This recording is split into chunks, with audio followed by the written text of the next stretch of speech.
All right, good evening, everybody. We'll call this meeting of the North Reading Select Board to order. In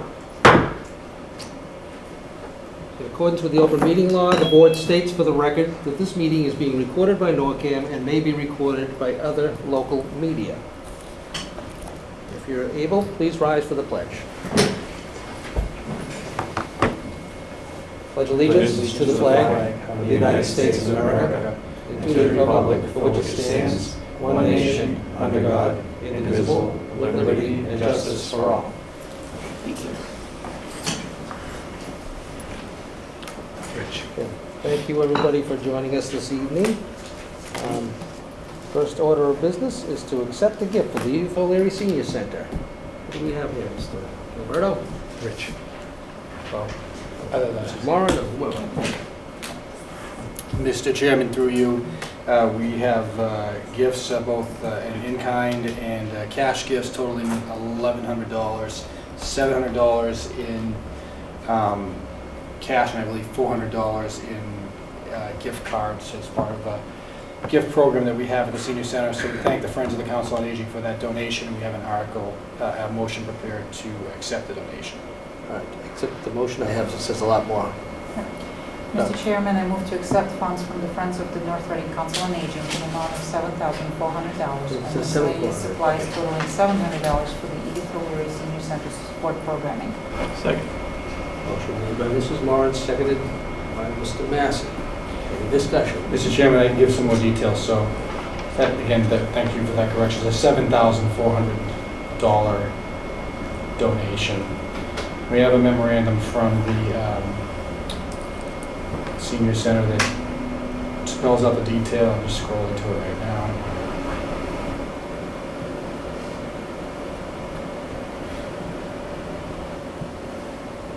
Oops.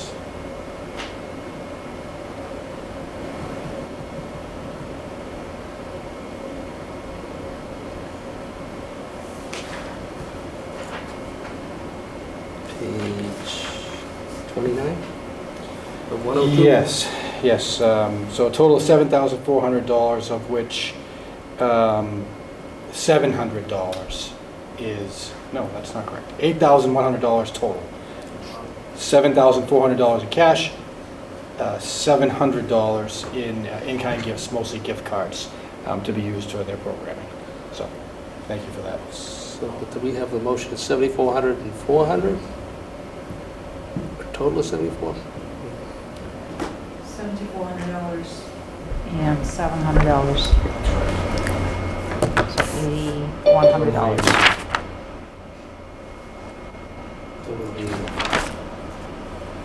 Total funding $8,100. Okay, very good. Mr. Moran, your liaison, you want to just talk a little bit about the Friends of the Council on Aging, what they do for us and what they do for our community? And, this is just a continuing effort on their part. I mean, Friends of the Council on Aging have consistently supported the programming at the Senior Center and have been a great resource providing volunteering and support for the seniors, and obviously doing fundraising on behalf of the Senior Center, so it's been a great group of folks to have. They've been doing it for Many years. decades. Well long before I Yes, decades. has been around. We certainly appreciate their continuing efforts and support, because a lot of the programming would not be as robust as it is and ongoing without their support. So we appreciate it. Appreciate the opportunity to acknowledge the contributions, and probably should be grateful. Any further discussion? Hearing none. All those in favor, please say aye. Aye. Those opposed? Unanimous. Next order of business, update on 97 Main Street. I'll start it off. After the last meeting, there's been a lot more discussion on social media in relation to 97 Main Street. As we indicated previously, and the public is fairly aware, a year ago this time, the town was engaged in negotiations with Stop and Shop to purchase 97 Main Street. And 9 days before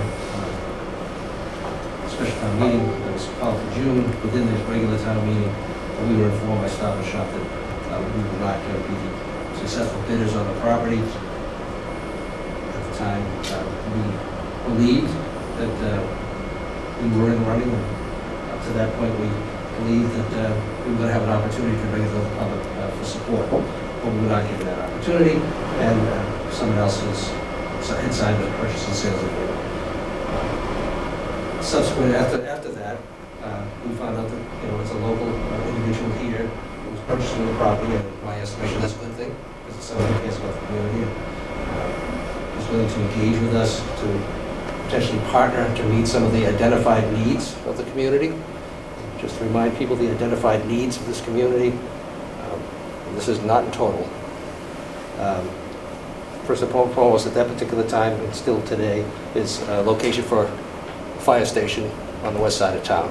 Whether it be a substation or headquarters, that's yet to be determined, but the Fire Station Building Committee is working diligently to come up with proposals for both either substation and or headquarters.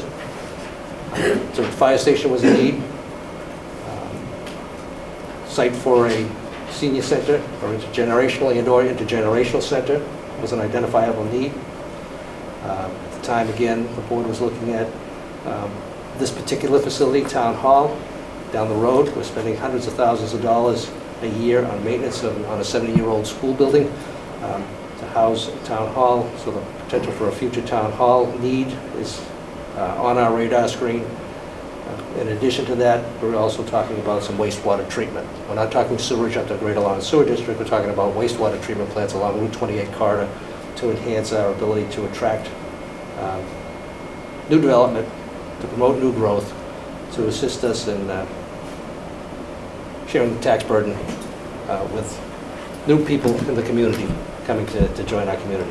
But in order to effectuate that, we need some sort of wastewater treatment. Otherwise, we're not making a significant amount of headway.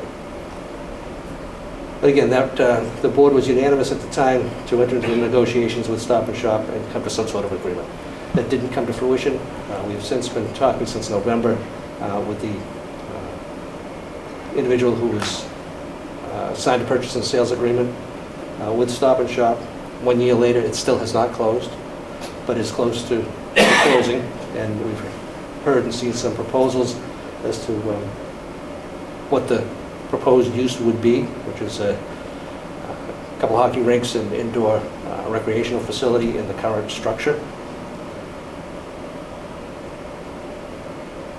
Some of the members of the board here feel as though it's important for the public to make a final determination as to what we want to do as a community. Some of us believe that 97 Main Street still presents the same opportunities for us to look forward and address some of these needs and concerns at a reasonable cost associated with the purchase of the property, and allow us the opportunity to site a fire station, have a potential, again, in the current facility that's there, a build-out for a senior center and or intergenerational center, a future site for a town hall, and a site for a wastewater treatment plant. All ambitious and all very costly, but recognizing that we have this opportunity now and it won't be there tomorrow. There hasn't been a shovel put in the ground, and the proposal that's being put forth is terrific and certainly worthy of consideration. But as far as the town's greater needs and how are we going to address those, town meeting needs to decide that. We can only make recommendations and we can bring it forward. I, for one, believe that we have a responsibility to bring forward to the community whether or not they want to take advantage of this opportunity. As I said last week, you have three choices. You can buy the whole property, you can portion of it that Mr. Lynch has offered up for a fire station, or do nothing. The cost associated with any of the development there is going to be high. The cost to build a fire station or a substation is the same regardless of where it's going to go. The only question is where's it going to go and where we're going to get the land. The fire station itself on a west side situation, we don't have land on the west side of town that works well for emergency response situations, so we have to purchase land. You'll find out later on that we've identified, and we talked about it last week a little bit, there are basically 3 parcels that we're looking at for the fire station. It's 97 Main Street, which would probably just be a substation, 84, 86 Main Street, which could accommodate either one, and then 73, 75 Main Street, same thing. It could accommodate either a substation and/or a new police headquarters. So those are going to be the choices that we have. So as far as 97 Main Street goes, what it provides the town is an opportunity to make a decision as to whether or not you want to use some existing structures that are there and structurally sound that you can build out at a lesser cost than new construction somewhere else, either on other town-owned land. Again, conjecture is, we already own land, why are we buying land for to build, a new senior center or a new intergenerational center or a new town hall? Yes, we do own land. And yes, there are some sites that can do that. But the cost associated with new construction far exceeds the cost of retrofitting an infrastructure that's already there. So you're going to be given an opportunity. Do you want to make, these are the choices we have to make. And the trade-off is private development coming in here, adding to our tax base. That's going to have a financial impact on what we have. Right now they pay about $105,000 a year for what's been there and been pretty much lying dormant for the better part of 20 years. Or you can have a facility that might be assessed value at $20 million. Well, $20 million assessed valuation is going to bring you in $260,000 a year. So that's what it means to us for tax revenue, $260,000 a year. And that's what you would be foregoing. So what we have to weigh is the cost of investment on the property to provide the town an opportunity to meet our needs by investing in this property today, to roll it in over time to do it, or not. And that's what you're going to be provided with, an opportunity. Now, eminent domain, people look upon that as a dirty word, or two words, eminent domain, two words. Eminent domain is specifically allowed by law for communities to acquire property with a defined public need, where the interest of the public exceeds the personal interest of a private property owner. We identified last year that this property, now there wasn't a need for an eminent domain taking because we were engaged in honest negotiations for a straight purchase of it. I think had we known that it was going to go south the way that it did, the conversation would have been a little bit different. But nonetheless, many times when we purchase property, we meaning a community, town purchases property, even in a friendly taking, eminent domain is utilized because it clears title. So it's a method by which the community moving forward would understand that there's no impediment on the titles and we don't have to worry about anybody coming back and claiming any rights to it. So eminent domain does allow the city or town to take private property for public purposes. But there has to be an identified need and purpose for that. We have the need. We need a fire station. We need a location for it. That was the first primary thing we talked about here. And what this property does is provide us other opportunities to meet other public needs, not just for today, but for tomorrow. And that's what you're going to be asked. What do you want to do? Do you want to make the investment on this property now? Or do you want to forego the opportunity and purchase one of the other three options for a fire station with no opportunity to address the senior center, intergenerational center, or town hall needs, or wastewater treatment plant needs? And it's just going to come down to some costs. And we're going to put together the best estimates that we have in relation to what we believe the land cost is going to be. And then we'll talk a bit over the next month before town meeting, what we think and what we know with the preliminary studies that we have from the facilities master plan, what we have for preliminary studies and work from the fire station building committee. This is the cost of a substation and/or a full headquarters. So that's what you're going to be providing an opportunity on. So it's up to this point, contrary to what was stated online, we have not taken a position on it yet. I expect we will take a position this evening, but we hadn't taken a position up to this point other than putting a warrant article in the warrant for inclusion. The board may determine this evening that we want to make a recommendation, or we may want to hold off and glean more information between now and June town meeting and make a recommendation to town meeting. So that'll be determined by the board later on in the meeting here. We have not received any information yet from Mr. Lynch in relation to how much he wants for the parcel, the 1 acre plus parcel of land on 97 Main Street that was offered to us several months ago, but we don't have a price yet. We don't have a price tag. As far as the other two remaining parcels, 8486 Main Street and 7375 Main Street, all we have is assessed valuations and best ideas based upon what the current market has been. We know that 86 Main Street was just purchased by Mr. Lynch for $2 million. The assessed valuation was about $700,000. We know that 84 Main Street is assessed for just under $2 million right now, but with the sale of 86, we don't know yet what the actual fair market value would be for a taking. 73 and $75 million, there's been some offline communications with the owner, and they're talking somewhere in the vicinity of $5 million for those two parcels combined. So we're talking $5 million, somewhere probably around the same amount for 84, 86, and then 97, we are aware that the purchase and sales agreement between Stop and Shop and Mr. Lynch is somewhere between $7.5 and $8 million. And that pretty much establishes what the fair market value is at this particular point in time. The transaction has not taken place, and it's an arm's length transaction between two disinterested parties making a deal. And when you take property by eminent domain, the town, if we get authorization from town meeting to do so, the select board can then exercise that option.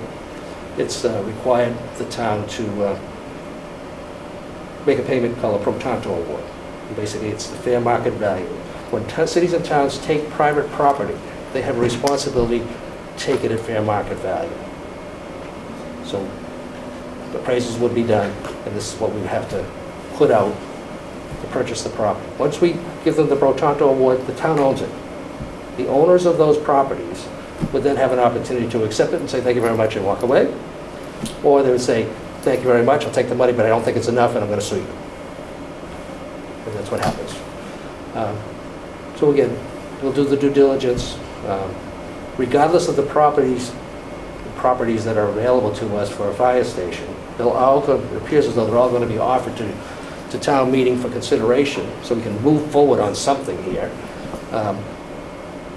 We're going to have to come up with the money to do it.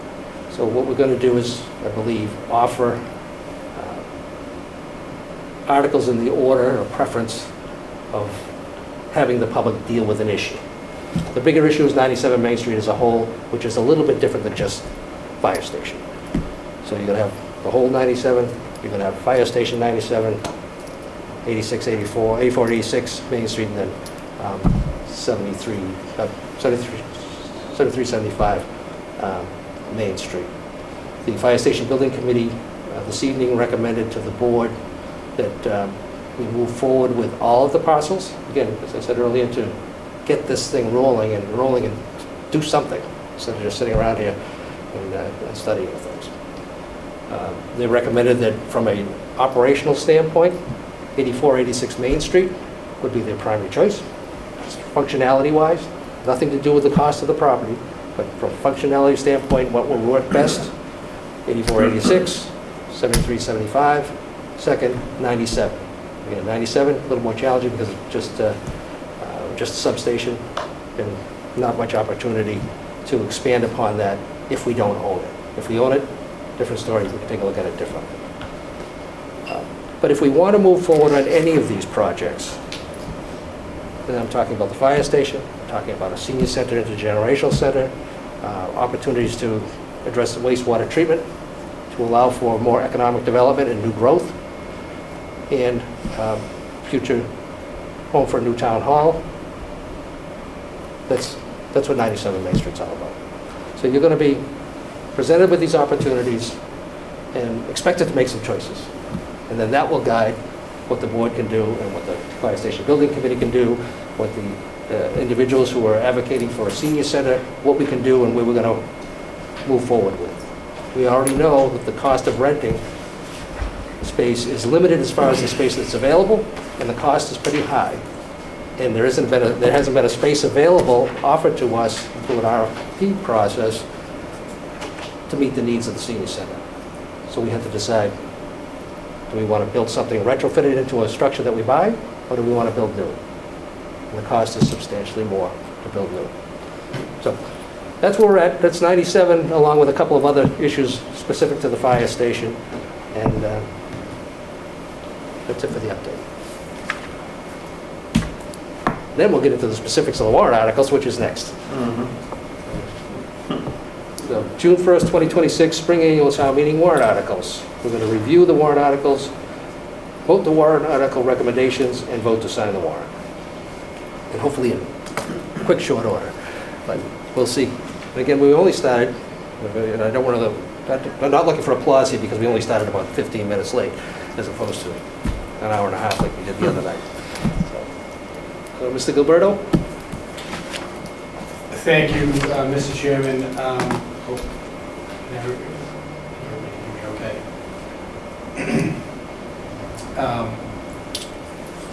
First, I just want to recognize we have the interim senior center director here with us, Jackie. Thank you for joining us tonight. I don't know if there's anything particular on the agenda you were interested in, but thank you for being here this evening. And actually, come up and say hello to the podium so that people can see you at home, recognize you a little bit more than just the seniors. And again, thank you very much for stepping forward and filling in the interim and taking an interest in doing so, because the continuity is so important, and you bring that. Yes, so hi, I'm Jackie. I've been working at the Senior Center for 3 years as the program and volunteer coordinator. And I have taken on the interim director role in this short term, and we'll see forth all the efforts that the previous director Kim had in place. So I look forward to being here more often, but thank you for giving me this opportunity. Thank you again. Thanks for joining us. Thank you. Thanks, Jackie. Okay, I will share the warrant. Mr. Chairman, I do think in the interest of time, it might just make sense to go through these articles all at once. Yeah, a lot of them are just fairly routine They are, articles. but the board, I think maybe the board, because this has been a developing document over the course of the day today, so I would be much more comfortable just going through it article by article and maybe taking the vote, some recommendations at the same time. Yep. That's okay? That's fine. Are you prepared to speak to the dollar amounts for each article? Mrs. Galvin? Great.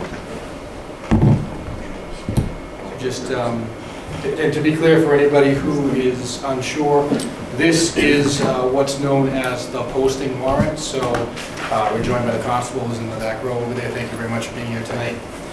This will get posted two places in each precinct in accordance with the town charter. Usually it happens the next day. This is an abbreviated version of the warrant articles. A more detailed document is mailed to every household here in town. That'll take place, it'll go out in the mail roughly a week from this coming Thursday or Friday. That will have a description each, the account balances for the major accounts will be in it as we discussed in the last meeting. The detail of the omnibus operating budget will be in there, the report of the finance committee, all of your recommendations, that all gets integrated into that larger, 30-odd page document that we mail to each household in accordance with the town charter as well. So what you're looking at here is abbreviated, what the public will see here is abbreviated just to the warrant article language itself, to be posted as soon as tomorrow.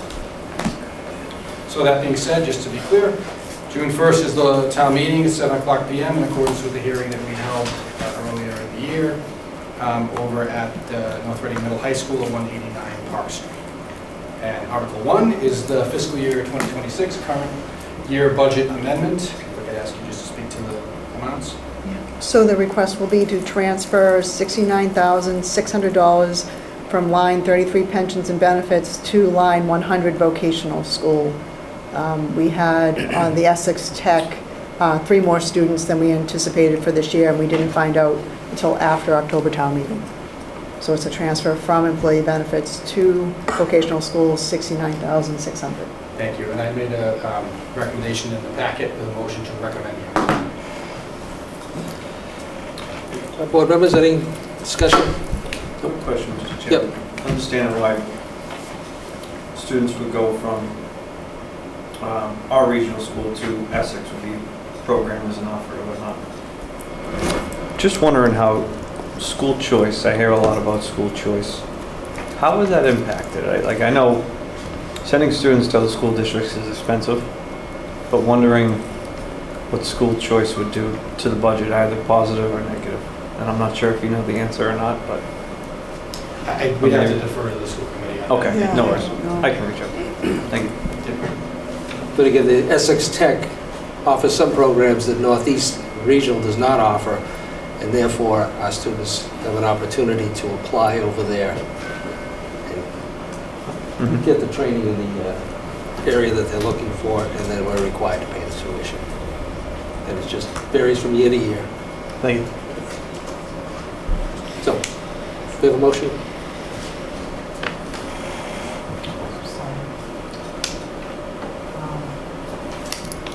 Mr. Chairman, I move to sign the June 1st, 2026. No, the motion is going to be a recommend. Oh, sorry. The motion is to recommend, and then we'll sign it. Yes, right? Yes, Yes. that's correct. Yeah. I'm thinking that we go through with the recommendations and then sign it. I don't think I have that motion, We should, sorry. this should.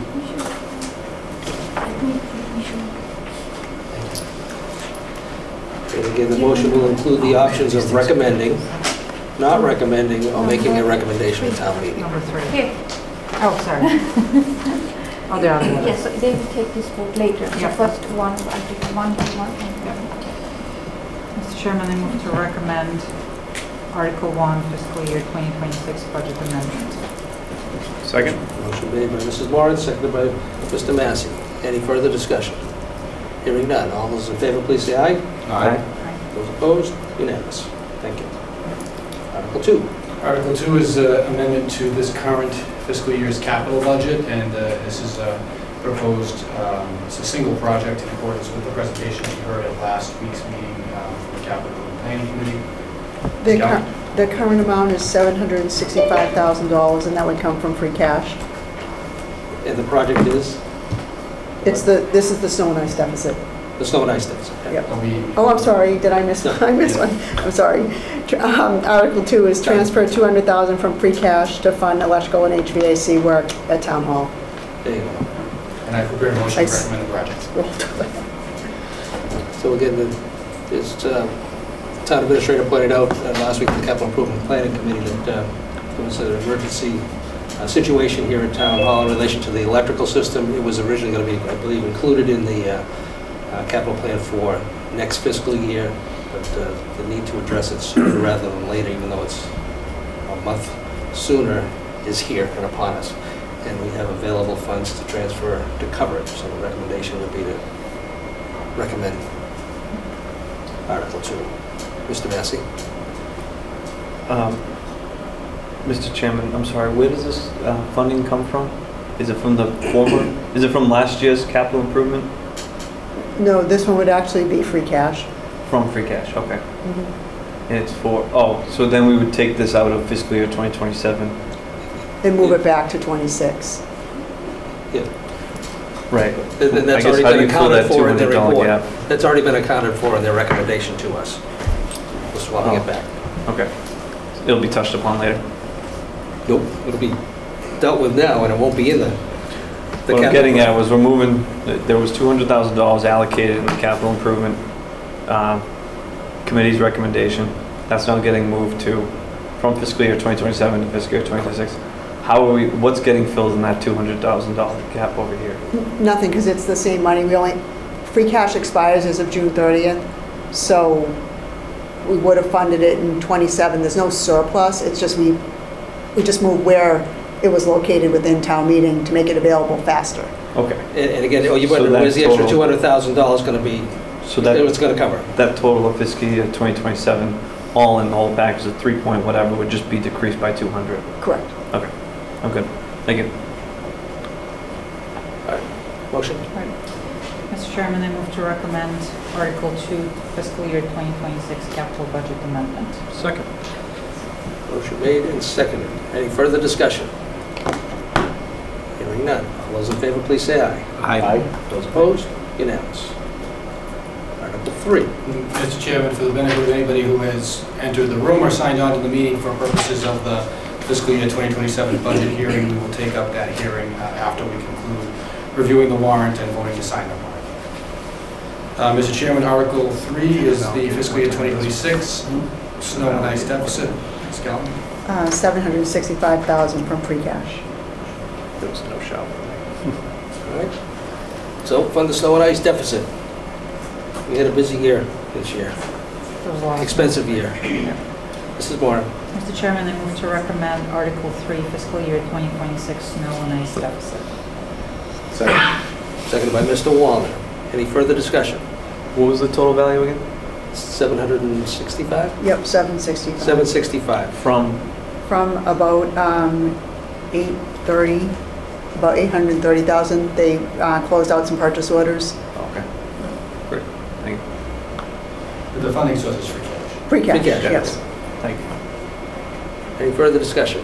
Hearing none. All those in favor, please say aye. Aye. Those opposed? Unanimous. Article 4. So transfer into the capital improvement stabilization fund. Ms. Galvin? It's $1,207,754 from free cash. Mrs. Moore, motion, please. Mr. Chairman, I move to recommend Article 4, fiscal year 2026 appropriate the transfer funds to capital improvement stabilization fund. Second. Motion made and seconded. Any further discussion? Mr. Massey?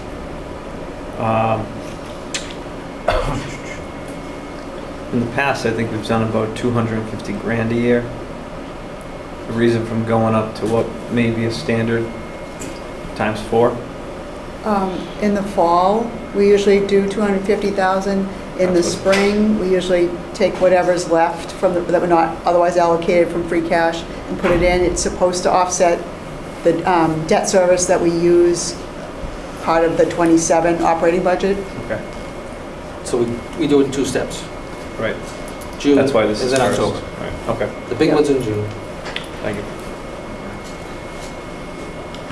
On the main motion before us on Article 4, which is to recommend. Any further discussion? Hearing none. All those in favor, please say aye. Aye. Those opposed? Unanimous. Article 5. Article 5 is to transfer funds into our other post-employment benefit liability trust fund. Ms. Galvin? 100,000 from free cash. You'll see a later article for 27 from 425,000 from raise and appropriate. This is just like a little extra boost to offset the long-term liability. All right. So on the motion under Article 5, Mrs. Morrow, make a motion, please. Mr. Chair, I move to recommend Article 5, fiscal year 2026 appropriate the transfer funds to the other post-employment benefits liability trust fund. Second. Motion made and seconded. Any further discussion? All these, the information that Mrs. Galvin's stating, do we have that in our packet by any chance, or is this just, like, do we have the values? I don't believe you have the list of amounts for the articles in the packet. All right. But you will. It's just difficult to follow along without actually seeing it. That's why I'll probably ask you a question every article, Mrs. It's Galvin. okay. Any further discussion? Hearing none. All those in favor, please say aye. Aye. Those opposed? Unanimous. Article 6. Town meeting's got to move along this quickly too, by the way, just like that. Appropriating funds to our general stabilization fund. Ms. Galvin? 350,000 from free cash. Then it's going to be 350,000 for free cash. Article 3, motion to recommend, Mrs. Moore. Mr. Chair, I move to recommend Article 6, fiscal year 2026 appropriate the transfer funds to the stabilization fund. Second. Motion made and seconded. Any further discussion? Hearing none. All those in favor, please say aye. Aye. Those opposed? Unanimous. Article 7. Transfer funds to the solid waste stabilization fund. None at this time. And I prepared a motion that recommends passing over the article. But it's going to be still in the warrant. If we on the warrant, we would make a transfer in, most likely from any surplus that's certified as part of free cash, so that transfer would happen in October. Right. But we want to leave it on here just to explain to the public that this is what we do. We could, but we certainly could remove it from the article too, from the warrant, if that's what folks wanted to do. Yeah, I'm in favor of removing if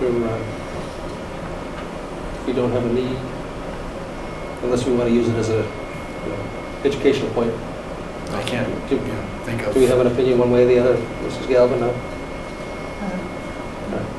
So we want to remove Article 7?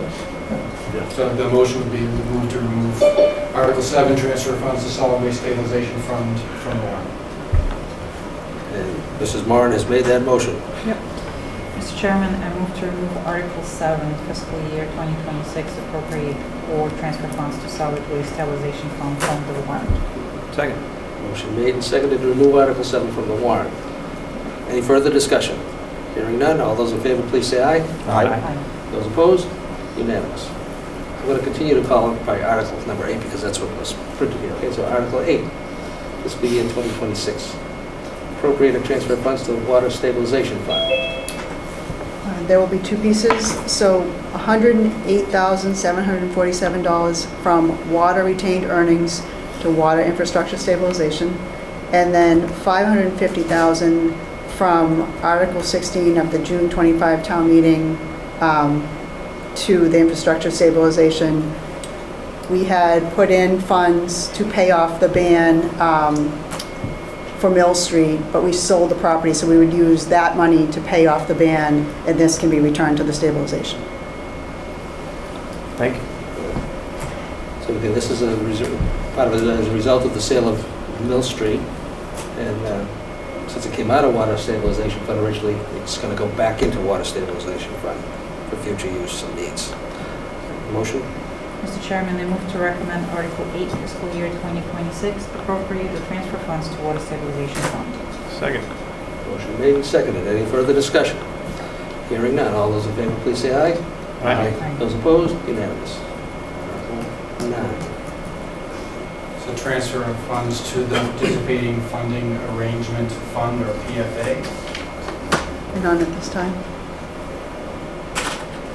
Okay, so we want to make a motion to remove Article 9? You're okay with that? Yep, I think they're both okay. All right. Mrs. Mr. Moran? Chairman, I move to remove Article 9, fiscal year 2026, appropriate or transfer funds to participating funding arrangement fund from town warrant. Second. Motion to remove Article 9 from the warrant. Any further discussion? Hearing none. All those in favor, please say aye. Aye. Those opposed? Unanimous. We might be able to keep it to one night. Keep dropping these on. And now we won't. Mr. Massey? Article 10, appropriate or transfer funds to school district reserve fund for unanticipated, unbudgeted costs for special education, out-of-district tuition or transportation. None at this time. None at this time. All right. Mrs. Moran, motion to remove Article 10? Can we just review the balance in that fund? There is a sizable balance that's capped by state law, so what you grow to. The 600,195. So a motion to remove Article 10. Mr. Chair, I move to remove Article 10, fiscal year 2026, appropriate the transfer funds to school district reserve fund for unanticipated, unbudgeted costs of special education, out-of-district tuition, and transportation. From the warrant? Remove it From the warrant. town warrant. Second. Motion made and seconded. Any further discussion? Hearing none. All those in favor, please say aye. Aye. Those opposed? Unanimous. Article 11, 2020, fiscal year 2026, appropriate funds for legal expenses, 20 Elm Street. Mr. Chairman, through you, this, no requested funding for this article at this time, but I believe we're still elapsing an appeal period, so I would suggest that we leave that article on there, even if it's only to pass over and disclose the status. So we have a balance in that account of We do. About 145, I think. $145,000. The thing is, I don't think we're going to spend $145,000 between now and October. I agree with you, Mr. Chairman. But we may. It all depends on how quickly, who appeals and how quickly it moves through the system, right? Yes, and I'm also wondering if And you look into- all of the legal expenses we've been incurring through this process are getting booked to that appropriation. Have you been I seeing that? have not looked. And probably not, so I definitely You want to leave it? I think we should. Okay. All right, so the recommendations, so move to, so we're going to make a recommendation at town meeting instead of pass over? I think you can put it as a recommend pass over. I think that's, I am comfortable with that, but you can do recommend town meeting if you like as well. It's just, there's sort of two unknown factors that are going along with it. The disposition of the permit itself, or any potential appeal, which is unlikely, we think, but also how much would actually drain from what's there based on the expense, which I don't think is $150,000, by the way. No. The safer move is to leave it on, like, if you want to. Okay, that's fine. So we'll just go with the recommendation to, why don't we Recommend town meeting. Why don't we make a recommendation at town meeting, because it may be pass over, it may be appropriate something, so. This is Mara. Mr. Chairman, I move to recommend the town meeting Article 11 fiscal year 2026 appropriate funds for legal expenses for 20 Elm Street. Is there a second? Second. Second by Mr. Wallen. Any further discussion? Sorry, Mr. Chairman, did that motion say that we were passing over? I mean, that we were, No, it says recommended at town meeting. Okay. Basically, we're going to make a recommendation at town meeting. We're not Sorry. recommending it, we're not recommending it, we're not moving Gotcha. past it. So on the main motion before us, which is to recommend at town meeting Article 11, any further discussion? Hearing none. All those in favor, please say aye. Aye. Those opposed, unanimous. Article 12, prior year bills. There's only one small one, $68.69 from Hillview expenses. Would hit 2026 Hillview expenses. Mr. Mara, you have a motion? Mr. Chairman, Yes. what's that coming from? Hillview. Hillview Enterprise, still From needs to be the- appropriated by town meeting. From the Hillview, oh, yeah. From retained earning? No, it'll come from their operating budget. They Oh, can't right. be paid until it's authorized by town meeting with prior year. There's no separate appropriation for it required, right? Right. Thank you. Mrs. Mara? Mr. Chairman, I move to recommend Article 12 prior year bills. Second. Motion made and seconded. Any further discussion? Hearing none. All those in favor, please say aye. Aye. Those opposed? Unanimous. Article 13.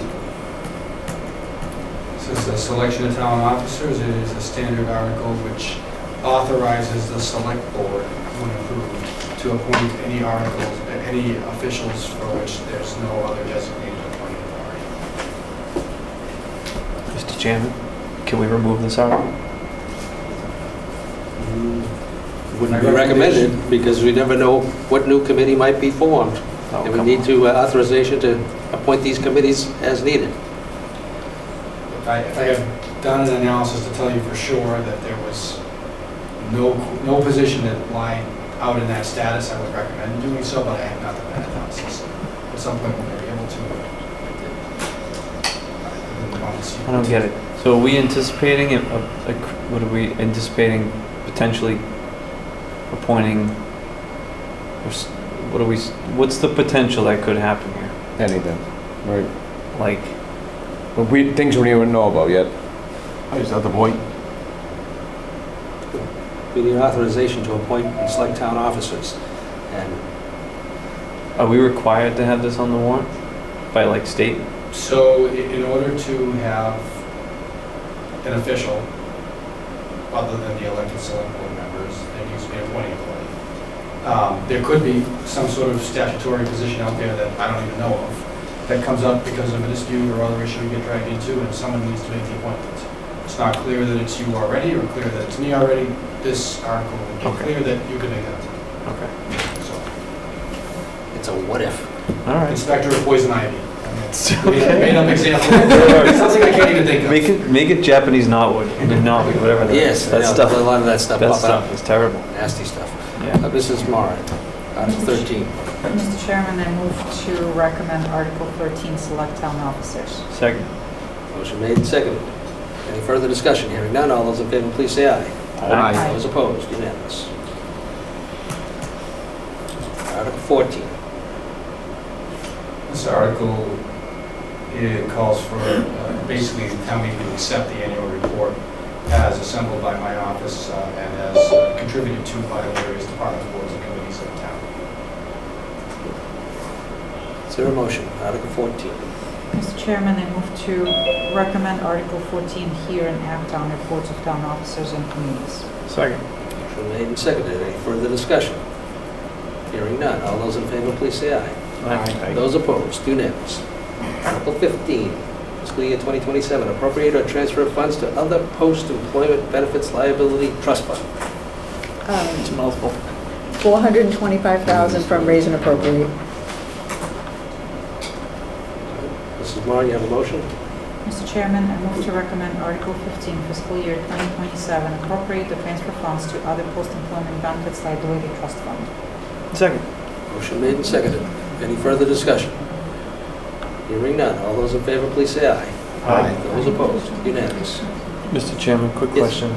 On any of these, articles, have we received Finance Committee's recommendation on any of them?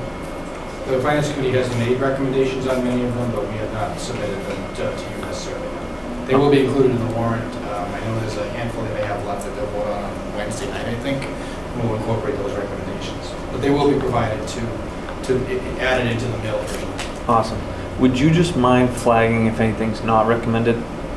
I assume everything is, but if it's not, can you just...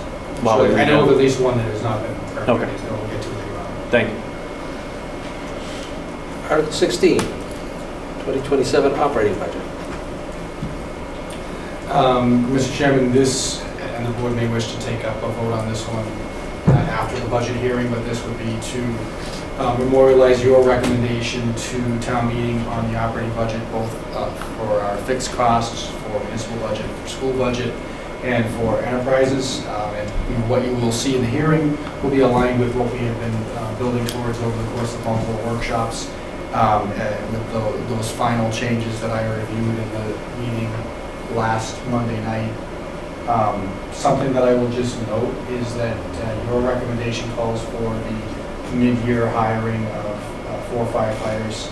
The Finance Committee's recommendation, if it has not occurred already, is expected to be to not move forward with those hires and instead allocate funding to the Finance Committee's reserve fund.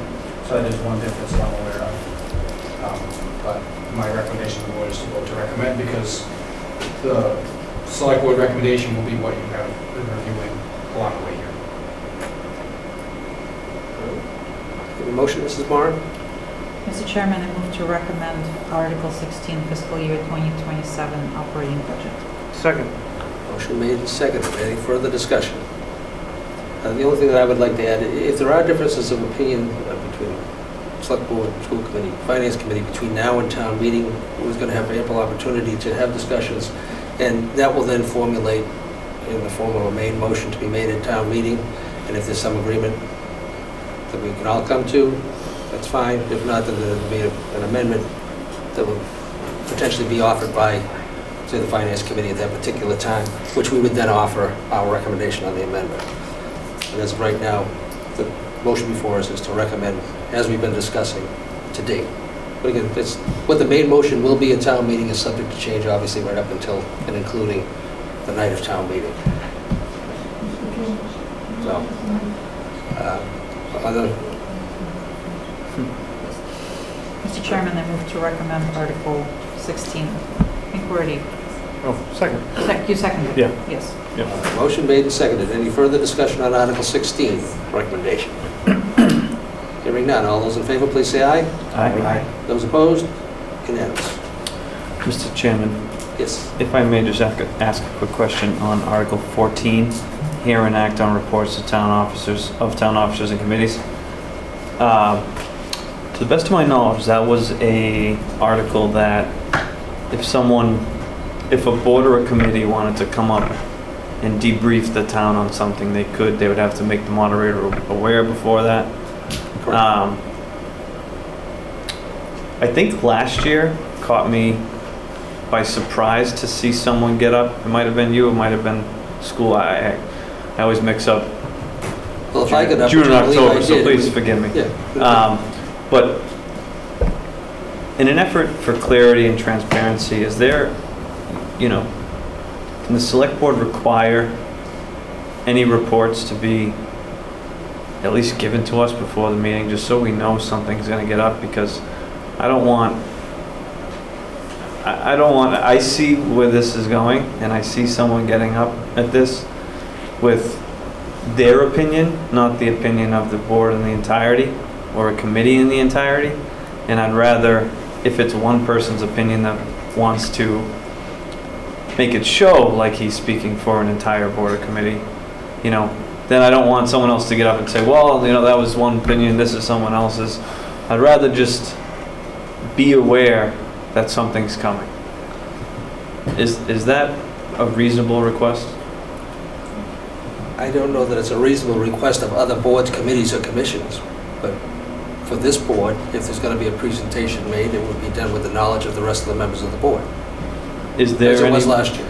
is there any plan to do this at this point in time? I don't know.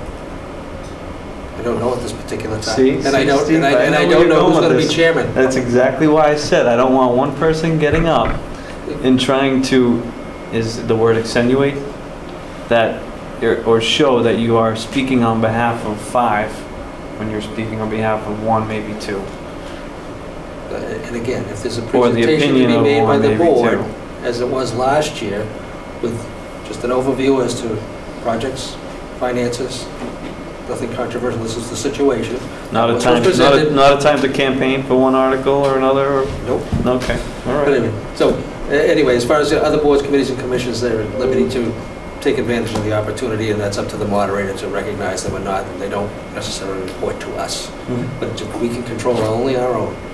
So, and again, whoever is chair come time of town meeting, whether or not there's going to be a presentation beforehand will be determined by the chair and acknowledged by the rest of the members of the board that that's a good idea or a bad idea, as it was last year. Article 17, Okay. fund retirement obligations. It would be $270,000 from free cash. Mrs. Moran, Mr. Chair, I move to recommend Article 17, fund retirement obligations. Second. is there any further discussion? Article 17, hearing none. All those in favor, please say aye. Aye. Those opposed? Unanimous. Article 18, authorize treasurer to enter into compensating balance agreements. Mr. Chairman, through you, this article authorizes the treasurer to enter agreements with banks where, rather than be paid directly, they are paid from a portion of the interest earned on income. It just happens to require annual approval at town meeting. Mrs. Moran, you have a motion. Mr. Chair, I move to recommend Article 18, authorize treasurer to enter into compensating balance agreements. Second. Any discussion? Mr. Massey? Just Reader's Digest version of a compensating balance agreement. It's like, you know how you can charge for your checking accounts by the bank? Oh, the bank charges, The yep. bank charges accounts, charges the town to have accounts with the bank. And what they do, instead of sending you a bill and you send them a check every month, they're allowed to have what they call compensating balances agreements, so Alright. that it's just taken from whatever interest is earned instead of a service fee. The service fee is deducted. Thank you. Any further discussion? Hearing none. All those in favor, please say aye. Aye. Those opposed? Unanimous. Article 19, rescind authorization to borrow. We will be rescinding $630,000 for the Park Street Bridge. It was Article 24 of June 24 town meeting. The project came in under bid and we got a grant, so we do not need these funds. So, Mr. Chairman, we got a $500,000 state small bridge grant, which we had been in a planning process along with the state on for 4 or 5 years. And then we are projecting underruns, lower than expected cost, to the tune of 100, what is it? Much more than Actually, it was more than that, it was 700,000 plus. Yeah, Well, plus the some of 630, originally they anticipated $1.5 million, I think, and it came in 800, 900,000-ish. So it was a rescind the borrowing, which means it doesn't go into the town's budget to pay the debt service on it.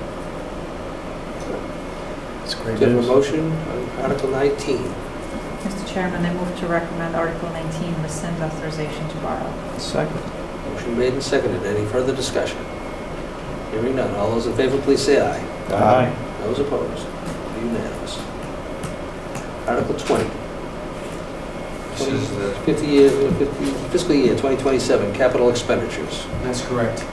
And it is a recommendation on the proposal that you reviewed and voted to submit to town meeting at last week's board meeting. Mrs. Moore. Mr. Chair, I move to recommend Article 20, fiscal year capital expenditures. Second. Second. Motion made and seconded. Any further discussion? Mr. Chairman, had the opportunity, I know last time I abstained here, but had the opportunity to review and speak with some people. I will be voting in favor. So thank you for that time to give me. And want to give a kudos to Laurie Ann about, or whoever marked up these notes on the bottom here, very clear about where the money's coming from, how much, when it was allocated, what year. So just appreciate the clarity. Any further discussion?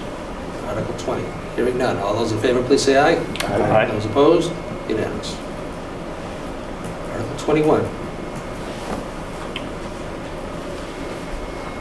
For the 2027 town building repairs, this year we're requesting 100,000.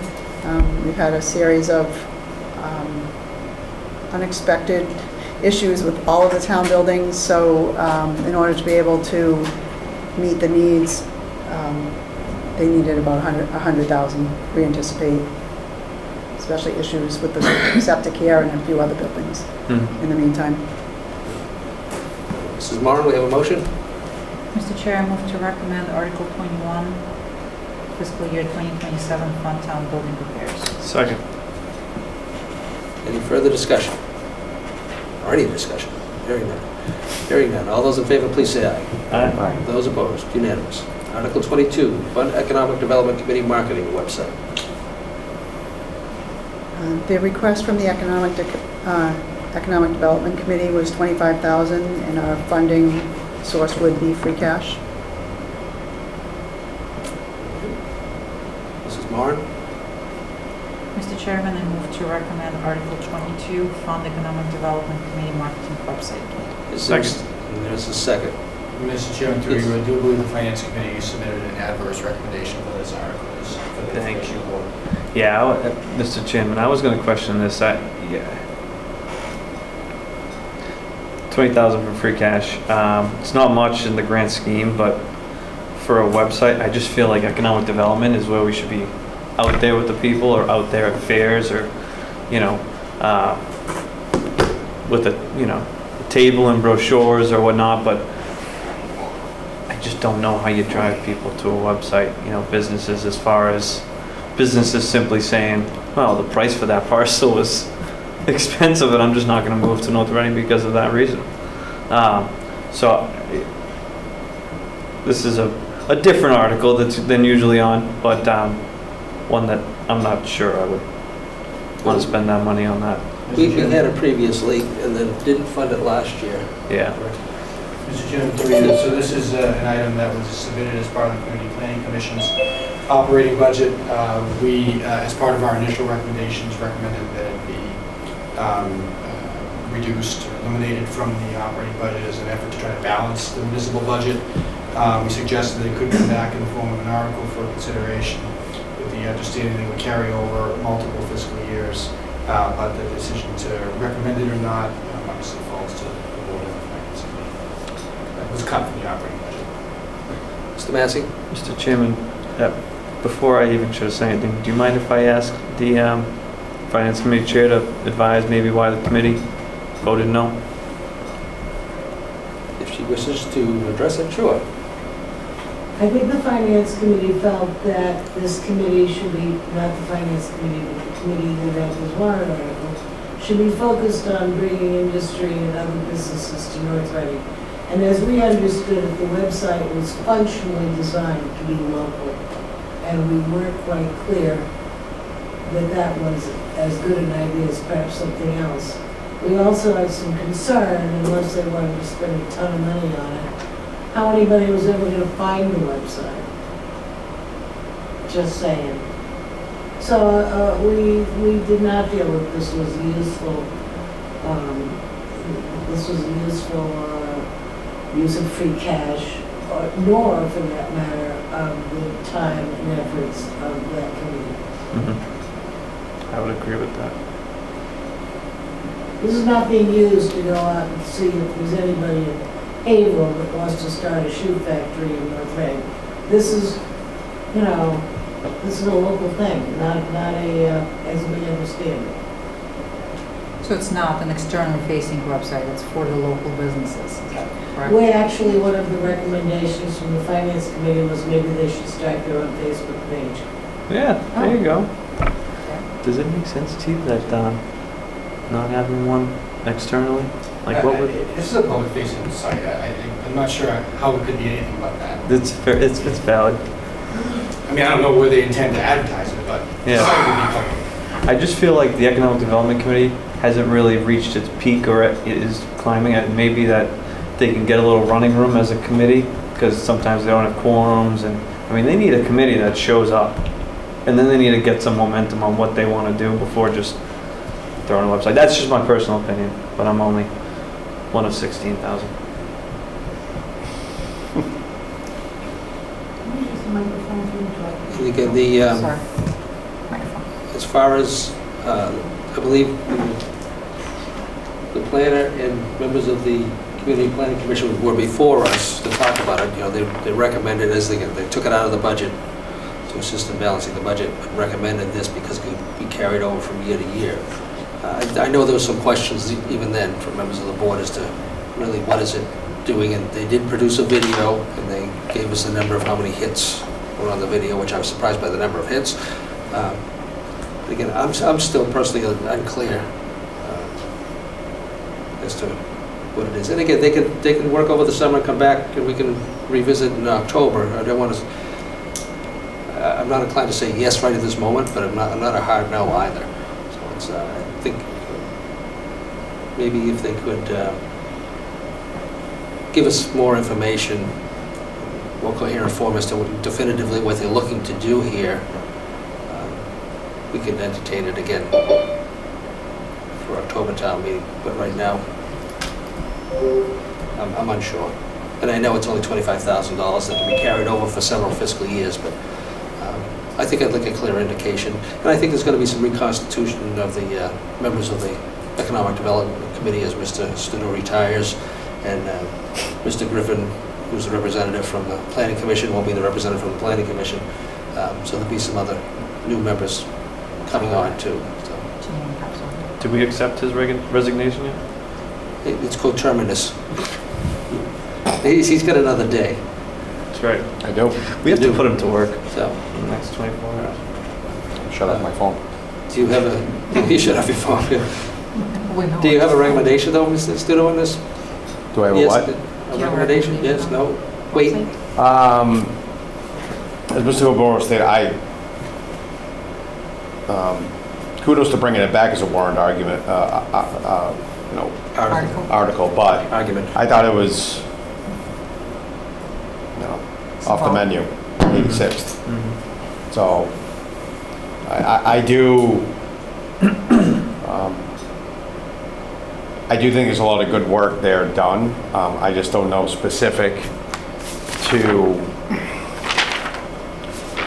the marketing and, I just, again, it's tight, right? If it was very specific, like, we have this game plan, and I know there's some details, but I thought it was off the it just, if it made sense, we could have just kept it on the operating budget. So, So not at this time? Yeah, not supporting it. So, do we want to, the motion is to recommend at this point? Do you want to modify the motion? Remove the second? I think we should just remove it All right. from there. So, Mr. Massey is withdrawing his second. Second. And You want to Mrs. retract? Moran is going to be making another motion. To remove it completely? No, I would say that we should probably leave it on as a courtesy to the Economic Development Committee and Planning Commission, so if they want to get up and recommend at town meeting that they appropriate the $25,000, they should have the opportunity to do so. And the Planning Commission, I know, did recommend it to us a while back, so they should have the opportunity to do it. We should withdraw it. We just our recommendation would be to not recommend. So I would say leave it on the warrant. So, Mr. Barr, you have a new motion? Mr. Chairman, I move to not recommend Article 22, Fund Economic Development Community Marketing website. Second. All right. On the motion before us, which is to not recommend Article 22. All those in favor to not recommend Article 22, please say aye. Aye. Aye. Those opposed? Unanimous. Article 23. Establish PEG access receipts reserved for appropriate account. Appropriate account. Appropriate or appropriate? Reserve for appropriation account. Right, it should be an appropriation account, yeah, okay. Very good. And again, Mrs. Galvin, if you want to try and explain this. So, there are franchise fees and capital fees that come from the cable companies. Right now, a share of those funds go to NORCAM, and a portion comes in directly to the town. Per the Department of Revenue, those funds are required to come to the town. So we have some of the capital funds. We never actually accepted this statute, so we have to in order to be able to keep them in that account. But then going forward, what we'll have to do is all the receipts will come into us, and we will have to appropriate funds to NORCAM to be used. It was, these rules have been in effect since 2014, but a request from NORCAM this year for capital needs made us realize that we never accepted this statute, and there was a change in the process. So basically, all the franchise fees that we pay through our cable bills are supposed to come through Town Hall to NORCAM. NORCAM's entitled to them, but it's supposed to just make the loop. And only part of it's making the loop. The other part has been going directly to NORCAM, so we're just going to straighten out the paperwork and wish Mrs. Galvin the best of luck in setting up the accounts to make it work and allow NORCAM to continue to operate and still have funds available while this transition takes place. Not an easy task, but we know you're up to it. So, do we have a motion?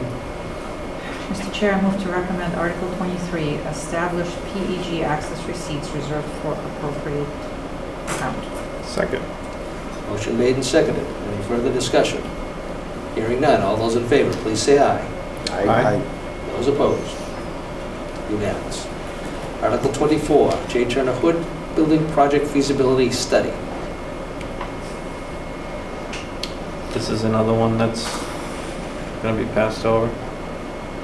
Yeah, Mr. Chairman, through you, my recommendation to the board would be to offer your recommendation at town meeting contingent upon the report of the school committee. It is our understanding that the school committee intends to recommend that the article be passed over, but they are also seeking the opportunity to provide an update on the project at town meeting.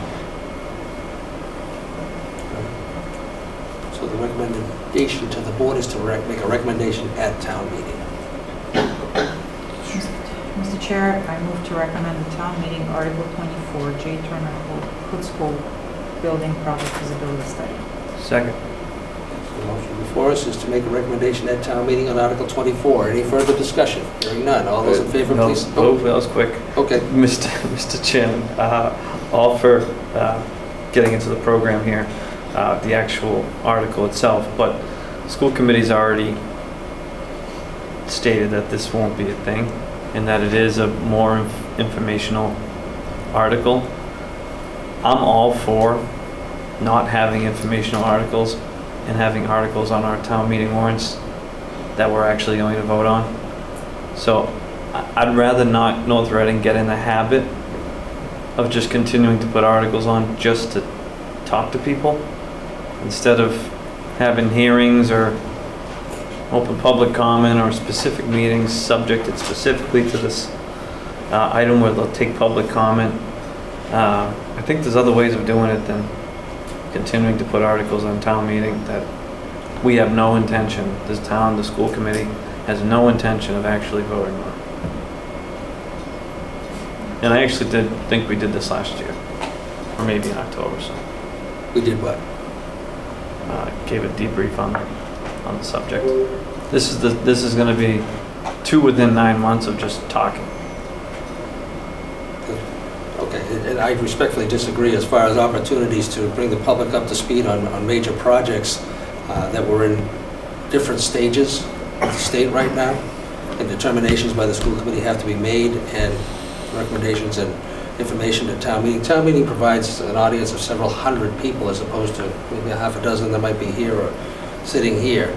And town meeting over the years has provided a useful venue to update people on, the voters on various proposals that are forthcoming, so that they would be more in tune and make themselves more available to absorbing information that they're going to be asked to act upon. This is another, and again, while the school committee may have taken a position to they may be taking a different tact, this will be an opportunity for them to bring that to town meeting's attention. And I believe they've asked, is through the financial planning team, that they would like to have this remain on the warrant, just to highlight what the issues are, what needs to be done, and what the So, plan going forward is. understanding that we do have hundreds of people at town meeting, that's very well known. An easy way to communicate your message, you can also do it several other ways. I think it's, in my opinion, taking advantage of town meeting. The purpose of it is to vote on articles. We just did this in October. They have no intention. This could be brought back up in October. They could have hearings, they could have meetings, but they're choosing to do this, school committee's choosing to do this at our town meeting, which I think should just be strictly for voting and not taking advantage of the crowd that's there. I don't think the term "taking advantage of" is the appropriate term. Well, you just The mentioned opportunity hundreds to of people. inform- You to just mentioned inform the hundreds of public. people, no intention to And vote. again, What would that be? I think the school committee is requesting it to be on there, and I think we should respect that request. Mr. Gilberto, you had something to say? No. Okay. I did. But you don't, okay. Do we have a motion, Mrs. Marr? Already. It was read. Oh, it was already read. I Yeah, apologize. already The read. motion was made and seconded. Any further discussion on the motion to recommend at town meeting? Hearing none. All those in favor of the motion to recommend at town meeting, please say aye. Aye. Those opposed? Unanimous. Thank you. Article 25. I will just note that I think Article 25 is Shea Lane. Yes. The Community Planning Commission met earlier this evening, and they voted to withdraw this article because the street is not ready for acceptance due to some outstanding ADA compliance issues. So they actually have submitted a memorandum to withdraw the article, so I've deleted it from the draft report. Does not require a vote. Perfect. Very good. Article 26, street acceptance, Nichols Street.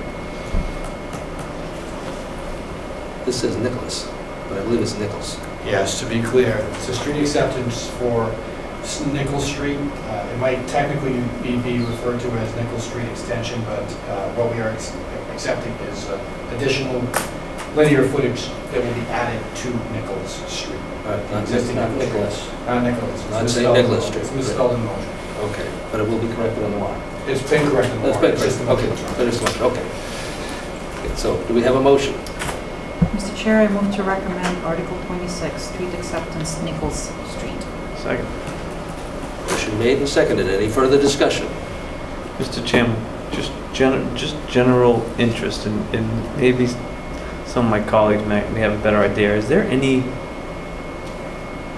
there any reason not to want to get your street accepted? I live near a street that's also a not accepted street, doesn't get plowed or whatnot. I just didn't know is there any incentive not to want? Wouldn't you want it as an accepted street to get it plowed? And As a treated? resident, sure. As a resident, sure. Unless you don't want the public to be able to access it, which, as a public way, it's very clear that the public is able to. I think for us, the Planning Commission, myself, the Department of Public Works, it's not built to our standard and it's going to be a maintenance issue in the future. We certainly don't want to accept it. If there are other underlying issues with it, we may not want to accept it. And once we accept it, we're responsible for its plowing, for matching. Yeah, we meaning everybody. And most importantly, for repaving. Yep. But this one just isn't, we believe it will be ready, it just is Yeah, not yeah. ready yet. Okay, no, I'm just interested. Thank you. On the motion before us on Article 26, which is to recommend. Any further discussion? Hearing none. All those in favor, please say aye. Aye. Those opposed? Unanimous. Sorry, Article 20 Mr. Chairman. Yes. One last question. Does that need unanimous consensus among the residents that live on that street or something, or just No, it one doesn't. person to bring it No. forward? No, it's the planning commission that's bringing it forward. Oh, but to, The planning commission is recommending it, so there are conditions, I believe, in the subdivision approval Yeah. where it's to be conveyed, so they may have already purchased the property, the understanding that they're conveying their right to it once it's accepted. You'll be asked to hold a hearing on May 18th as part of the street acceptance process for Nichols Street, where you may get somebody who shows up and objects to it for some reason. I foresee that for Nichols, but it certainly could have happened for Shea. It's not ready yet. sorry to delay. Article 27, amend Code General Bylaws, Water Supply Conservation, Chapter 191, Article. So I've been in consultation with town council on this matter, and we've been able to today clarify that our ability to comply with state water use restriction requirements can be done by vote of the select board as a matter of policy or regulation, does not need an action by town meeting. So I've taken it off the list, but I would recommend that the board vote to remove the article from the warrant. Mr. Warren, if you would make the motion to remove Article 27 from the warrant. Mr. Chair, I move to remove Article 27 and amend Code General Bylaws, Water Supply Conservation, Chapter 191, Article 2. Second. Any further discussion? On the motion to Are we remove sh- Article 27. Are we sure we don't want to just educate people on this warrant article, or do we just, Which one? 26? any opportunity to educate people? 27. All right. Wow. Any further discussion? I'm just messing with Steve. Hearing none. All those in favor, please say aye. Aye. Those opposed? Unanimous. Article 28, acquisition and appropriation 97 Main Street, entire parcel. Mr. Chairman, through you, this article would authorize the select board to acquire by gift, purchase, or eminent domain the entirety of the parcel known as 97 Main Street. I believe it's map 24, parcel 36, also known as the Ocean State Job Lot property, also known as the former Stop and Shop lot. Do we have a motion? Mr. Chairman, I move to recommend Article 28, acquisition and appropriation of 97 Main Street, the entire parcel. Is there a second? Second. Discussion.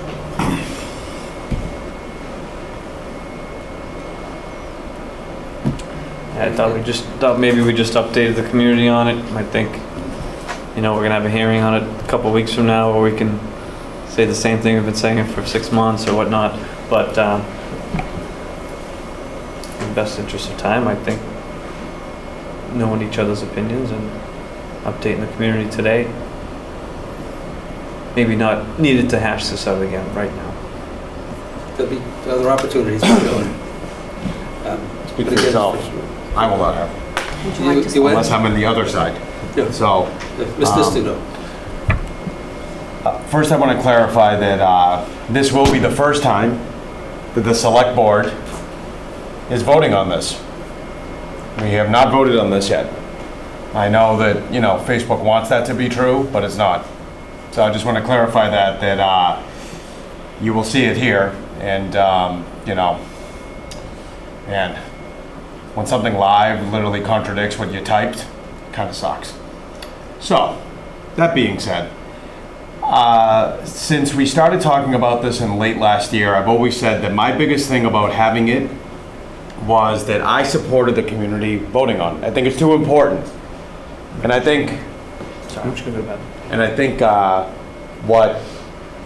one main thing was that what I learned, and again, I don't want to bring up the ghost of sewer, is that, well, what I've learned is, and even Mr. Warner from time to time has said it, that when you give the community the option, whether they vote yes or no, then it is what it is. You were given the option. If you're not happy with the result a day later, it's like you were there. You could have done it differently. So that I was always in support of. And there's some other articles we're going to talk on.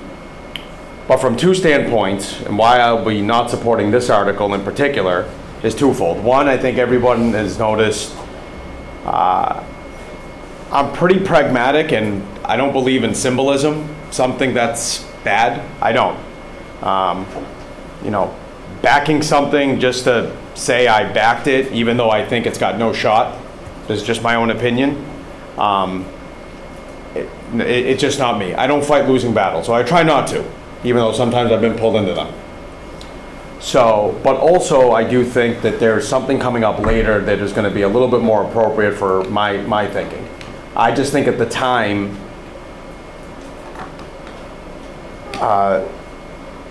the acquisition of this parcel in its entirety is just not something I feel feasible for what then would need to happen within, name your time frame, right? I mean, that's up to the town. So I think it would just be, it'd be great if we did it. I just don't think it's going to happen. And I think it also is more complex because of the situation that it would involve. So that's why I will not support it. I think this just, it's too big of a lift and ask for what would also need to happen after the acquisition of it, and I don't think any of that's going to happen. I will though say, the price is right. That I will say, I have to be fair about that, right? Even though I don't think we're going to acquire it as a town, seeing for what real estate goes for these days, versus what that is worth, I mean, it's a good deal. I mean, it really is. And that's why we did try to acquire it, like, you know, about a year and a half ago before Stop and Shop that's it. Like, we just didn't get it. So, sorry. I know you guys get to talk about it next week, but I just wanted to be a little bit more clear. You can always come back during public comment. I could, but And that's the public hearings. That's not as much fun though, because I don't get to talk as much. You haven't tried it though. Yeah, Some but then, people seem to enjoy it. then I'll have to bring my own principle that you shouldn't go back and forth in public comment. And I won't put myself in that position. I'll be a hypocrite at that point, on record. So, so that's where I'm at with that, with this one in particular. So, thank you, Mr. O'Leary. Okay. Just to clarify, not in favor? In favor, not in favor? I'm not in favor of this one. He likes the idea, it's a good deal, but he's not fair. Listen, like the idea, it's a good deal, but you don't think carrying it out No, to fruition is feasible at this point, so you're not in favor of it. correct. Right. That is, by the way, excuse me, that is why, by the way, a vote, that is what a vote is called, when we actually vote. Thank you. Correct. Which hasn't happened yet. No, that's still not, but, Oh, well. yeah. Was I clear enough? Very clear. Can you also speak up like Mr. Speedo does, please? Mr. Waller, They're all Irish. Who needs Yeah. a mic? I'm just going to try to summarize as best I can, keep it kind of simple. We have a need for a west fire station, and there's a choice in the fire station. It can either be headquarters or it can be a substation. The difference in cost between the two is 32 million versus 20 million. I'm very much in favor of, I think we all should be in favor of having a west side fire station, but I think a substation will do everything we needed to do. And so automatically we're in a 20 million zone. Now you can put the fire station anywhere you want, it's going to cost 20 million plus whatever the land is.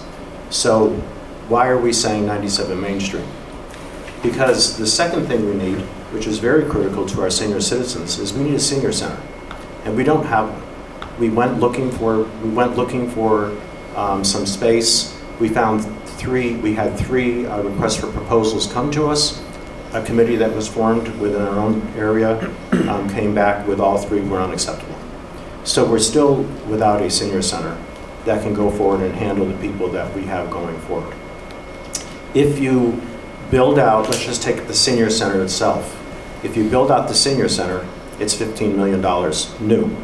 That means you could put it on any property you want, it'd be $15 million. But if you put it in the Ocean Lot area, that cost goes in half.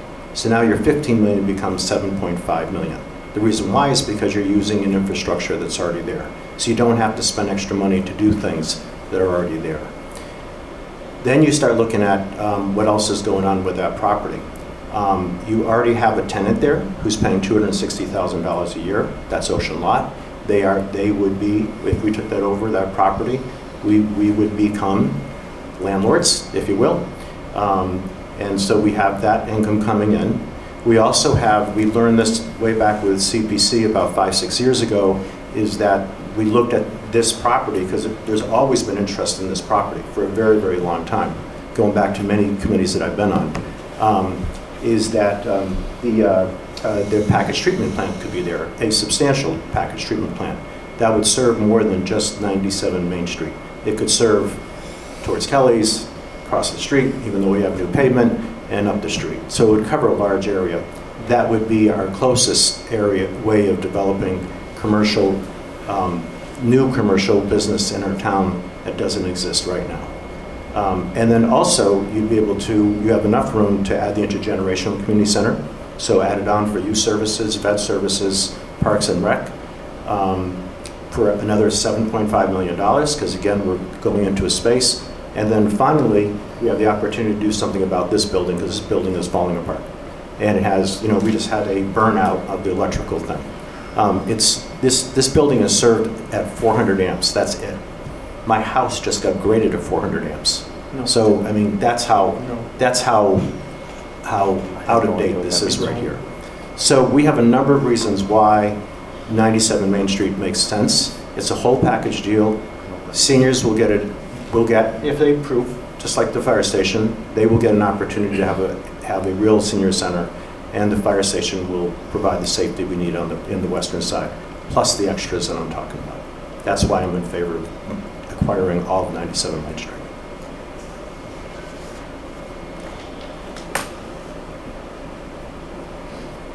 Any further discussion? Mr. Massey? Mr. Massey, or anybody? I'll make some comments, Mr. Chairman. I'm sorry, there was no additional comment? I'll make some comments. Okay. Board members, community, I'm going to save a lot of my ammunition and statements for public hearing and for town meeting, but Appreciate it.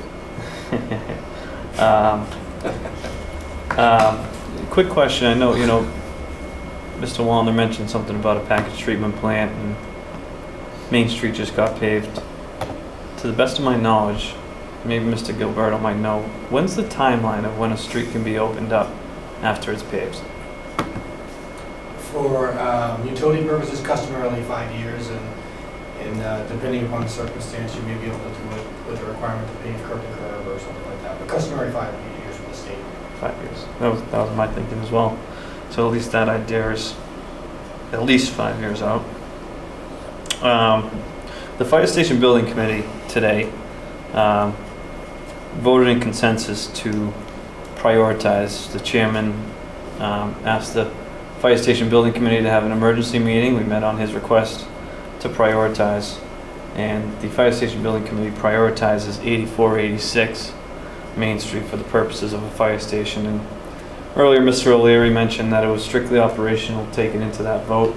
It was not strictly operational. There were other considerations as well. Everyone in the community knows what's going on with a lot of these parcels. So in the back of many committee members' head is what is planned for 97 Main Street. I will not be in favor of the entire parcel. I think what the purchaser, Mr. Lynch, has proposed there could bring a whole lot of good for North Reading, for a whole lot of good for this community, and a whole lot of good for the town's budget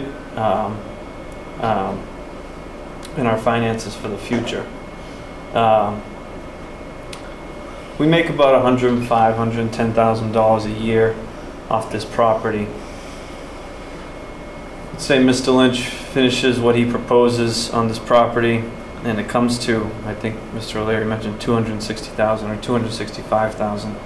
Now imagine if we take it all. So the financial position that this town is in,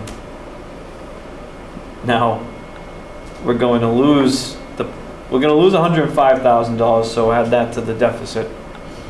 And then we're also gonna lose the opportunity to make more money. And with that, the proposal, I'm sure, will be to take this money out of the Pulte funds, which is basically our savings account. That savings account, the Pulte funds, has, let's just call it $16 million. That makes us 75 grand a month, which comes to about, I might be a little high on 75, let's call it $850,000 a year in tax dollars. That is, you'd now be depleting that in half. And those Pulte funds right now are our biggest free cash generator that we have. When I ran for this position, I was like, yeah, we got $60 million, let's use it. What are we doing sitting on, what are we waiting for? But I've come to learn the importance of why we're not using it so fast. It's keeping the lights on. You know, it really is. It's keeping this town afloat. And I think it's very valuable. And if we're going to use it, we should use it in an investment that makes us an ROI, that gives us a return on the investment. You know, I haven't been to a sewer in the past, but that would be an investment that could get us an ROI. You know, eventually increasing commercial tax rate dollars to get us that money back. Charging people for a tap-in rate when they tap into our sewer. Oh, we're going to charge you very high because we need to make our money back. And we're not in the business to come to zero. We're not in the business to be in the red. You're also going to see 8486 Main Street be considered and chosen by the Fire Station Building Committee because it's probably the biggest eyesore that this town has. And I said it last time that maybe when Mr. O'Leary was born it looked like that, but he corrected me, it was a pool hall. I still wish we had a pool hall. Spaghetti factory. Well, spaghetti factory, I still wish we had that. I'd be a frequent visitor. But it's the biggest eyesore in the community right now. And I think if there's an opportunity where we were to do eminent domain, and I know there's a gentleman out there that wrote a letter about me a long time ago, I won't forget because it's very funny, mentioned me but wouldn't mention the other individuals like the chief of fire that also was in fire, was also in favor of the reasons why we would do eminent domain is we would be in favor of an unoccupied vacant building that's broken down. We would be in favor of eminent domain on something that we could quote unquote clean the town up while we're at it. So if we're going to do eminent domain, I'm not the only one that's saying this. There are several other committee members who are of the same opinion, and many in the town, many residents that I talk to in the town that think if you're going to do eminent domain, and you'll see tonight that's the only article that I'm going to be in favor of is 8486 Main eminent domain is because of the condition that it's in. Let's clean the town up while we're at it. Now I talked about a couple of my colleagues wanting to be in favor of this, further compounds financial instability, loss of tax rolls, and what that property could bring to the rest of the adjacent businesses around it while they're in town.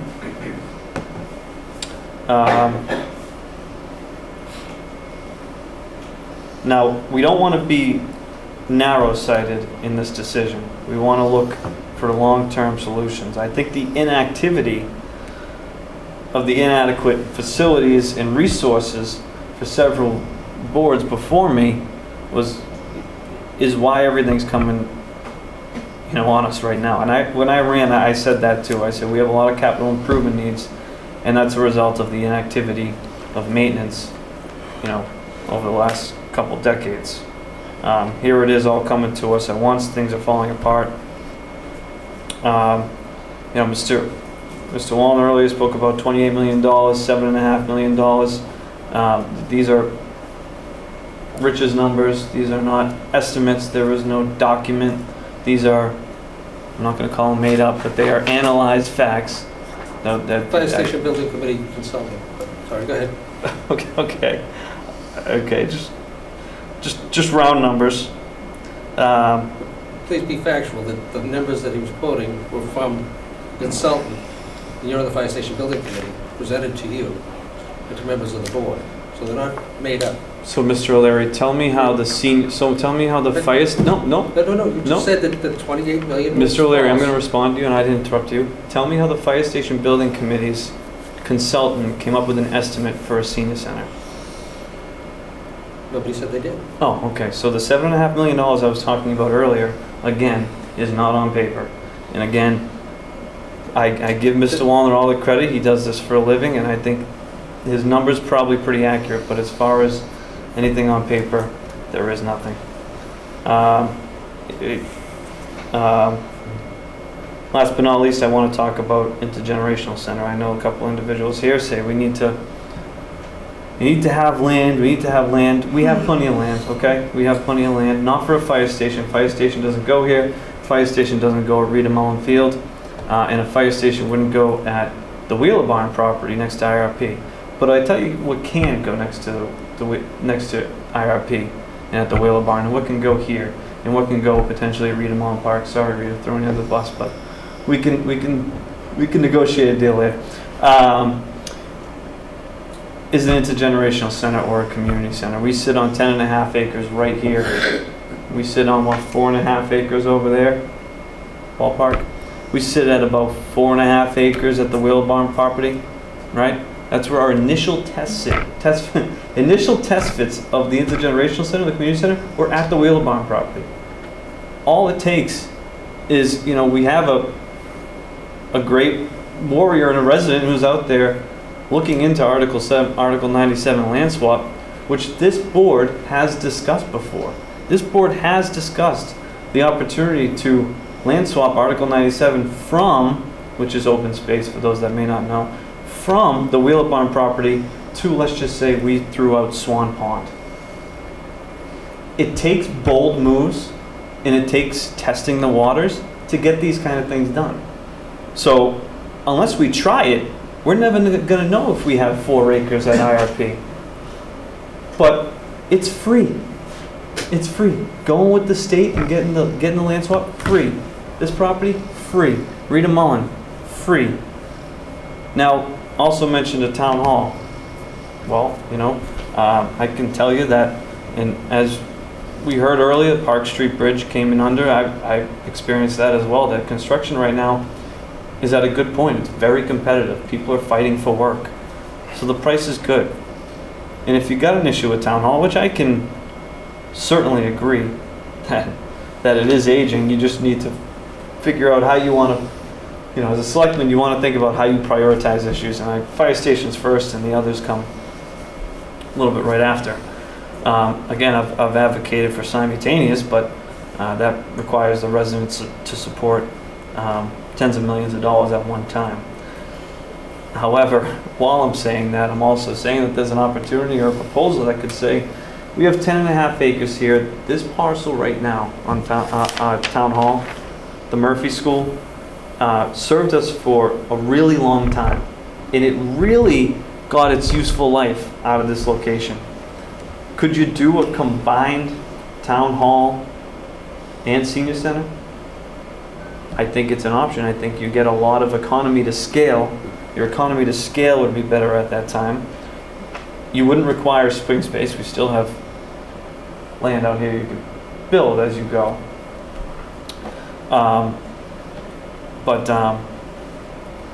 These are some of the ideas and proposals being thrown around, whether it's myself, community members, some of this board, but it takes residents to be able to understand, one, a difference of opinion. You're going to see, different favoritism here towards these articles between board members, but it takes the residents to be knowledgeable about the situations, and it takes the residents to be knowledgeable about the pros and cons about both of these. And if there is one town that I know that needs commercial business and needs revenue to do all the wishes that we have, we need commercial tax dollars. We need commercial tax revenue, period. End of story. That should be actually the backbone of every decision that this select board should make moving forward, thinking about revenue. And taking 97 Main Street for us, not only would it take away revenue, but we would go in the completely opposite direction. We would be way more in the red than we are today. That'll do it for me. You got anything left for next week? I actually don't know. As I was going, I said, I don't think I'm gonna have anything. Is that it? Oh, God, no, it's very valid. He did it for you because you're not going to be here. That's right. Thank you. But we can send you the recording. If you'd like. First of all, the Pulte money that it's generating, the interest, is not keeping the lights on. That's not what we use the interest for that money for. It's not for operating budgets or operating expenses. Are you aware of that? Oh, I thought I saw investment income. It's investment income, but do you know what it goes for, what we've been using it for? That's what I've asked. And I don't know we've the been answer. explaining through the revenue plan Either way. all the way along. It does not keep the lights on. It does not pay salaries. Okay. It has not been used to subsidize that. You're right, free cash, right? No. It generates free No, cash? No. It doesn't generate free cash, is what It you're is telling me? going to go, it had been put in over a number of years through some wise planning by the part of the administration, previous members of the board, and the financial planning team to go into debt stabilization fund, general stabilization fund, not to keep the lights on. It's Okay. not to No, keep the time out, lights on. Mr. We have Chairman. not spent Mr. those Chairman. monies. We're still making For money salaries. that we would be allocating I'm not from somewhere disagreeing else. with you. That you're still going, we're You- using this to cover this. I'm not disagreeing with you. But if you're going to be presenting information to the public as to what the money has been doing for us, It's generating. factual. It's generating free be cash. factual and accurate as to what it's been doing and what have we done with it. Mr. We have Chairman, not paid salaries. Through you, I'd like We to- have not paid for the light. I'd like to ask our finance director. Where the Through money's you. gone. What have we done with it? Isn't that number 8? No, no. When we have that 8? Oh, you don't want that know, answer? Does, Mr. Chairman, again, you know when I'm about to find the answer I want, you try and interrupt me. So I'd rather you I had not. the floor, you were done. But go ahead. Does the Pulte money interest go to free cash? Yes, it generates free cash, and then we put it in stabilization funds. Okay, but it does generate free cash that allows us to give the money into stabilization funds or capital improvements, right? So, But not keep the lights on. okay, you know what I meant. Okay, that's what you said. The image that you're projecting is that we're using this money to live off of and keep the lights on in the building. That's not the case. It's quite the contrary, because it doesn't make sense to do that, and none of us have decided. Those that were here previous to you, prior to you, had decided that's Chairman. not how we wanted to fund Mr. it, Chairman. because it was one-time monies. Are we going to talk about this? So don't misrepresent it. So, I gave my opinion on Which was 97 inaccurate. Main Street, Article 23, 7. which might end up being Article 20, whatever. 23. That's the correct. Yeah, Oh, thank you. That was 26. And I yield. Thank you. Right. But I think what's important is I that look the forward to public repeating myself needs to too. understand what the facts are. And again, the financial aspect of this needs to be considered and needs to be transparent and needs to be projected to the public. But it doesn't, it has not, it would not, and was not allowed to be by previous boards of this administration to generate free cash and put into operating budgets. Mr. Because that would be Chairman. irresponsible, and it was irresponsible. Mr. It would be Chairman. irresponsible. The phrase I said, keep the lights on, I apologize. You're right. It doesn't go to operational. It does go to free cash, which It allows It generates free. allows us to have the flexibility to do other things. So no, you're right. It doesn't go to operational. It doesn't actually flick. If we take it out and the light's still going to go on, I agree. So However, please don't misrepresent going forward. It does You're allow using the North money. Reading to do more things, and I will leave it at It that. allows us to build up our stabilization funds for rainy days and for other occurrences that are going to happen. Capital improvements. Capital improvements, not all of it, again. That has been building up a surplus in debt stabilization fund. Let's go back to 97. '97. Let's go back to the article in here. Yeah. This- We're both this- saying the this same isn't thing. 97. Just No, we're not saying the same. Article Because 97. Article 97 is something else, right? But again, it's, and again, there's no argument that there are eyesores on Route 28, but should the taxpayers be investing in that to get rid of an eyesore and maybe build a fire station? maybe. I'm in favor of all of these articles because I need to get something moving forward in relation to finding a location for a fire station. But I'm in favor of it in a specific order. And again, that order would allow the community to make the determinations based upon the financial information that will be given to them as to whether or not it's a good investment, if the ROI is there. And you're talking about lost revenue from tax-paying, private development there. What you haven't talked about and addressed is the cost of borrowing to build out a fire station, a senior center, intergenerational center, the moving of town hall. You say you can build it here. Sure, we can build it here. Yes, we can. All of those options are all on the table. But the cost of doing so and the cost of borrowing to do it is going to be substantially more for new construction than it is for a build-out over here. You talked about making the investment, return on investment, in relation to economic development and new growth. Where are you going to place, and how much is it going to cost you to find a site for a package treatment plant to get this plan off the road, get it going? Where are we going to find it for nothing? We do not have a suitable site that the town owns for a package treatment plant to get this ball rolling.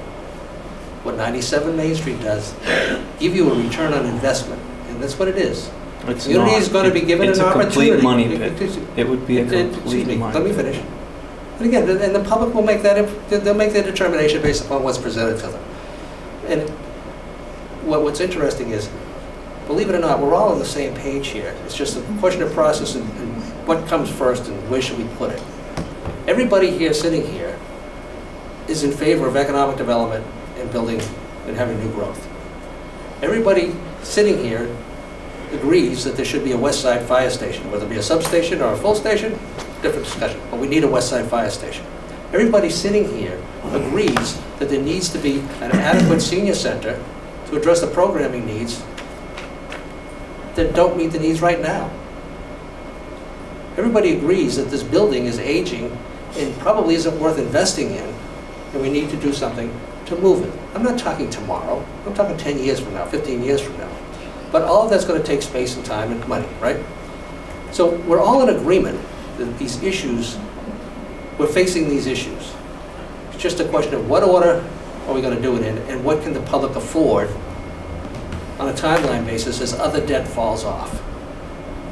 And we've done a very good job over the years of carefully planning our capital projects to make sure that it can be absorbed within the confines of Proposition 2.5, and if it isn't, we go for a debt override, and the public has been supportive. So we're all in agreement. And again, you might not see the ROI on 97 Main Street that I see or Mr. Waller or someone else sees, but that doesn't mean that it shouldn't be presented and let other people come to the same conclusion that you're coming to or that I'm coming to. Mr. Chairman, And this shouldn't doesn't be have to about you and I. adversarial. That's right. This shouldn't be about you and I. Absolutely. I I'm an agree. elected official. I give my agree. position on a warrant I agree. article. You should That's stop all. looking at Okay, me. we're You not should stop going at me. Just You're the one who would keep pointing towards me, but that's okay. let's just So, anyway. provide your opinion that- on the article and let's So move to the again, next one. we'll Doesn't be everybody presenting look the at me? information, and again, You're the just to peacemaker. move forward, any other discussion from members of the board? Mr. Studo, you said your piece, thank you very much, and I'm going to miss your voice. I have nothing else to say on this one. All right. We're gonna, when we come to 27, Yeah, four okay. articles. Mrs. Moran, you're all set too? Yes, No? I'm all set. All right, so the motion before us is to recommend what is up there as Article 27. So any further discussion? Hearing none. All those in favor, please say aye. Aye. Those opposed? No. Nay. All right, let the record show, Mrs. Moran, Mr. Waller, Mr. O'Leary in favor, Mr. Studo, and Mr. Massey opposed. 3-2 to recommend. All right, now, Article 28. 128. Acquisition and appropriation 97 Main Street. Because that's the entire, obviously, that's 28. 29. Article 20. The next one. article will be for the acquisition of a portion. A portion. 97 Main Street. Yeah. So sorry for the changing numbers. It will be Article 24, right? It was in your Oh, packets. okay. Because we're deleting Okay, part so we're 14. on Article, as was in the packet, was Article 29. The challenge is that two changes happened. You had a warrant, then we got a memorandum from the planning commission, we took it off of this list. So that's why the numbers are all. All right, so we'll work off of this one here. What was presented here is now what, Article 27, which is a portion of the parcel of 97 Main Street, and this is the portion that Mr. Lynch has offered up to assist us in meeting our community's needs to site a West Side Fire Station. As I stated earlier, we do not have a figure yet on it, but again, it is an alternative that our consultants have indicated works. So cost associated with it, again, if you're looking at the cost associated with 8486 and 7375, For a full. it's less. We haven't got a figure yet, but right now it's less. 46.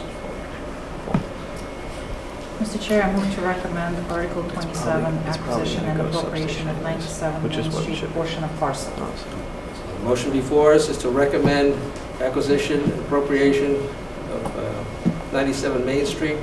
And again, this article would include gift purchase or eminent domain, just like the other ones, just like all the other ones. It would be limited to a portion. But it would be limited to a portion of 97 Main Street, which is what was articulated and presented to the town by Mr. Lynch. Are we voting on as one out of three, or are we voting on each one separately? Each article. Each article is The full 97 Main Street. Well, I mean, portion. basically, I'm saying, do I pick, like, I want to pick 97, but I'm not going to pick 84 or 86? No, or the other one? you could vote Or to I can pick recommend all all three. four. You could vote to recommend no. Yeah. Or It's none. not, they're not pitted All against. or none? I will say, practically, Yeah. what we will need to talk further about is, you know, are we actually seeking multiple authorizations, or are we going to stop the debate once we have a Yeah. yes on one of them? Yeah. And again, that's an item we could discuss further, obviously, but you could vote to recommend all four, and we could vote to recommend none. Did we receive a second? What's that? Did we receive a second? No. Second. So, and again, it's my intention, again, I'm in favor of moving this project forward somehow, somewhere. Somehow, somewhere. And that's what I would be recommending to town meeting. But I'm also going to recommend to them, you know, if I'm in favor of 97 first, you know, and it passes, then I would imagine the board would be recommending passing over the rest of it because it's done. This is where it's going. Or a portion of it, done, move on.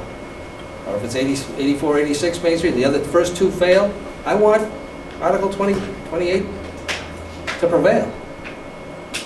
If that one fails, I want Article 29 to prevail. But that's me.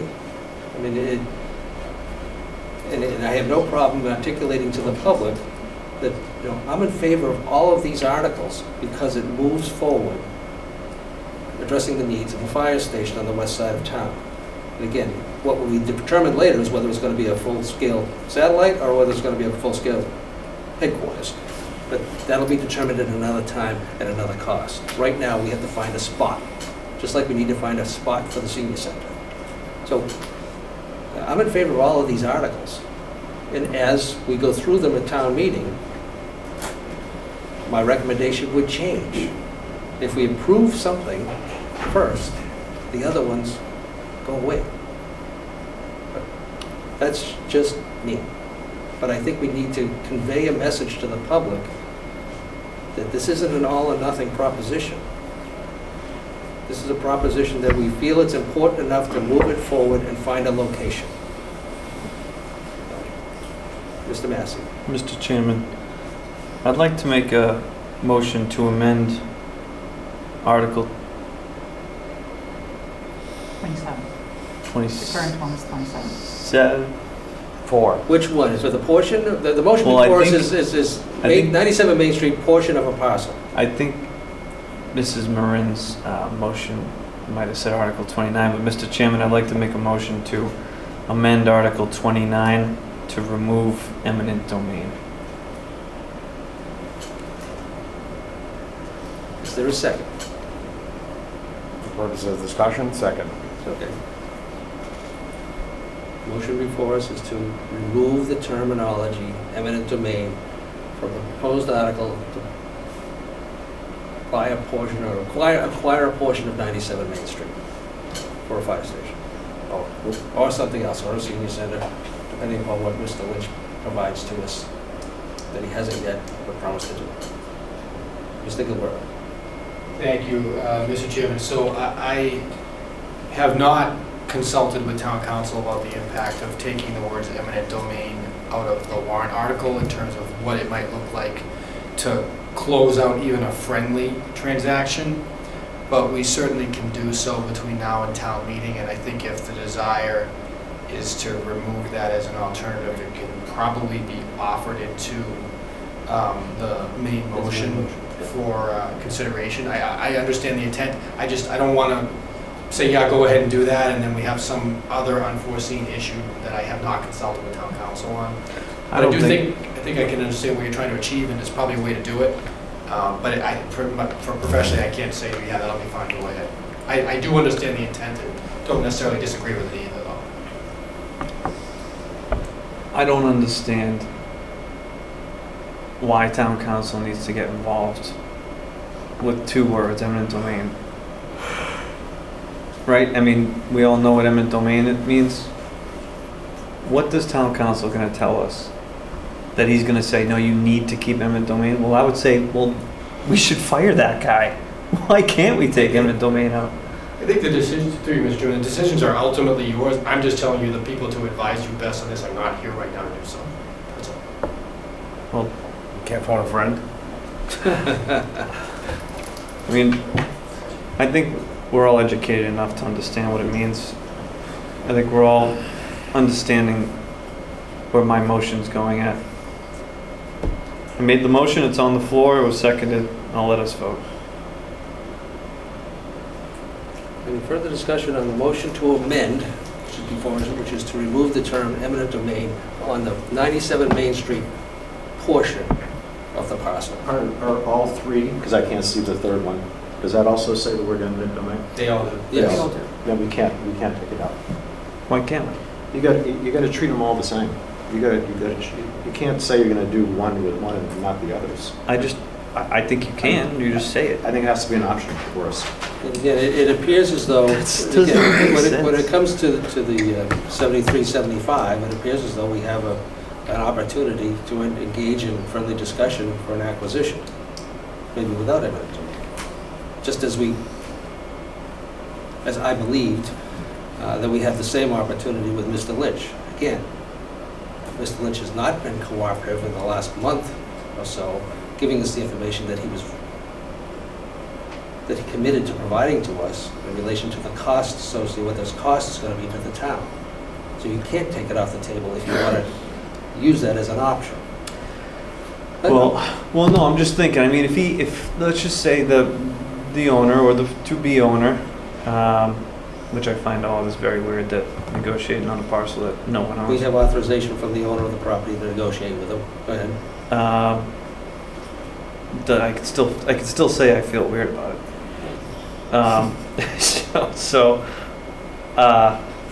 Yeah, I think interrupting what this gentleman plans for at this property and the benefits it can have for this community, even if there were a partnership, it would still allow us to purchase. But if he came in at $5 million for that parcel, this whole board would say, all right, never mind. And then you would say, Nick, I told you we should have done eminent domain. And then we'll talk all about this again. So, I don't think we need town council's I think opinion if the on discussion removing had our own gone- language from our own I believe warrant article. And I think that we are close with this owner on discussions. Don't you think that the word eminent domain pushes him farther away from us than it does to say, hey, lend out a hand of faith here?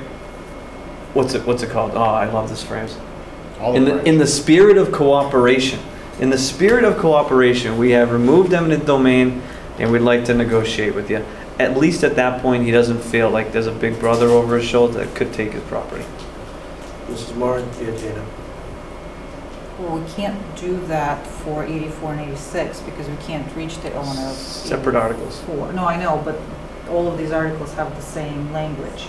I think they should be consistent because while 73 and 75 may be open to a friendly conversation, at least part of 84, 86 article, he's not reachable. He hasn't responded to anyone, so I think. I'm in favor of that one.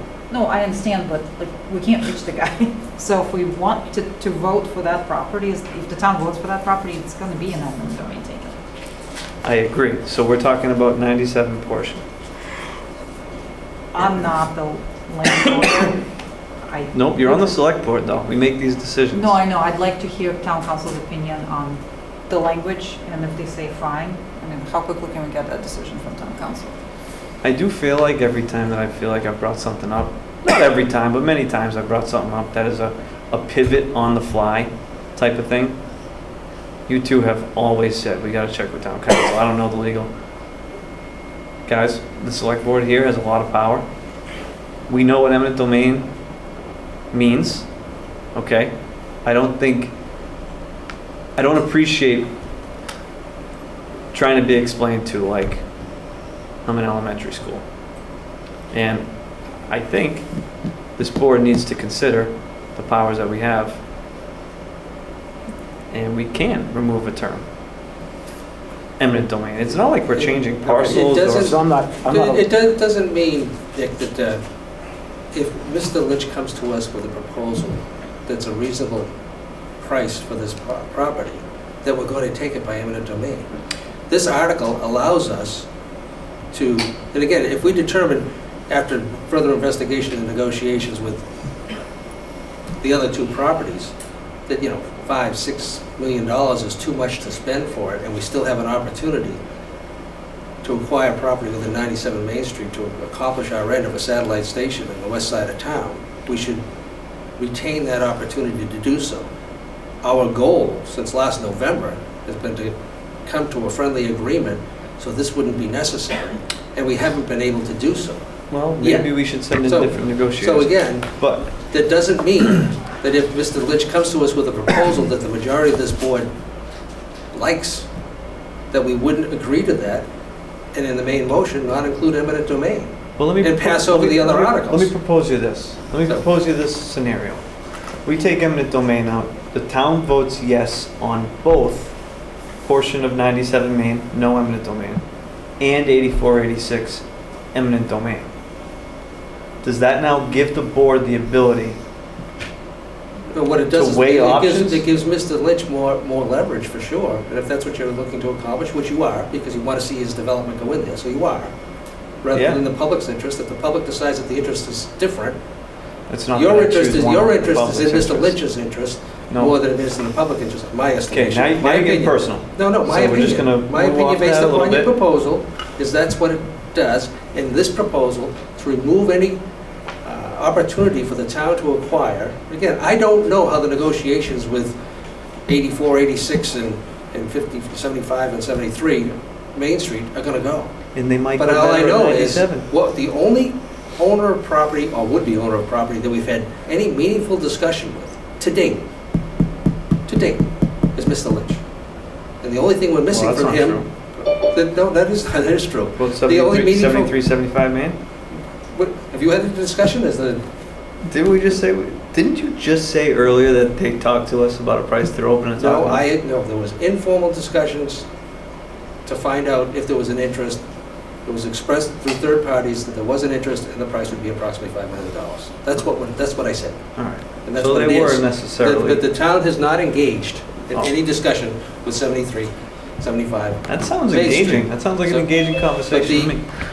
86, 86 and 84 Main Street, at this point, no discussion is going to take place with the owner of 84 Main Street, unless it's through legal channels.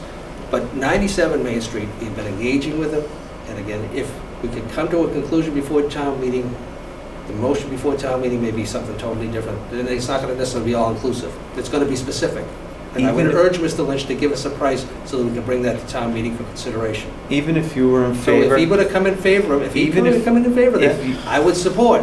I don't know when you end your paragraph, so Well, I'm trying to like jump in, but I know don't you're trying to jump just in, keep trying to going. interrupt, but go ahead.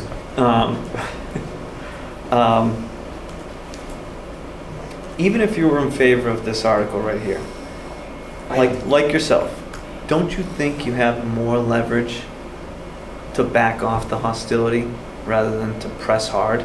If I did, I would. I Okay. don't. I All don't right. believe it's in the public's best Motion on the interest. floor. I don't Motion- believe it's in the public's Motion on the best floor. I'm interest trying at to this be, point. I'm trying to be So- friendly with a longtime resident here that's investing tens of millions of dollars to And our, I think it's a wonderful thing too. our that he is, town, and I'm but glad it's him. Mr. O'Leary likes to take away business. So Quite that's the okay. contrary. No, yeah, no, it's exactly what you want to do. Quite the contrary. Anyway, on the motion to amend, which is to remove the term eminent domain from the article as proposed for 97 Main Street portion of parcel, article, whatever the number is now, 24. On the motion to amend, to remove the terminology eminent domain.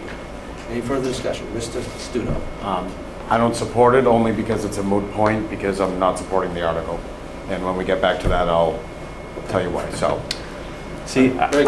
I would have, I would have been okay with supporting the article if eminent domain was taken off. I was never going to be okay with yes or no, eminent domain or not for 97, the whole parcel. But for a portion, I was trying to get me to put out an olive branch. I thought you were all set to move forward. Oh, okay. So when No, you're my the one- chance you're to the one who talk, called you for want it. to cut me off. You're the and one move who forward. called for it. Okay. Anything else? The On the community motion sees before it. us on the motion to amend. All those in favor of removing the terminology eminent domain, please say aye. Aye. Those opposed? No. Shocked. Okay, 4-1. So now, on the main motion, the acquisition of 97, a portion of the parcel of 97 Main Street, as presented. Any further discussion? Mr. Studo. it was brought up a little bit, but the next motion, which I do agree with, I think it's the best article, excuse me. So again, to me, if I thought 97 Main Street made sense, it would make sense because we could get the whole thing to do everything. I think that because I don't feel like that's going to happen, I don't support that motion for that reason. And maybe I would consider it a little bit more if there weren't other considerations coming up in the next motion, but that's my reasoning behind it. So one has a lot to do with the other for me, and more importantly, because the next one is there. So I will be voting no. Can I just give you Yeah, a thought to just think a about? while. We're talking the 97 portion for the fire is about $2 million versus the other two properties are like 5 million. So that would be a reason why, I'm suggesting that would be a reason why you would support that. I'm just being pragmatic that I think anything that says 97 Main Street is not going to pass town meeting. Mm-hmm. Okay? Even though, although I do agree with what you're saying, again, I've always agreed that the value play was there. If it was straight dollars and cents and like we knew it was gonna pass, I mean, that's really quick. I would agree with you, Mr. Wallner. I just don't.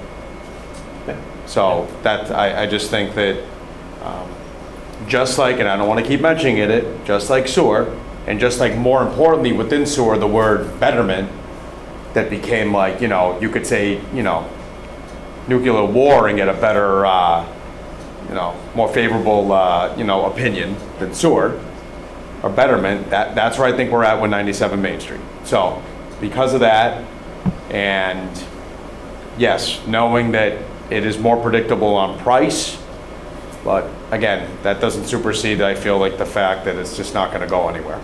So, On the main motion before us. Any further discussion? So the motion before us is to recommend what is now Article 24, 97 Main Street, acquisition and appropriation, 97 Main Street, portion of parcel. Those in favor of that, please signify by saying aye. Aye. Aye. Those opposed? no. All right, 3-2, recommend. Article, it's going to be 25, right, not 28? Yes. So, on the motion for acquisition, whatever the number is going to be, acquisition and appropriation, 8486 Main Street. I think it's Mrs. 30 Morrow. in your packet, right? It's like 30. I keep Whatever renumbering number. them. It's- Whatever. Oh, you do? Mr. Chairman, I move to recommend Article Whatever. 25, acquisition and appropriation of 84/86 Main Street. Second. Motion made and seconded. Any further discussion? Any discussion? Yeah, again, to this board, to the residents, this is the consensus on the fire station building committee. This is an eyesore. This is the salt shed. This is the long property that abuts it. There can be other deals that can be worked out with these two properties that would give all parties satisfaction. We just need to discuss that proposal a little bit more in the back end, but it's very valid and it makes all parties happy. So I am a big thumbs up on this property, 8486 Main, in favor. Mrs. Moore? I just have a quick question. Has the fire station building committee looked at whether or not the old salt shed property needs to be remediated in any way? Do we know if it's contaminated? I mean, I'm sure it is, but Was it actually a to what salt shed? extent? Yeah, I think it was. Mr. O'Leary would probably know better. Was it actually? It was a state salt shed, right? Yes. State salt shed, yeah. 84. That's not the problem we're worried about. That's not That's not the property we're worried about? No, it's more 84 Main Street, which has had a lot of automotive shops there over the years. There's still one there now, a tenant would have to be moved. You've got the removal of the two or three buildings that are there that we have to consider. If you don't acquire it, you've got to remediate it by removing the structures and double check with all the activity that's been there over the years. They do owe us what? A title? Is it called Title E? They don't owe us 21E. 21E? 21E. Presumably conduct that. We would conduct that, but if he's not going to allow us to do it beforehand. We would do it on any property, right? Right. But we can only do it on this property with the owner's permission or after you buy it. So you're buying it sight unseen and unknown. Yeah. What, That's part of the risk. Yeah. what I'll take happens the if risk. it's What's that? contaminated, then it's a problem? I'm Say that sorry. again? What happens if it's contaminated, then it's a problem? Then we're the owners and we have to clean it up. Oh, Christ. You could cap it. I get it. I don't know. I Yeah. don't know what, we But- don't know what the issues are or if there are issues. Yep. We can anticipate that there's some issues associated with what's To going Mr. on there O'Leary's now point, yeah. and what it looks like and the At condition 84 of Main it. Street, probably. Probably, what? I said, to your point, at 84 Main Street, probably. Right. So not the old spaghetti factory? Yes, it's the old spaghetti and all the land that goes with it. That's 4.5 acres. So yes, but with the abandoned building, behind it, there's a business in there which also has to be relocated. Right. Which again, we would be responsible We'd for have the to do that. relocation costs associated with that. Then once they're relocated, we would then have to demolish the properties and do the requisite 21E studies, and if there's any environmental issues that need to be remediated, it's on our dime, because we are the owners. Because once we take it, we own it. When we make the pro tanto award, we own it. And my guess, based upon the lack of willingness to communicate from the owner with anybody, not just the town, it's anybody, you're not going to get permission ahead of time to do a 21E. Because if you do a 21E, then the owners are responsible for the cleanup of whatever the findings have to be filed with the state anyway. So So if we So- do end up with this property, we hope that it's You own really it. contaminated, You so own we it. can apply for correct, you own it. brownfield credit. Well, you don't want, yeah. No, we don't really want it, but consider- if it's really contaminated, we can ask for help. But that would be like a project. In this particular case, again, it's an ideal spot for location for a fire station. Nobody's disputing, I'm not disputing that, I can only speak for myself. You know, it's the best location that would work for us, but there are associated risks. Can we test the soil on the line next to it on two sides? No, and because the federal see? government owns behind it. Mr. Lynch owns the one north of it, Behind it. yeah, and the federal government owns the one south and west. Well, we can't go poke on that property, so. They're not gonna let you go poking on it. Actually, you can't go poking anyway because it's not your property. And again, one property owner, if they're not interested in selling it at this particular point, is gonna go looking for trouble. Because once it's determined it's an issue, it needs to be cleaned up. And whoever's responsible for it would be the owner. So we can anticipate there's a potential, that's all. That's the one with the biggest risk. Right. You know, it's the best location, but it's got the biggest risk. And yes, it cleans up an eyesore, but it's an eyesore for a reason. Right. So, and again, whether Mr. Lynch did a 21E in the sale of the other property on the south side, I don't know. And I don't know if we can find out or not, or maybe he's willing to share it with us. But again, and I don't know how much of the back portion of 84 he's actually looking for in the swap. This is relatively new in the equation. So I'm sure it's not a one-for-one because he's losing frontage on Route 28, and that's a value to that, so he's looking for greater acreage towards the rear of the property. And the Fire Station Building Committee, in consultation with the chief, has identified how much of the parcel we would like to have. And it's the remainder of it. If that's sufficient to make Mr. Lynch happy with a swap, we don't know yet, because that hasn't been presented to him, that I'm aware of. Maybe, I don't know if it's been something done privately or not, but it hasn't been done through yet. And I don't believe it's been done through the Fire Station Building Committee, correct? Your Honor, No, what was the question? has the Fire Station Building Committee talked with Mr. Lynch about what the architect drew as far as what amount of The only acreage was representatives that required? you know, that I know, that we all know, that are talking to Mr. Lynch are you three.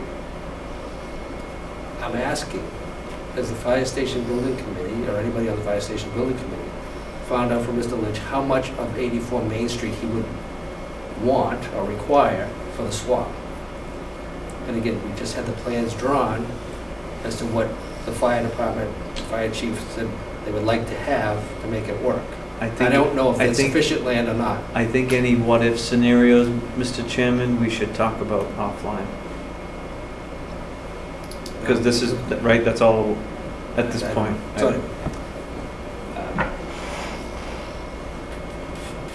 So, the motion before, do we have a motion? We do.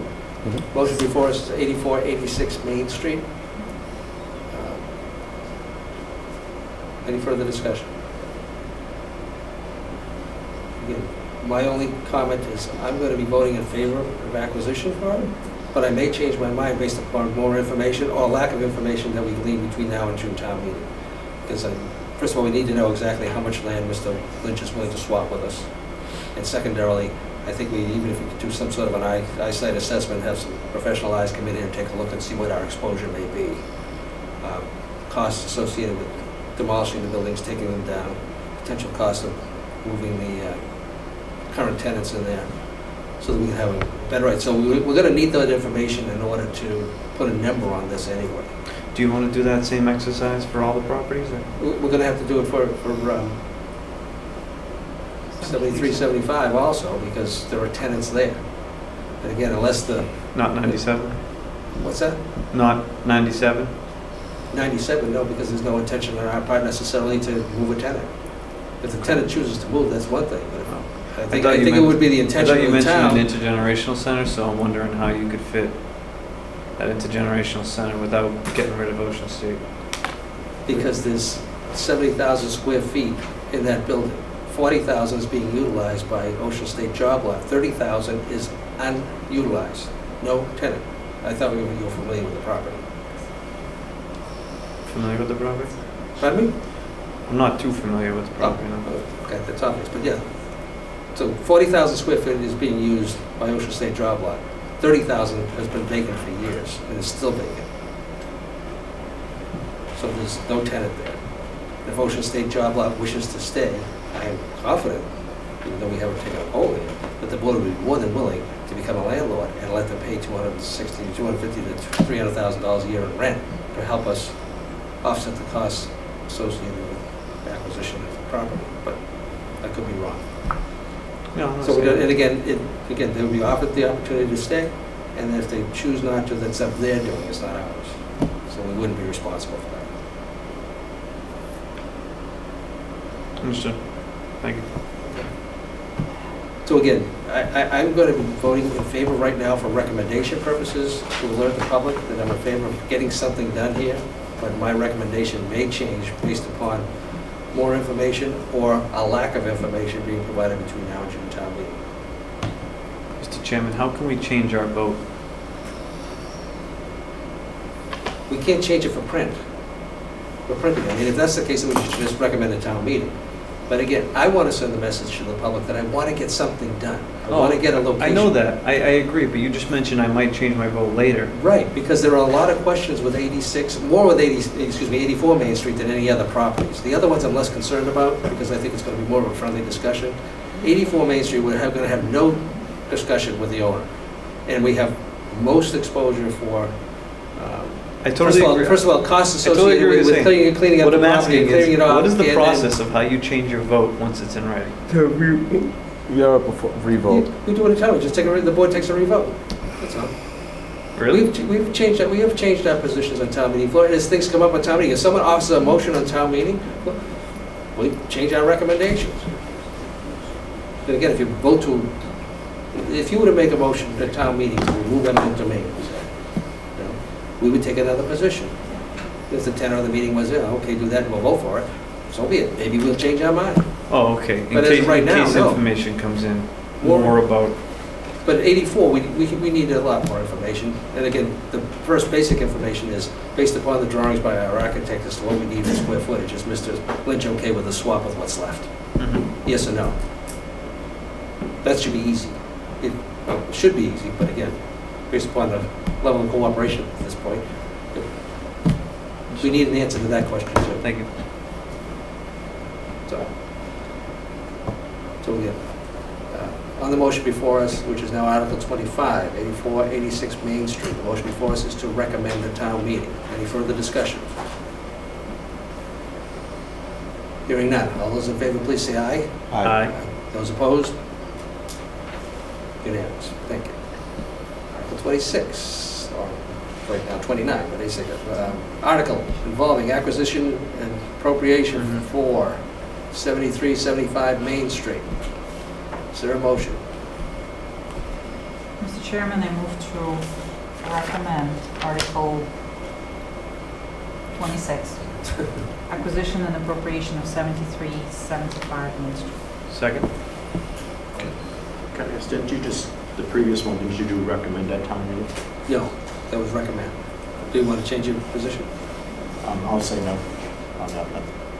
All right, so you want, no, okay, no, I'm sorry. So, Yeah, sorry, I thought you said recommend at town You meeting. said I'm sorry. recommend the town meeting. I said recommend. No, he said he might change his vote at town meeting. No, the recommendation, the motion before us, Sorry. is- okay, let's revisit it. Sorry. There doesn't seem to be clarity.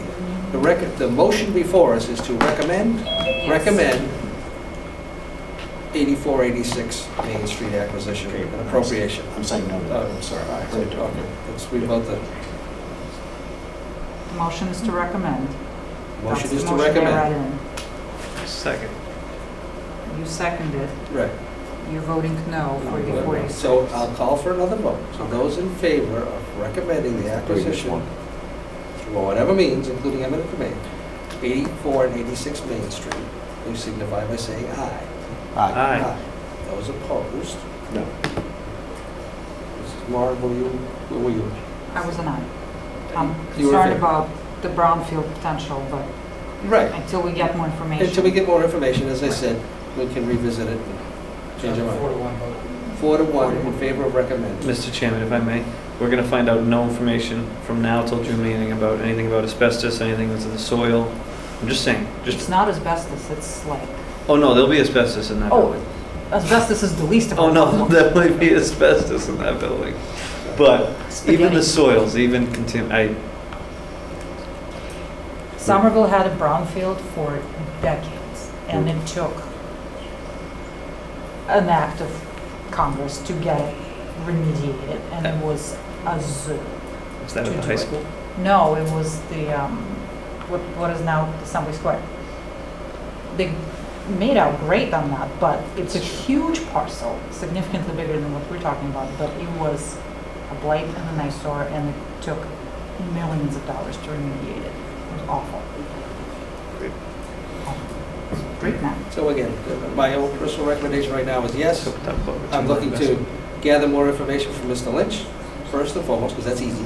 The rest of it is going to be more of a chore, whether we get the requisite information to do it or not.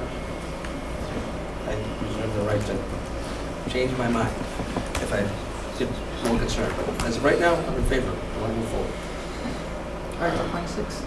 Is it Article 26? Yes. So, motion for the acquisition and appropriation for 7375 Main Street. Second. We have a motion. He already seconded. We're good. And we have a second by Mr. Massey. Any discussion? No, I feel like this is on the back burner, maybe a priority 3 for not only Well, the actually, fire. this is actually priority 2 for the Fire Station Building Committee, not fire 3. 97 is 3 now. It was True. 1. It was the 1. It was 1, and now it's 3, and that's okay. All right. No, I'm just saying, I think this doesn't, this but- makes the least sense. And then that means that's Makes where the it'll go least- through. But Yeah. it's Oh. also a lot of frontage, and it works. Yes, Sandra, stop. Just keeping in mind that that was a gas station originally, the front portion. 73, 75 was a gas There station. was a gas station up front where Bernardo's landscaping is with the trellises and all that stuff. That was a gas station. So when they And redeveloped then it, there's did they do the test? another workshop behind the gas station. Mr. Nelson used to own that, and he lived in the house in the rear, which is 73. 75 was a gas station. 73 was a residential home. So when 75 was redeveloped recently, So it's never been redeveloped. It's still a single-family home that's been made into an office. When Mr. Nelson owned the gas station, he built another garage behind it, which is probably on 75 Main Street, not 73. And again, that was auto repairs for years. Didn't we have any concerns about their zoning? How they, That was for the use. and they're good on? I believe they got a variance for the operation from the Board of Appeals. I didn't know if that would help our favor in any. I don't know. So again, we have a motion and a second on Article 26. Any further discussion? Hearing none. All those in favor of recommending Article 26, please signify by saying aye. Aye. Aye. Those opposed? Opposed? 4 to 1. Thank you. Now, easier ones coming up, I hope? Let's see. One left. Well, that's an easy one. Mr. Chairman, It is? Which one? Now, so Article 31, Riverside Drive. acquisition and appropriation, what else? What do we have? Authorize the select board to acquire interest in land on Riverside Drive. Mr. Chairman, is there an opportunity where we can put this ahead of the fire station ones, maybe near the street acceptance of Nichols Street, in between those, where we can just, you know, when town meeting comes, they can scramble and let us fight over the properties? We don't want as many people there as possible to, No, yeah. no, that's not my intention at all, actually. I didn't mean to say it like that, but I think maybe the temperature would be cooler before these articles than after, and I would just Yeah, that's a- recommend if I Fair could, point. you know, this is a little bit more personal issue than town issue, and Well, this is a town issue too, but No, yes, I- but not the same. Especially when that come up is Vincenzo stood at 122 Elm Street and tell you guys how I really feel when I'm on the board. Joke, joke, joke. You're spicy. You're spicy. So if you want to make a motion, I have more Mrs. rights Moran, to to recommend what is now Article 27, to acquire land on Riverside Drive and renumber it to be Article 20. We do that. Number 23. Article 23. thank you. People are fired.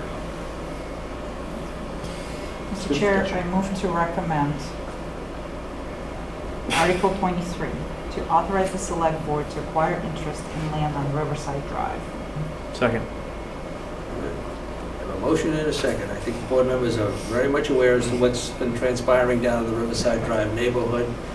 It's an unfortunate set of circumstances that it appears as though without board and town intervention, it's not going to be resolved easily. I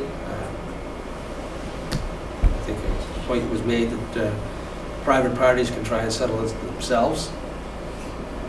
It's a question of whether or not we want to expend taxpayer monies to get involved in a land dispute in the neighborhood. Yeah, Mr. Chairman, I'm sorry, Vincenzo. Mr. Just Studo. real quick. Mr. Studo. Oh. Mr. Studo. I think also, whoever presents the article, and I don't know how much, I mean, also should mention that if this does go through, that once acquired through whatever the process, that enforcement will be swift. Because send a message that once that yes happens at town meeting, you know, you might want to start playing nice real quick, because enforcement will come. And, you know, it's one thing, you know, doing certain things to another resident, fine, but some of that behavior towards law enforcement will be borderline. It's real expensive. I think we need to be cautious, though, that unless and until we acquire an interest in it, there's nothing to enforce. The police department's made it quite clear. No, I'm saying at town meeting, just to know that this is gonna be one of those things where if the town does it, it will also be acted upon as quickly as possible. Because there are some other things where are gonna take a little, just because it gets approved doesn't mean it happens right away. As we know, sometimes there's reasons why we wait 9 months for something. But for this one, I just think it's, just to give the expectation, because I think at this point, we had to go through the motions, we didn't have enough, unfortunately, what I've learned is that before the town can get involved in anything, you have to go through the motions. It just is. You can't just quickly just say, you need the letters, you need the reports. It is what it is. Like, Yeah, we need a title search and then determination as to who the rightful owners are, and then we have to notify them and then take it all that by stuff, eminent yes. domain. Are we talking about eminent domain here? Correct. In So- order to clear title. But that's what I'd just like to say, that I think that like this is something where maybe the expectation might be to move quickly from the point of approval to get the ball rolling. I would hope so. Yes. And again, we've already instructed council to take a look at the titles the best they can, to give us an indication as to what our standing is and who has standing anyway. We haven't got a report back, but I know that they were looking into it. Yeah, Mr. Chairman, I'm in favor of, I'm going to be in favor of this article. You know, when this gentleman bought the land, it was fenced off a certain way, and it was used by the public for years. Now all of a sudden, he's a newer resident, and he just felt the need to take over the property. But it's had a really adverse effect to that entire neighborhood. Not only abutting residents, across the street residents, everyone in that neighborhood enjoys that plot of land, and they have for decades. So it's created a unfortunate environment in that neighborhood, and I'm with Mr. Studo. If this goes through as a yes, I think it's, you know, really a warning to that individual that we will act swift. But I'm going to be in favor. I think this gentleman has this place locked up like Fort Knox. There are cameras on every angle. What is? Again, any character assassination. The gentleman believes that he has a legal right to the land, and there's a dispute. There was no character representation. I just said this gentleman has it locked up like Fort Knox. There's a land dispute that was brought to our attention by residents down in the neighborhood there, and by the gentleman himself. Am I done now? By the way, by the gentleman himself. So we find it necessary to come in and try and resolve the issue. And the only way through resolution is clear acquisition of the property by the town. And it's very important that the residents do understand before they vote that this neighborhood is almost unanimously in favor of asking this board to solve this through this article. I think we should strongly consider it. And then no doubt. And again, this is in response to, first of all, not just all the other residents down there, but also the gentleman who's making the claim. So hopefully there'll be some resolution, there'll be support from town meeting for us to resolve it and acquire the property. And that's what we see as the resolution. So, and again, require a 2/3 vote to do so. So do we have a motion to, we do have a motion before us to recommend. Any further discussion? All those require 2 days. All set? Yeah. All right. All those in favor of Select Board to acquire interest in land on Riverside Drive. All those in favor of recommending it, please signify by saying aye. Aye. Those opposed, unanimous. And again, that'll come up after the Nichols Street. Take a vote to move it. All right, so Mrs. Moore, did you make a motion to, actually, she did, she put in a made motion to. I read it as Article 23. Number so 23. that Did you was- just change it, did you just change the number when you read it? I did. Would you, Do we need to? No, as long as everyone's okay, I'm gonna move it. yeah, the intention was clear to all the board members that it was going to be before the other 97 Main Street.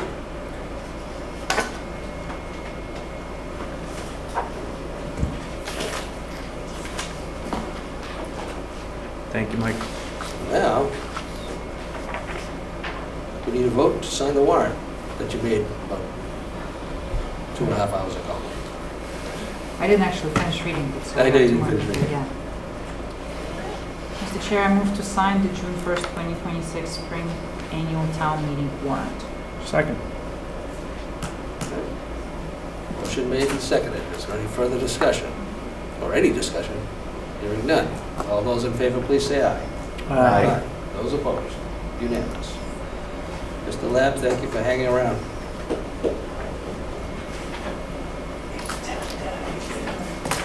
Interesting. And now Doug can finally get out of here. Well, now we gotta sign it. Oh. He's going to witness it. Any changes and take me a moment. Mr. Gilberto's going to make the changes, print it out, so we can sign it. And then, What's the purpose? Yeah. I saw that like. We still have 15 articles to go through. No, we don't. Here? We're on 7. Oh yeah, we'll fly through this.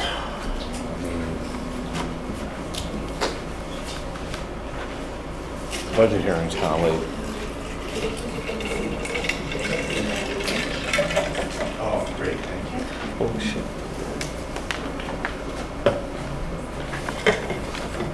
I'm gonna go home after time. What?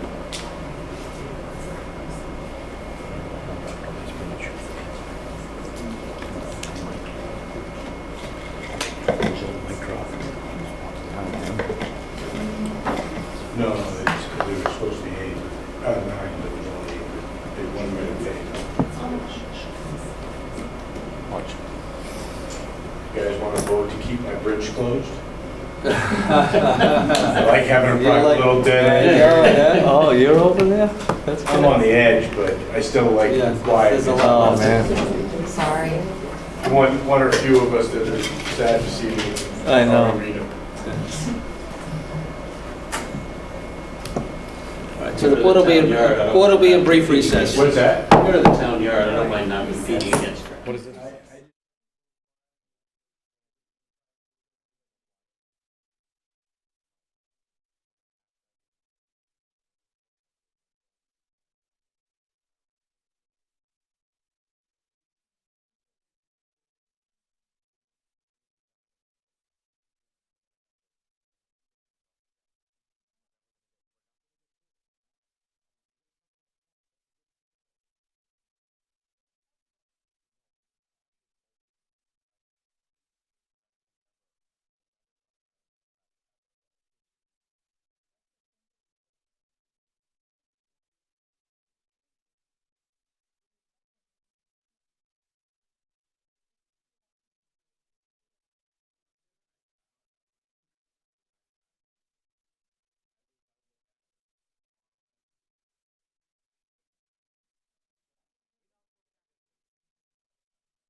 You have a whole other day to exercise all this authority. We might even I need to can't call wait. an emergency meeting.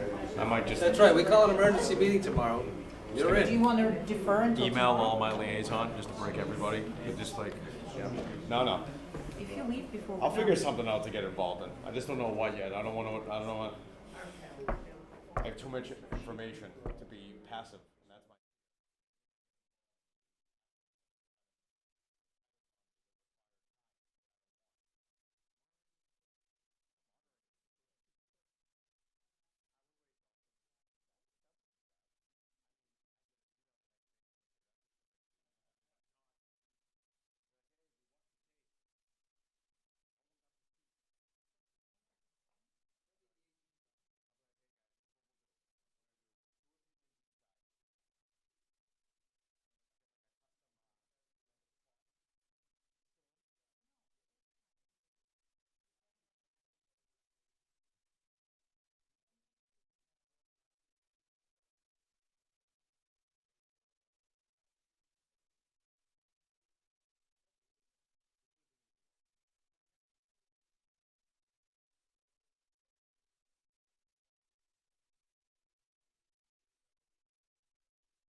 Love lefties, hate righties. What's that? I said I love lefties, hate righties. The date, what's the date? It's Fourth. still the 4th. Still is. You guys didn't talk that long. Give us time. May the 4th be with you. Thank you, Deb.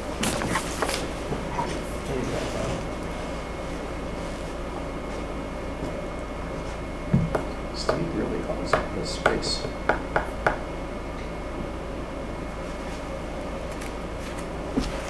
Right on time for this hearing.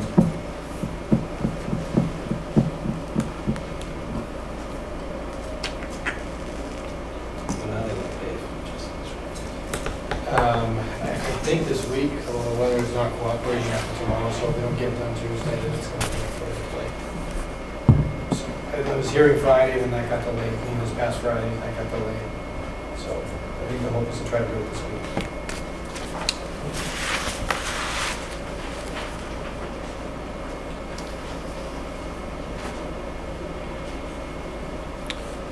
I'm sorry. Oh my God, I'm not. I did his date for him. You're gonna send me that, budget. What's that? Yeah, I just did his date form. I didn't realize it was structured like that.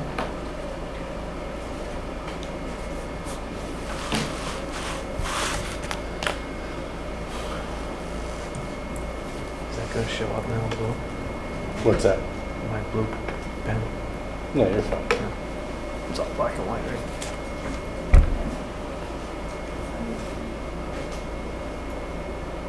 Public notice on this? Is there hearing notice in the package? Catherine, do you have a hearing notice on this in the packet? It should be. Did you print the hearing notice for Catherine to read? Are you able to pull up? No, please don't. It's not going to take there. Are you able to Thank pull you. it up on your screen there? Doug? It'll be, well, after that.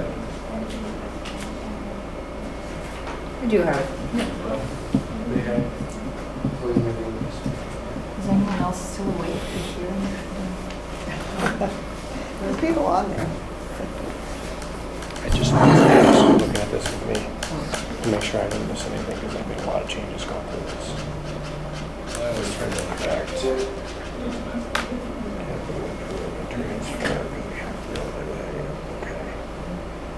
Mr. Chairman, any thoughts on agenda items that can be punted?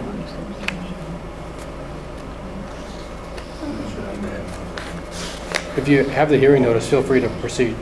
Okay, Yeah. Mrs. Moran? Town of North Reading, notice of fiscal year 2027 budget informational hearing. The North Reading Select Board hereby notifies the residents of the town of North Reading that an in-person and virtual information hearing on the fiscal year 2027 budget for the town of North Reading anticipated to be considered at the spring annual town meeting on Monday, June 1st, 2026 will be held on Monday, May 4th, 2026 at 8 p.m. Room 14, Town Hall, 235 North Street, and by Zoom Technology. Or 10:30 p.m. Right. Yeah. We're a little late. So the notice of public hearing has been read, published and read, and with that, we'll turn it over to the town administrator and finance director.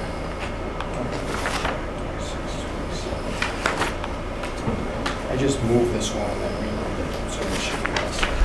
We're just making sure that this warrant has everything on it because it's a lot of moving parts for tonight, so. Now we're gonna make copies of that original to Doug? Yeah. Is that right? Thank you, Mr. Chairman. So the finance director, as is usual, has prepared a PowerPoint presentation. We'll go through, there's a lot of slides, but we'll go through them, I think, fairly quickly, and intend to focus, a little bit more on some of the emphasis when we get to town meeting. So this is a slide that just talks about the budget process and who participates in it to the financial planning team, working to develop a joint recommendation for the select board and school committee. It evolves over multiple months, and as we've talked in the past, the numbers do change from week to week, but we do believe we're at a spot where things are at their final proposed numbers. This year, property taxes are $68.1 million out of the $90.2 million general fund expenditure. They're our single largest recurring component of our tax revenue. We've talked about the long term, how our 20-year average cost increases have exceeded those revenues in the various categories. New growth has been a stabilizing force for us. It's been something that we've forecasted to decline, although we're optimistic with the recently permitted 20 Elm Street project. That should that project get going, that will be another area of multifamily new growth to sustain some of our budget challenges. But we know that there are challenges beyond that dollar amount moving forward. This is the projection. I think this should not be new to anybody at this point in time. It was prepared in 2023 and projects through 2043. Again, you see that the deficits grow each year as we move forward in time, based upon that structural imbalance between our revenues and our expenses. These are just slides that we've gone over. Previously, we were forecasting that there would be challenges in the budget going back to 2023 and 2024. We talked similarly about this in 2025. Our budget goals were to continue to collaborate, to maintain services to the extent possible, modify or add if we needed to address the community's needs, look to multiple funding streams and develop a scenario that maintains services without relying on a Proposition 2.5 override for fiscal year '27. This is I'm sure we'll review just for the numbers, if that's okay. So we've been through this, the revenue plan a number of times, but the total general fund revenue for 2027 is basically $88.5 million. Of that, $10.5 million are the fixed costs that are not allocated to either the municipal side or the school. That leaves 25 million, about 25.8 for the municipal allocation. The fixed costs on the municipal side are 6.7 million, and then we have offsets, and this does include the trash, estimated at the higher trash fee of $3.7 million. So the municipal revenue available is $22,805,000.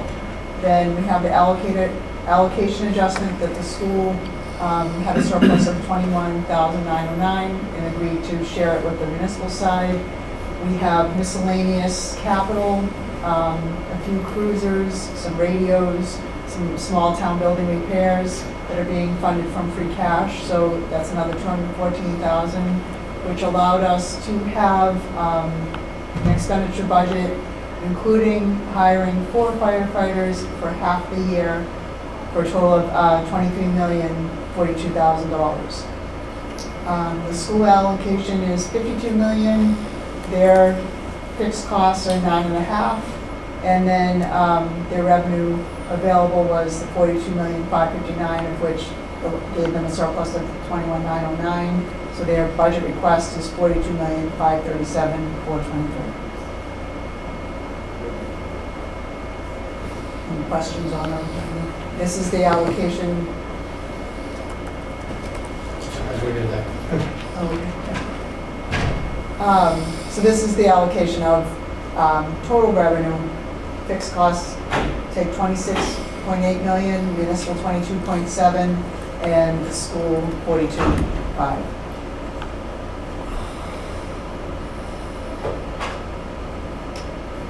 So I know this is tough to see, but this is how we balance the municipal budget. So the revenue available was the $22,805,000. The departmental requests, and this request does not include the approximately $800,000 for lease space for elder services that was eliminated fairly early in the process, but $23,808,000.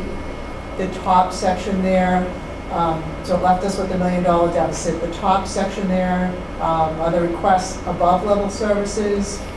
So we went through these, through the budget hearings, different various positions that were asked for, including, an assistant TA. I don't have to go through every one of them.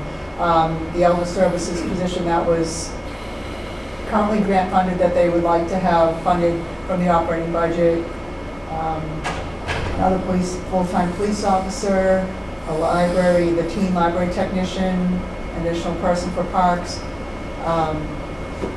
and then an assistant for youth services. So those were essentially not even considered because we decided,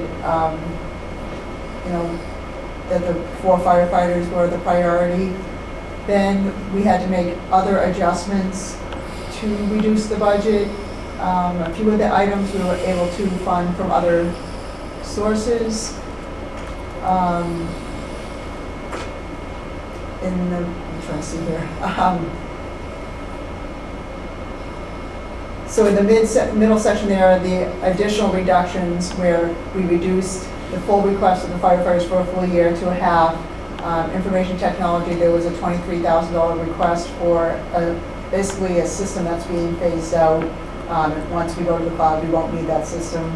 $1,400 for a change in the library personnel due to some retirements, and then the elimination of the majority of the youth services budget, both the director position and a large portion of the expenses. The remaining adjustments were all adjustments in funding sources, primarily pushing our miscellaneous capital to free cash, and there was one item in town clerk that IT was able to fund this year, the poll pads, and the transfer from the school department. So with all of those adjustments, we were able to match our expense budget to the available revenue, the 22.8. So, while it looks like we, got by another year, the $214,000 that we are funding, the miscellaneous capital that we're funding for free cash, in essence does create a problem for us because it's something that we really should be funded from operating, and then going into the next year, we really have to make up those funds if they're requested again. And typically, the items that were there, especially the 2 cruisers, are annual requests. And the other position it puts us in is, as free cash disappears, as expenditure budgets tighten and get closer to our revenue estimates, we won't have those available funds to continue to use free cash. So I think everyone knows at this juncture that for FY '28, we're facing a larger issue, funding the firefighters for a full year, funding miscellaneous capital, and other items that we have been funding with free cash, like retirements, snow and ice deficit, and even our capital plan that we just need a long-term revenue solution so that we don't have to make catastrophic reductions.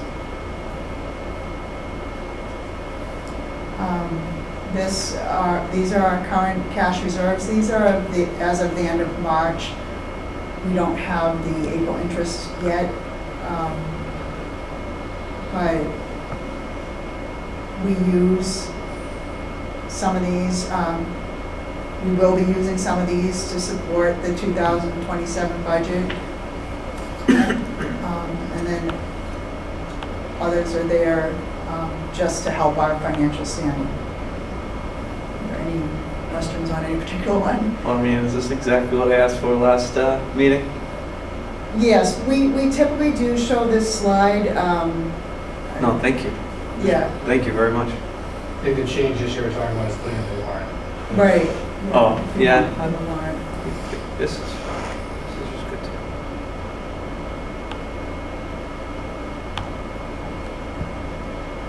Well, we've really gotten that capital improvement stabilization up, which is great.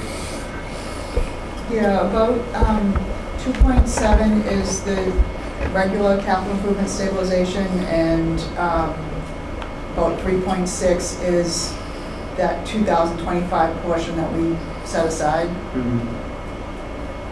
Awesome.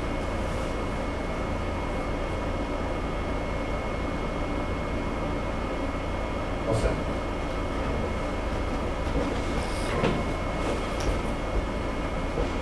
And this basically describes why we don't use other available funds towards our operating budgets.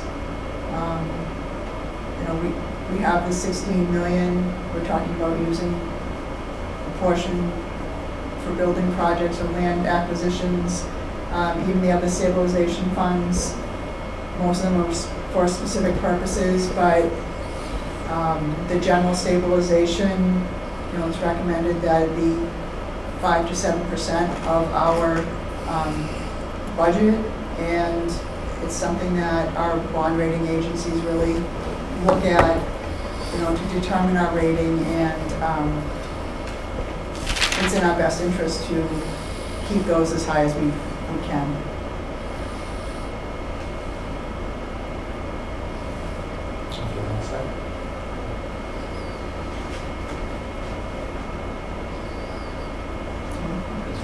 That's it.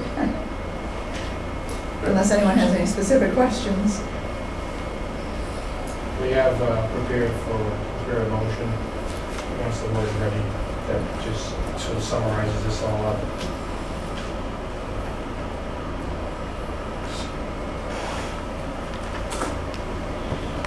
Number 7 in the packet. I have a question. This is Mark. During the early discussion, we decided to pass over the Economic Development Committee appropriation. What happens to that number? Does it go back to free cash? The $25,000 for the warrant article for the Economic Development Committee that is now not going to be appropriated. It would just close out to free cash. Okay. There's no later article to tuck it away and be premature to try to put it in capital stabilization beforehand. Put it to street signs. So when we Nice. read out these numbers, do I need to adjust for that, or just you'll adjust it? Okay. Right, yeah, that's a separate article. All right, any other board members, any other discussion, questions? Members of, here, so, members of the public? It is a public hearing, if anyone has any questions. Members of the public, Or online, if you could use the raise hand function, if you have a question.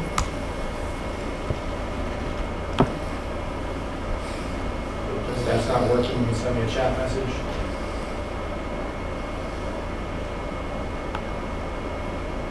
Not seeing anything coming in.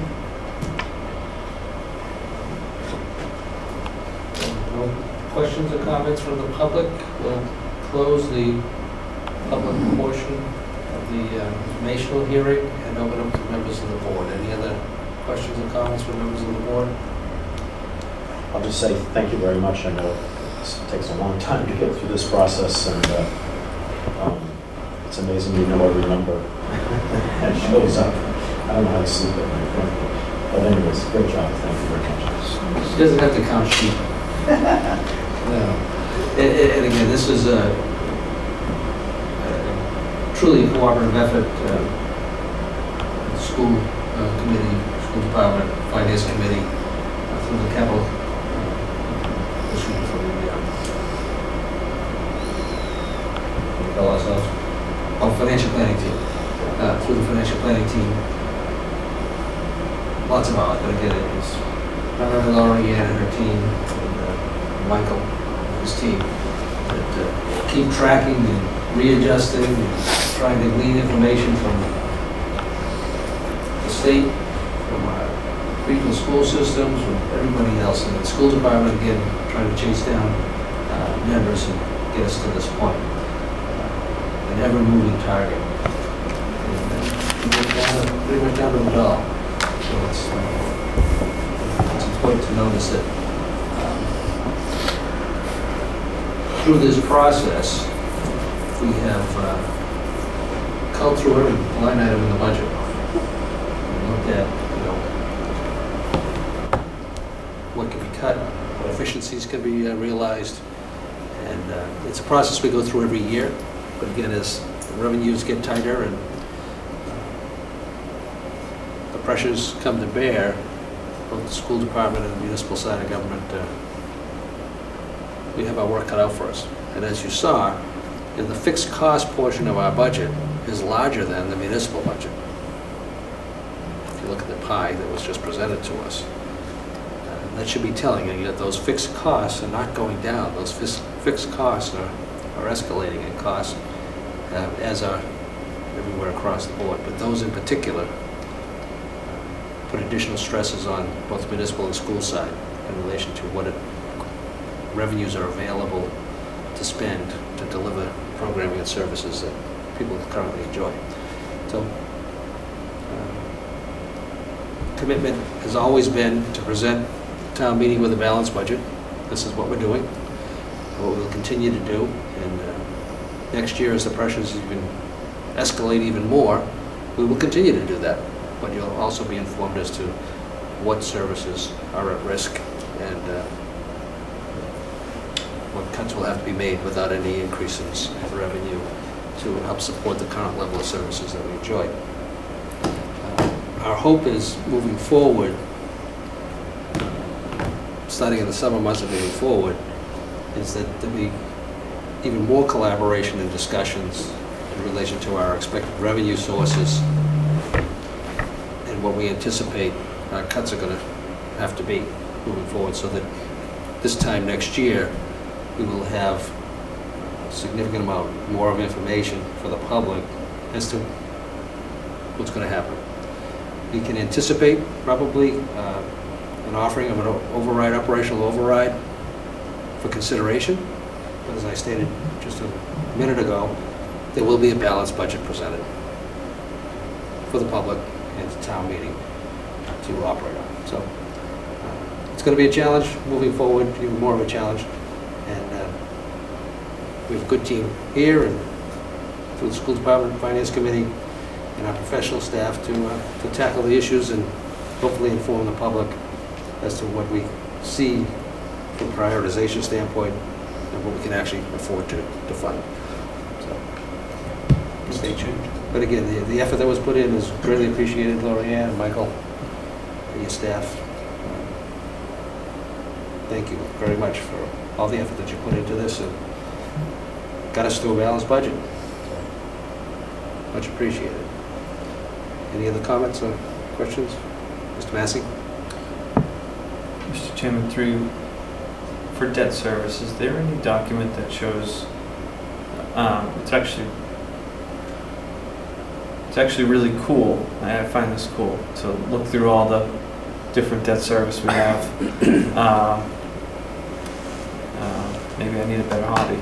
But do we know when these expire? Is there any document that might say, hey, this expires fiscal year 2029 or whatever? Just to give us a ballpark as to, hey, maybe it's 3 years out, 4 years out from now, we're like, wow, look at all that debt that drops off. We can Yeah, I have try to find a light at the end of the tunnel. Right, I have debt schedules for all of them. I'll be updating them in a couple weeks because we're going out right now for our current borrowing. Okay. But I can send those out. Yeah, whatever.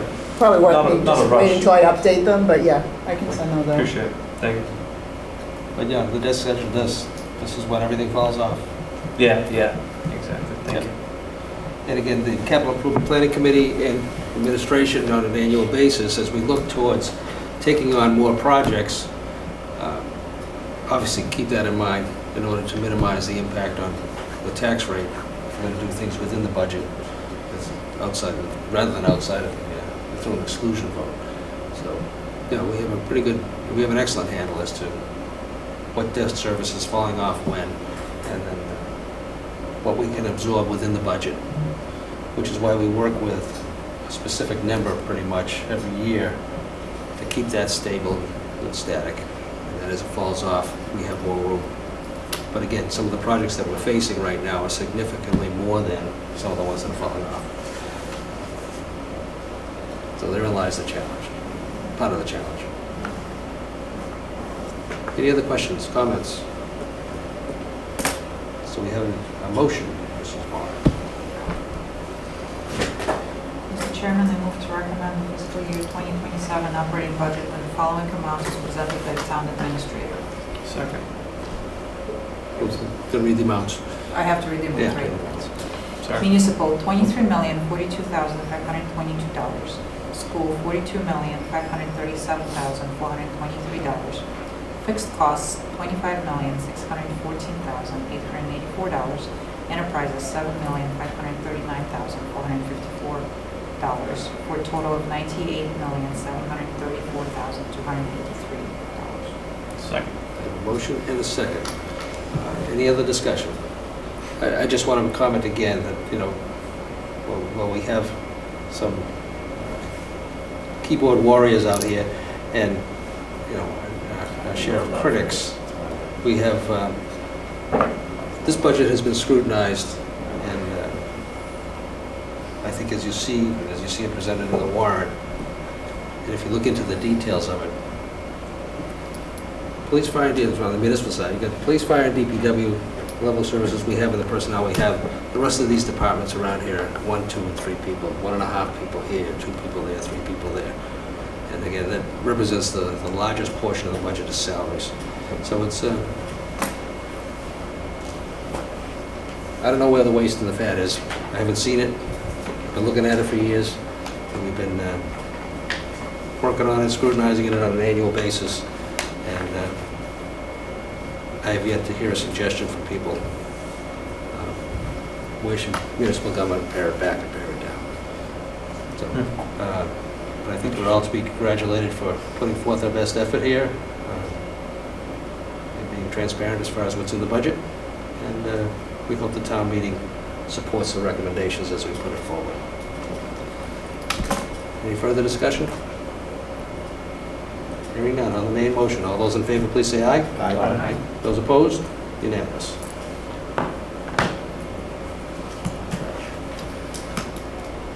All right, well, Mr. Parisi, is he still with us? He is. Joe, I made you a co-host, so you should be able to unmute and share your video when you're ready. Ready? Do you want me to share out the presentation that you sent? Or can you do that? I have it ready up on my screen if, Okay, you should be able to share. okay. And it's a lengthy presentation, but I asked Mr. Parisi just to touch on the things that were open questions from our last meeting and some of the things we talked about when we met with the company today.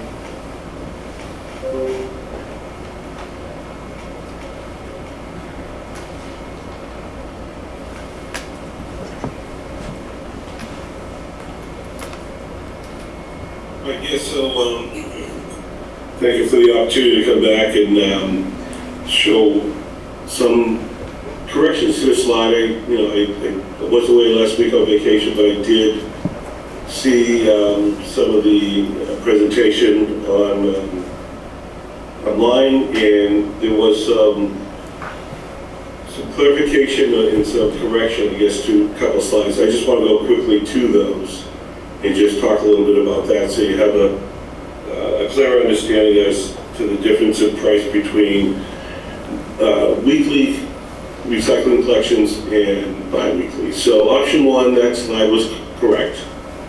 That is the cost, and I think most of you were leaning towards that option, which represents a very similar current service level. So that information is fine. The fee for that, where we come into a positive number, would have been $535 per user.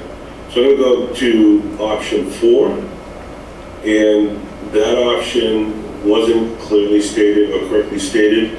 I want to point out option 4 represents bi-weekly recycling, and the CRTs would be paid by the trash fee revenue. So those are the two corrections there. And so that does have a significant drop. In fact, the savings to go bi-weekly is $245,000. So it does make a difference in the fees from option 1 to option 4 of $60 reduction. So you'd be, instead of a $535 fee, you'll have a fee that's $475. So just want to make sure that was corrected and you have that for consideration. So I think we had thought that the difference was around $35,000 or $40,000 in our discussion last week, and then we sort of paused and were questioning that. So Mr. Parisi's gone through, reviewed, and updated to make clear the differential. And I think part of the concern that was expressed, Joe, and again, I don't know if you've spoken with anybody with experience in other communities, is that if we go to bi-weekly on recycling, the likelihood of an increase in the regular weekly trash would probably increase, because those that are recycling now, there's generally the recycling exceeds the level of trash disposal. And as it builds up, people would then just throw it in the trash rather than recycle it. I don't know if you've had any conversations with other communities as to how it's worked or not worked. No, we were talking to the vendor today. There are, as far as the contract seed ventures that weren't bi-weekly customers, but there is additional carts that can be purchased or provided for recycling if that becomes a necessity for some. I don't think all will need that. It is a very generous size. The barrel gallons in the barrels would be 96 gallons. That's another slight correction from 98. But I think that's an option for some that, do recycle quite a bit. But we wouldn't want to see, every user needing 2 barrels. Certainly that would be a cost that reduces any kind of savings from bi-weekly considerably. Yeah, I'm not talking about people requiring 2 barrels necessarily, but more than excessive 1 barrel, and it's only going to be picked up bi-weekly, would then, rather than recycling, end up just throwing it in the trash on a weekly basis. But I mean, that could happen, certainly.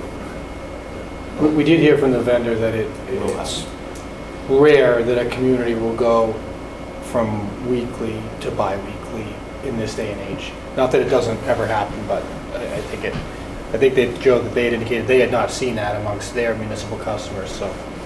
And that's not a surprise, because, obviously, as recycling has increased, moving away from that is just creating more inconvenience for our homeowners or residents. no, but you're talking about, well, again, what did you say, $60 difference per year? Yes. Yeah, so it's not insignificant. No, well, it's $1 and some change a week. Yeah, so it's not worth the savings. It's a sanitation issue too. Yeah, right.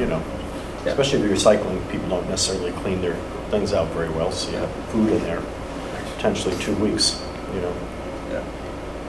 Doesn't sound No, like to me. so the difference is it looks bigger than it is as far as an annual basis, but it's, Yeah.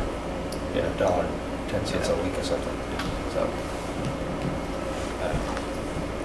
okay. Board members, any other questions in relation to, again, we were sort of leaning towards option 1, and I think there was a suggestion to take a look at option 4 as far as the bi-weekly, but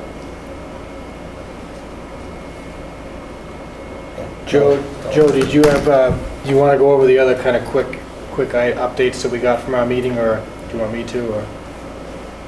I have my notes right here. I can read them. Yeah, go for it, please. Okay. So, the cart sizes. So 96 gallons would be standard. There would be one for recycling, one for trash. But there are options for 64-gallon carts available for senior citizens and others that may have some constraints and with bigger barrels. So, I mean, that is an option, again, to some that may need it. Perhaps, get 100 or so on hand for that situation. So the totes would be a blue body with black lids for trash, green lids for recycling. The carts will have town logo or name on them. As far as the collections of containers or CRTs and some other storing of spare carts, there'd be containers that would be brought down to the DPW yard, and they would be housed in those containers. For CRTs, when they're filled, the third-party company would be called up to process those and properly dispose of those. Other notes here. So the Cell feels that having a second cart for trash, if that was the case for some that have a lot of trash, maybe a better option than having a blue bag or a pay-as-you-throw bag. So if there are some users that would be in need of 2 carts for trash, they possibly could have that at an additional fee.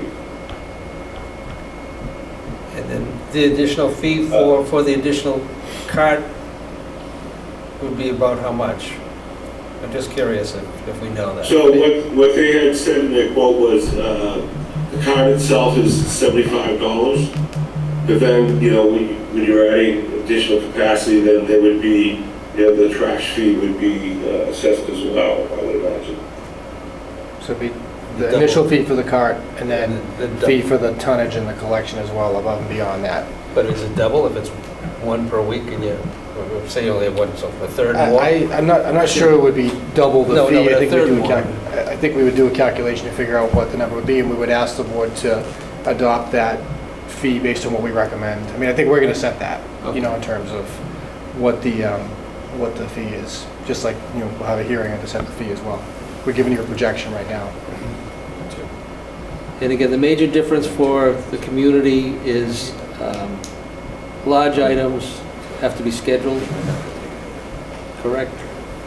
Bulk items once a week, but been scheduled, called in and scheduled as opposed to, like we do now for, say, mattresses.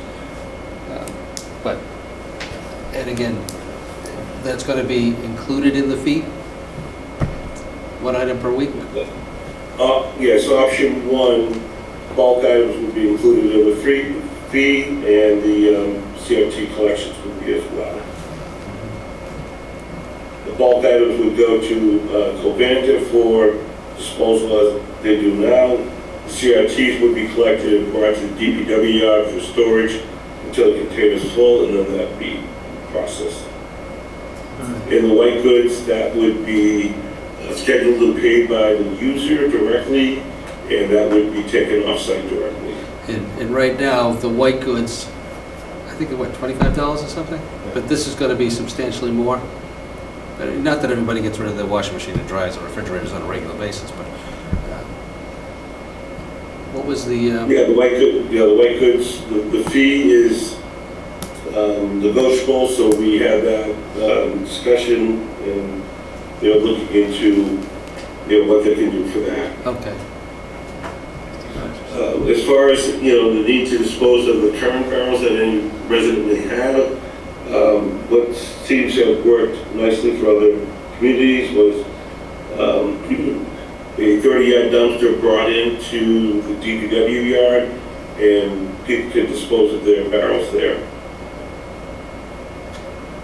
Their current barrels or toters, The current be barrels. recycled.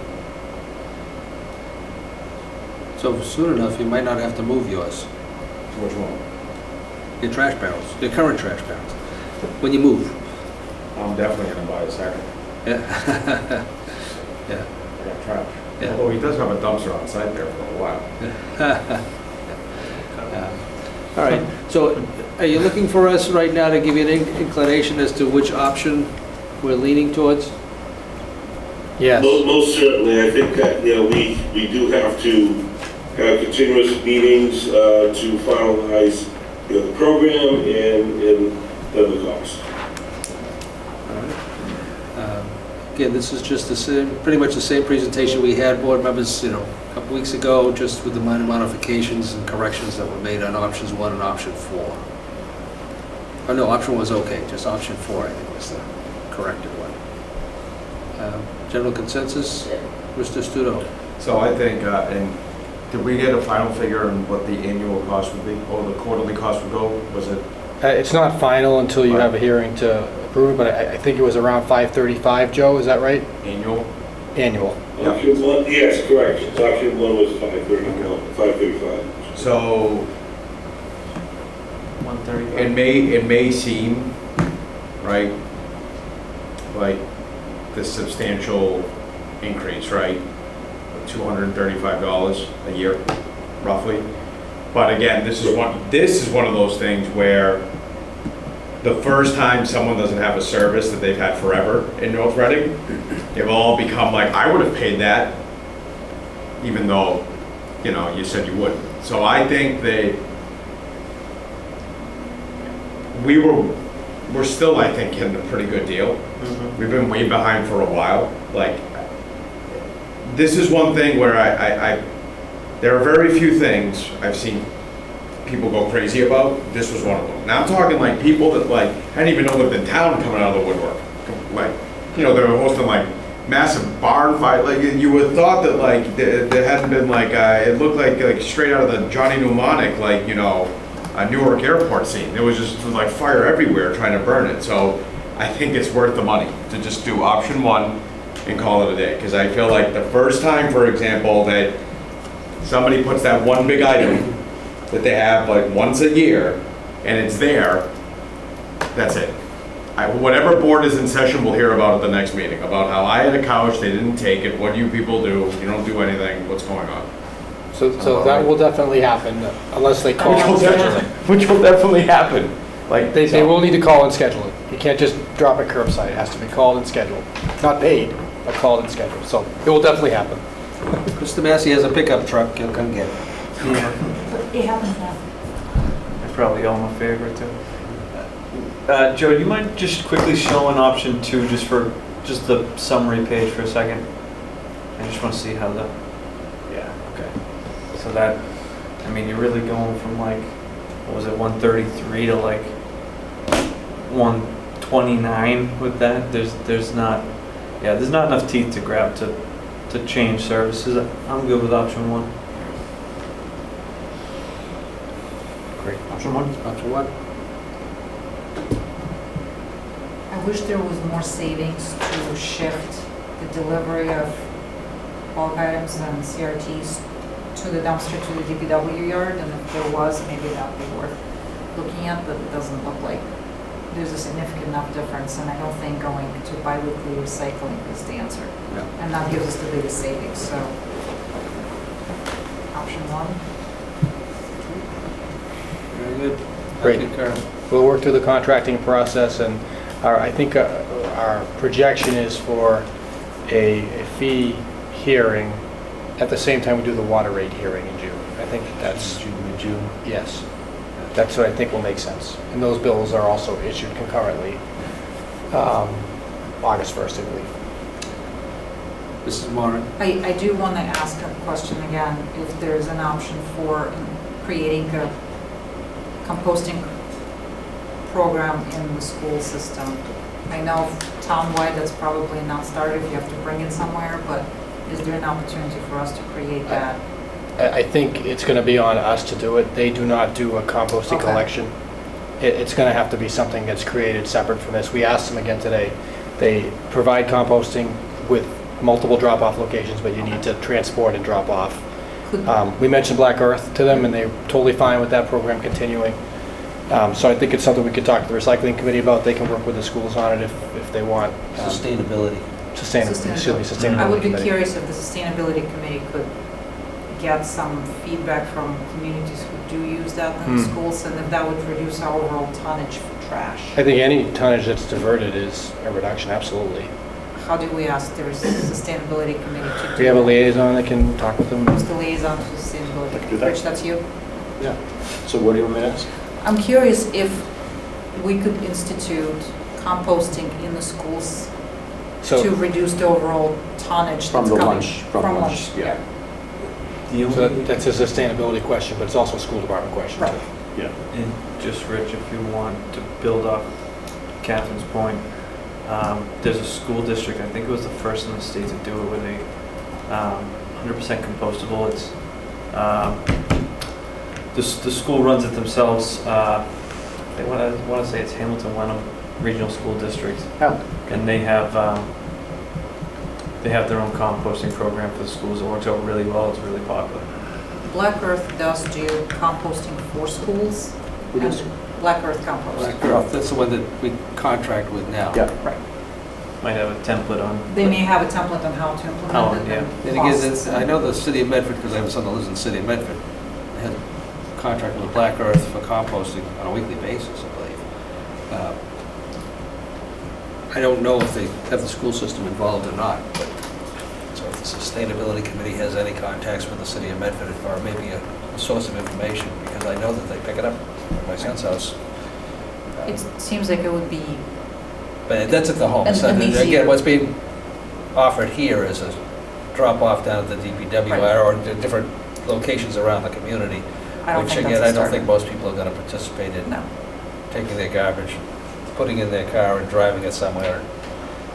First spill No. is the last time they Oh, deliver. that's what you were offering my truck for. Okay. No, for couches. No, Couches for oh, couches. couches, I'll take it. Okay, I'll check it out. Yeah, Awesome. just pass that along It to won't them. happen quick. I don't mean because of me. Just things never take, they never go quick. Yeah. All right. Okay, Joe, anything else you need from us, other than some sleep? That should be it. So basically what I'm hearing is that the preferred option would be option 1, full service, or current level service. Yeah. Correct. Do Do you need a vote from us? What's that? Does Mr. Gilberto need a vote from We us? could certainly take a vote if the vote, someone wants to offer a motion. Did you start on the agenda? Yep. We have a motion? We don't have a motion, but we can make a motion. You want to vote to recommend? Yeah, just. Option one for solid waste collection services? Mrs. Mara will move to recommend solid waste collection services under option one as presented by Mr. Parisi. And seconded by Mr. Studo. Any further discussion? Hearing none, all those in favor, please say aye. Aye. Those opposed? Unanimous. Thank you, Joe, for hanging in with us. Thanks, Joe. All right. Thank you all. Have a good night. You too. All right. Board member reports. I'll do it because I have two things. One is to thank Mr. Studo for his service to this community as a member of the select board for 6 years. You have been, you were a welcome addition. Didn't know you very well at the time. A lot of people didn't. In fact, I think the turnout that election was 323. It was very low, but, so you weren't a big drawing card, but you were a win. And again, what you've done for this I mean, no one was allowed to go outside, so. Yeah. He was our COVID candidate, yeah. And, no, but truly, what you've involved yourself with and immersed yourself in, you know, since you've been here, you're a quick study, you get it. Your humor is greatly appreciated, it's going to be missed, and your candidness. But you took on some very big issues. You know, you took on the sewer issue, you took on, you know, 40Bs, you took on, again, the chairmanship, and capital improvement planning, finance planning team. You've done it all in a 6-year period, and done it well. And you've devoted the necessary amount of time and energy, and focused yourself, in my estimation, appropriately. And again, you've been a pleasure to sit with. And again, we not necessarily have to agree on everything, and we haven't, but we haven't been disagreeable, and your relationship with the other members of the board, those current board members and the ones that you served with previously, is a testament to your ability to play well in the sandbox. And you know, I hope this is not, and again, you have an awful lot of obligations at home, and nobody faults you for making the decision that you've made to not run for re-election. And personally, as I told you beforehand, if you were running, you had my support, because you've earned it. And there was no question in my mind that you were going to be re-elected handily, because you've earned the respect of the community through the efforts that you've put in. But your family comes first, and you missed the baseball game tonight on a big comeback win, and you can't get those back. So the sacrifices that you have made, and your wife Jillian and your kids, we appreciate all that they've done for us in the community, but you especially. And you will be missed, and you will be called upon. But I know you're going to be cautious about what you raise your hand for moving forward. If you have an interest to serve, you know, let us know in any other capacity. But again, so greatly appreciate all that you've done. And with that, the only other thing I'm going to say is vote, vote, vote, because Vincenzo wants to get off as quickly as possible and get a replacement here. But again, just on behalf of myself, personally, and, you know, and the community, our colleagues, I'll let them speak for themselves. So, Mr. Massey, hold the new business. Mr. Chairman, just two things. One, I did attend the front opening house over the weekend, and I just want to say real quick that if there's ever a one-day liquor license that can result in a party or a gathering like that, we should be all for one-day liquor license being handed out, because the camaraderie, the town camaraderie, it was a really fun event to have that. I mean, you had live music, you had food trucks, you had beer being given out by Apothecary, tour of the facility. It was really nice, and it's really good to welcome an organization that gives a lot to North Reading and to its neighboring communities. But just want to say, one day liquor license, get them in. I'm happy to have more events like that, because it is a fun time for kids, adults, seniors. It was a fun time. And a local resident. And a local resident. You know. So I do want to talk about Mr. Studo as well. Vincenzo, thank you very much for all the time you've put into the town, to a lot of what Mr. O'Leary said. I probably can't say any of it better. But your kids at one day, I think, will understand what you've done, because you've missed a lot of, I'm sure you've missed a lot of events, and eventually they'll understand to appreciate what you've done for the town and the volunteer hours that you've put in. I think when I ran, I didn't understand. I mean, the hours here are one thing, but the hours that come with it, whether it's liaison assignments or attending meetings, attending hearings, you're interested in this one a little bit more, so you're going to every meeting, whether it's 20 Elm or whatnot. I know you've been really a leader in debriefing the board and giving us tips for knowledge on 20 Elm, so that was very appreciated. But you have provided excellent leadership to this town, and that can't be understated. You have a very good way about you and how you handle yourself. You represent this town really well. I hope this isn't the last time that you do public service, because you are good at it. You know, we've thrown out some recommendations to you to jump in, but the town would be honored to have you continue to do public service, and I think you're very good at it. Again, volunteer hours, you spend a lot of time separated from your family, and really hope you enjoy life after this. And don't worry, you have to want us to stay up till midnight any longer on Monday nights. But no, seriously, Vincenzo, I appreciate it. You've done a tremendous job, and personally, you've made me a better selectman. So I appreciate that sincerely, and I wish you nothing but you and your family nothing but the best of luck. Thank you. Mr. Waller? Oh, sure.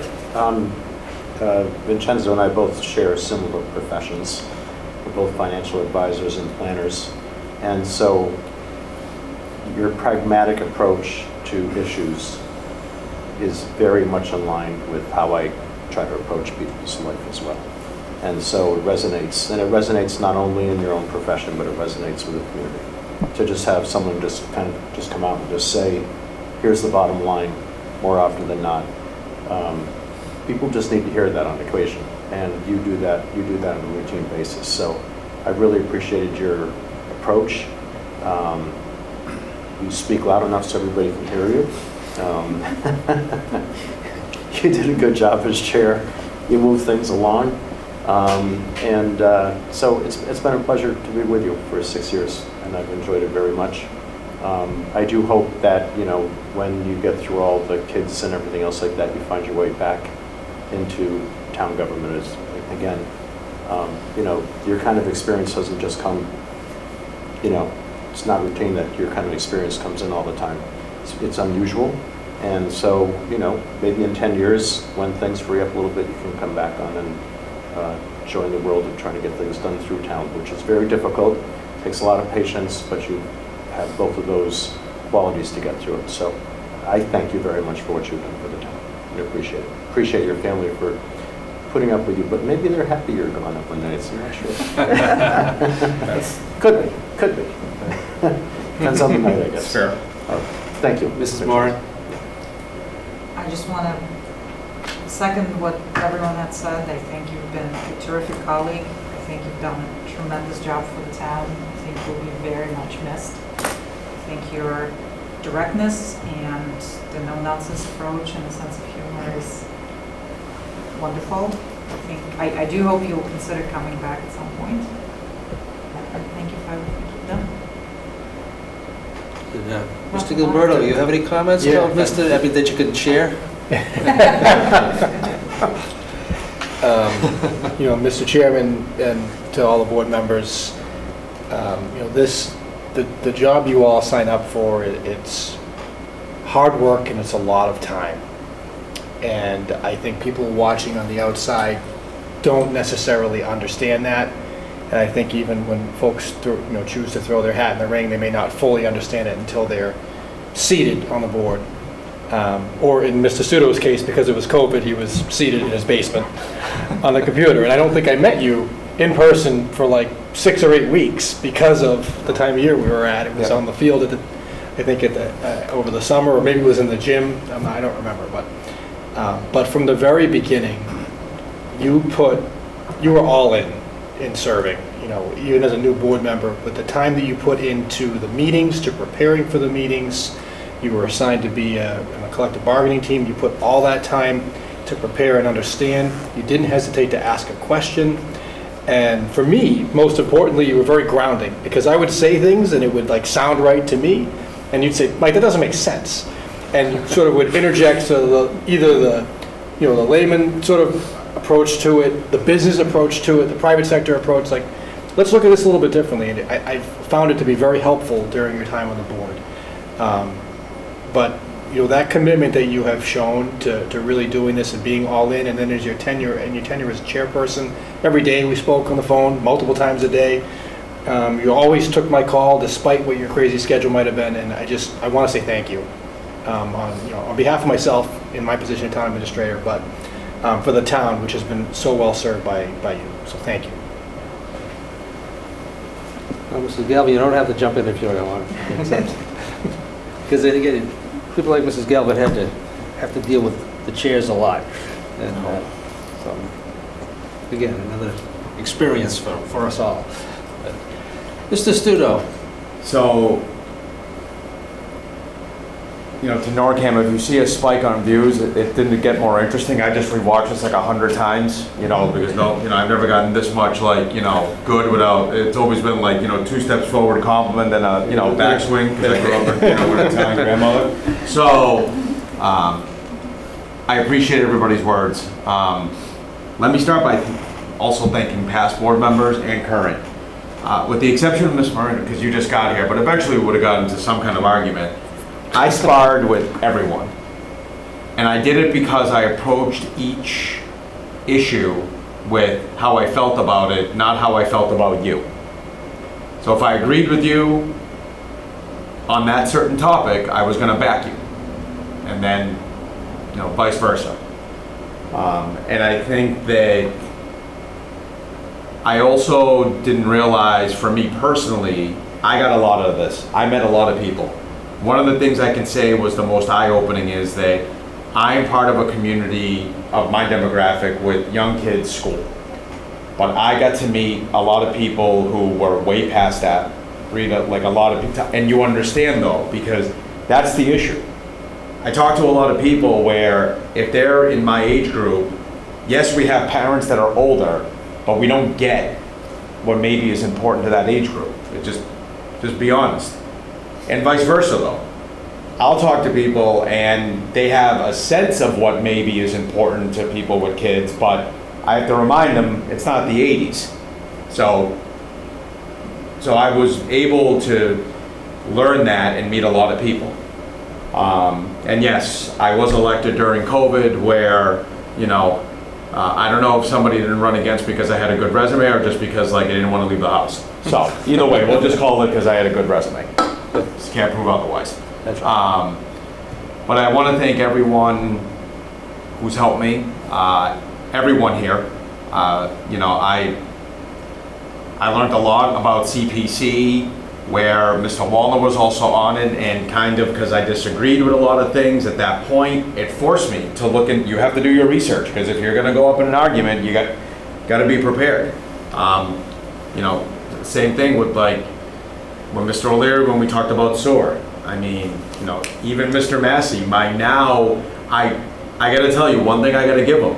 I know almost every important select board policy on the books, whether or not I agree with it, and whether or not it should be reviewed. But again, every time you either agree or disagree with someone, you learn something new. If you're doing it the right way, right? If you're doing the research to look at it.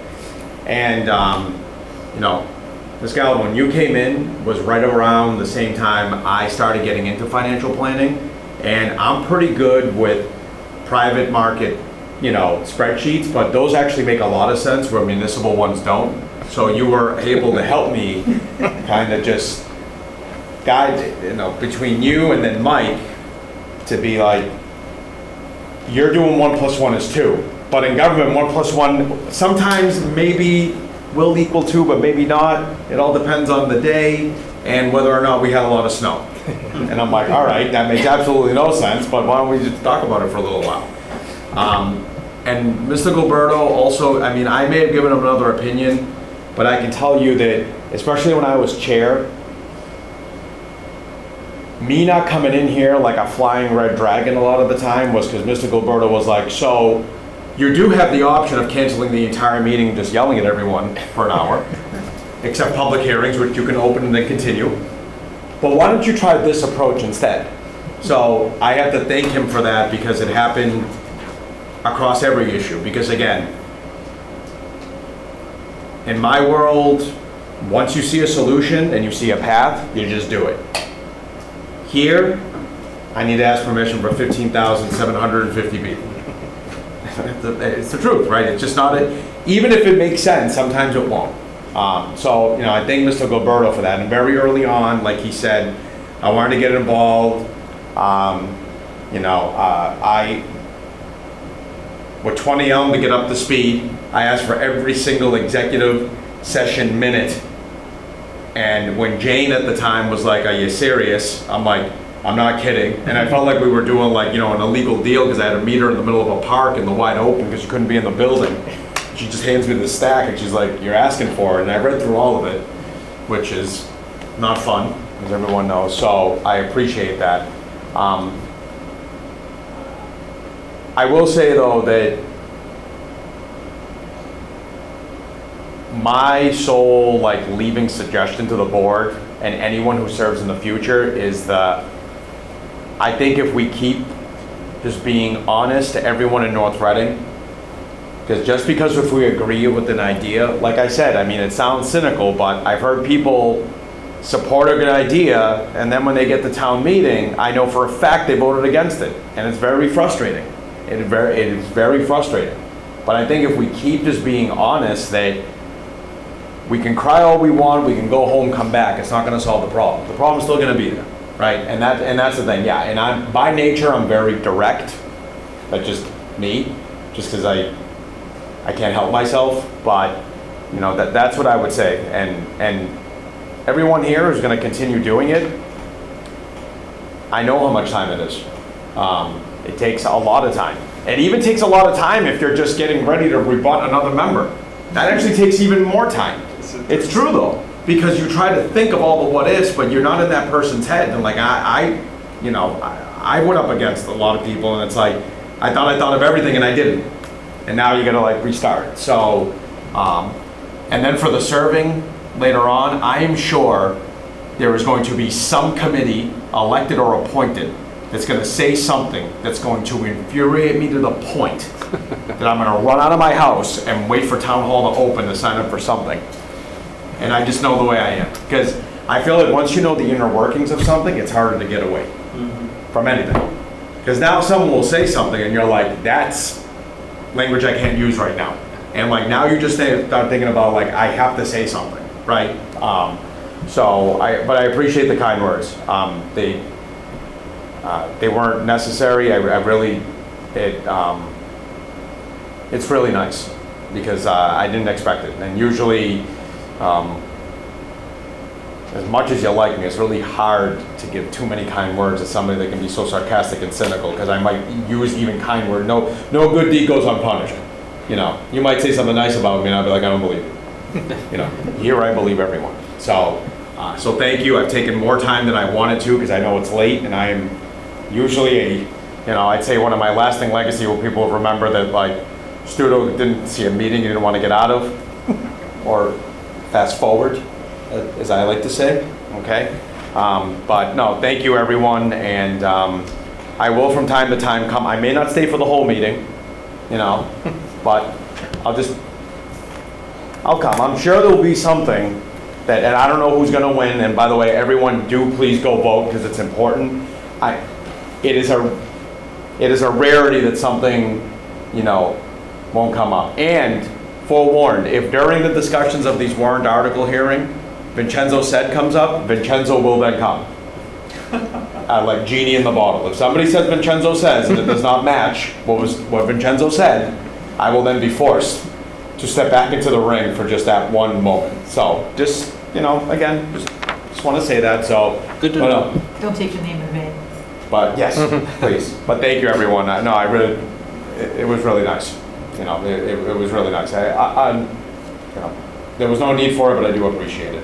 And I will be rewatching it tomorrow. Yeah, but again, just the comments throughout the community over the last several months when it was evident that you weren't going to be running for re-election. There was a lot of surprise and disappointment, but they understood. And all the comments really were positive, truly positive. And I'm not just saying this, you know, from people that I've been talking with the last few months. They really appreciated, you know, your remarks, how you delivered them, and the messages that you sent. So it's truly, it's throughout the community, so not just here. Big shoes to fill. Thank you. I mean, we spent more quality time with you than your family sometimes here, but. Well, they're not but that big, Catherine. I'm short. And I was wear a size 9. But like for parents of school-age children to go out of their way to say, he's a really good guy, I appreciate what he's doing, and they're all like have blinders on, you gotta do that. The North Reading Hornets? Of course. The real Hornets nest, the moms, forget it. You gotta But come you with have them. You're school, winning.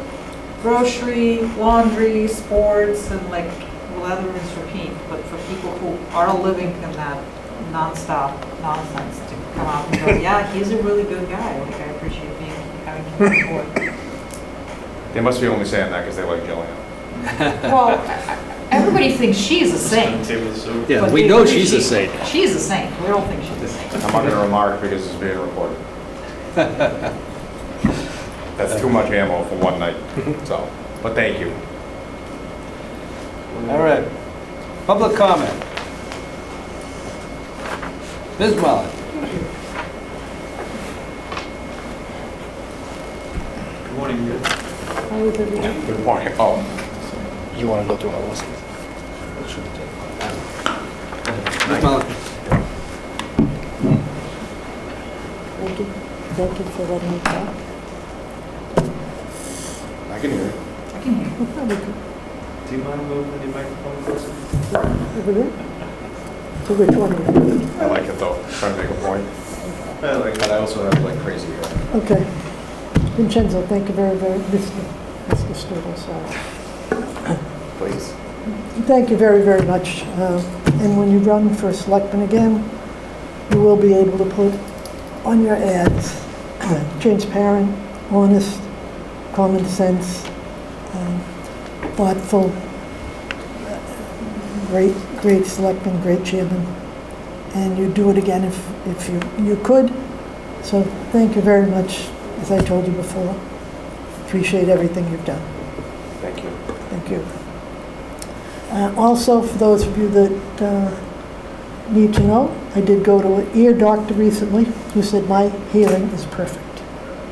Thus, so based on what he said, he's a very good doctor. And anybody that wants to know his name, I will give him permission to tell you that he did take that hearing test, and it's perfect.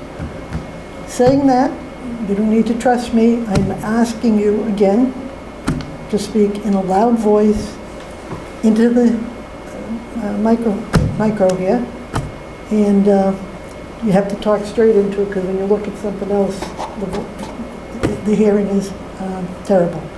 And anybody that's watching tonight, feel free to either jump online if you know the TA's number and tell them, or call the town hall later if you believe you can't hear at home.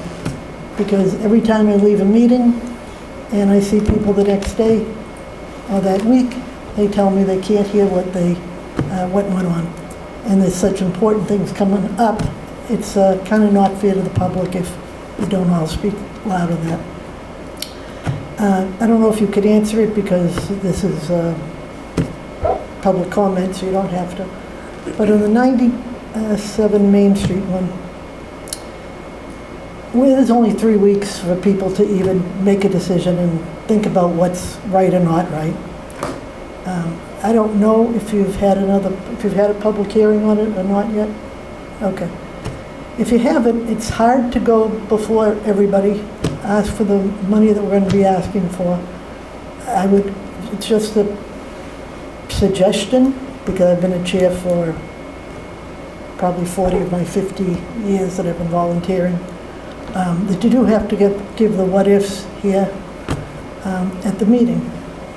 And it seems like where we don't know any what-ifs, we've gone through a month and a half, 2 months probably, never speaking up about what's going on, because we always say, well, we can't because it's in executive session. But to go to the meetings without all the factual information and just give what-ifs, and I'm saying not whether you're for or against it, it's not fair for those of you that have put work into it, and it's not fair for the taxpayers that either want it or don't want it.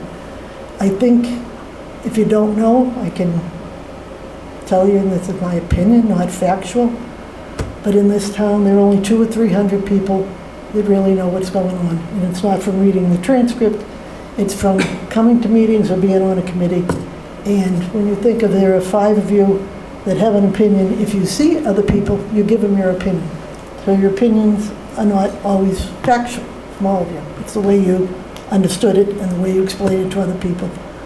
So if we only have 300 people show up at a town meeting, which sometimes we do, 200, 300, they're going to make a decision on what we're talking about that night, which is sad that, again, no matter how you feel about it, there aren't a lot of people there.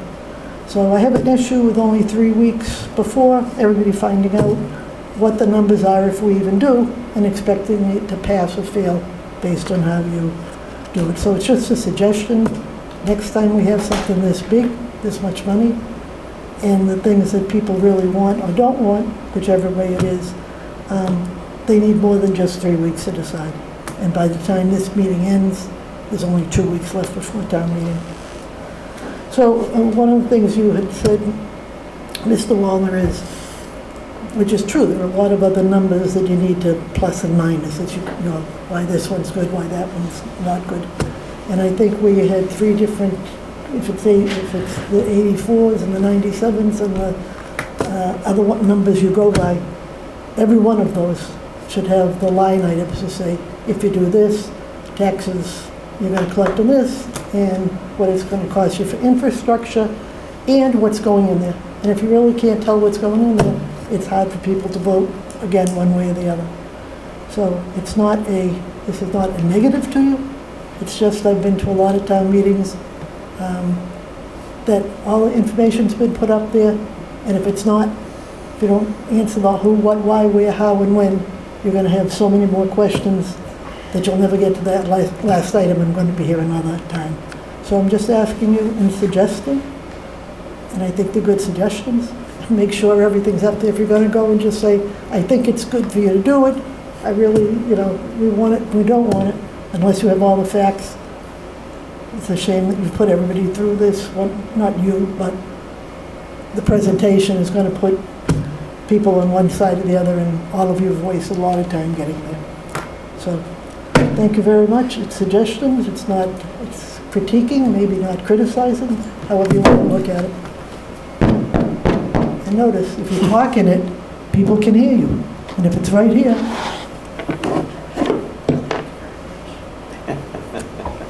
Thank you, Rita. thank you. Thank you. Is there anybody online that's seeking recognition?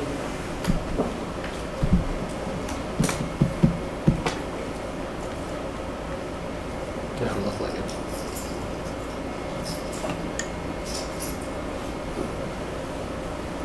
Excuse me, Mr. Chairman. Yes, sir. Any consideration on any of these items for the second time asking now to be punted, deferred, delayed? I would, well, let's see, the next 1, 2, 3, 4 have been postponed 3 or 4 times already. And again, they shouldn't be a big deal. We can get it done. I think we can do that, and then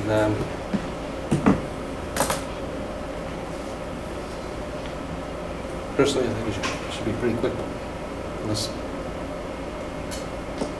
there shouldn't be a lot of comment on for most of us, but up to the board members.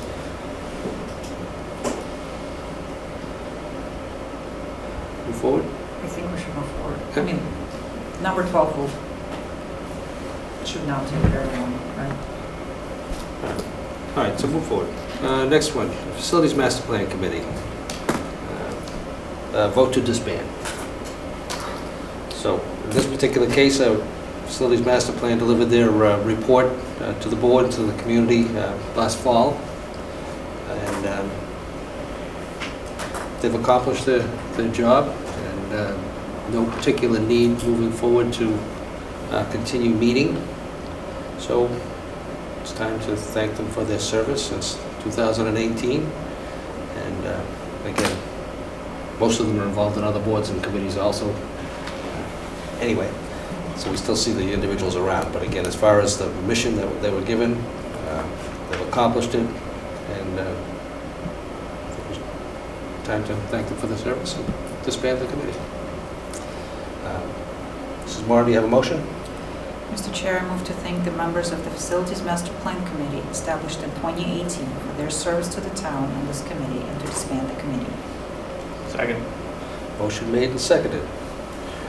Any further discussion other than our extreme gratitude for all that they've done? And again, you know, COVID got in the middle of it all, and the ability to meet and come to some conclusions on some of the stuff, and being able to meet with the advisors that they brought on. It was a challenge for much of the time, earlier times. And then they picked it up in the last couple of years and got it completed. And it's a document that's a working document for this board and Planning Commission, but also for our staff here at Town Hall as far as the building maintenance and facilities people, because they're already using the document as a template, what to tackle first, second, and 23rd. So again, they've done a fabulous job giving us a significant amount of information to move forward in relation to some of these projects that we were talking about, whether it be the senior center, whether it be Facilities Master Plan, as far as the community center, fire station. It's just endless. And the evaluation of our facilities is invaluable, and as I said, a tool that's being utilized today. So we appreciate it very much. Any other comments, members of the board? No. Hearing none. On the motion before us, all those in favor, please say aye. Aye. Aye. Those opposed? Unanimous. Fire Station Building Committee. So the original Fire Station Building Committee was rolled off of the Facilities Master Plan Committee, and then it was modified once or twice back in 2023 to include certain members of boards, committees, commissions, and town administrator, fire chief, professional staff, and a couple of firefighters. But what we need to do is codify that and get the terms straightened away so that the liaison members, again, our liaison assignments are given out on an annual basis, same way with the Planning Commission and some of the other boards and committees, Finance Committee. So we just need to get that aligned so that there's no misunderstanding as to when terms are, and if Mr. Studo were on it, he was appointed to a different time beyond a term, there won't be any confusion. And again, it'll also force the board members here on their other committees to just take another look at who's doing what, who's participating, whose circumstances changed, and whether or not they can continue to be a contributing member to not just this committee. This was specific tonight, but for other committees where there's liaisons, voting liaisons, to get projects undertaken. As we all know, over time, Mr. Chairman. Over time there's going to be changes to people's ability to respond. So, Mr. Chairman, can you clarify that stance a little bit, please? what stance is that? You want to change this Fire Station Building Committee? You referenced our liaison, and that's me. Whether it's you or anybody else, I'm talking liaisons. No, I'm just saying, Liaisons in then why general. is this on? Yeah, well, I guess if you let me finish my question, I was wondering why this is on, and I don't even know where this came from. I don't know how this came about. Can you clarify a little bit? Sure, there were some questions as to whether or not the members who are actually participating right now were members, are members, or when they were appointed, and when the terms actually expire. So it's incumbent upon us, who did the appointing, who does the appointing, to just get it squared away and everybody understands exactly whose term expires when and where the representatives come from. Is it because over time it evolved and added people? Is that what happened? Yes. Okay.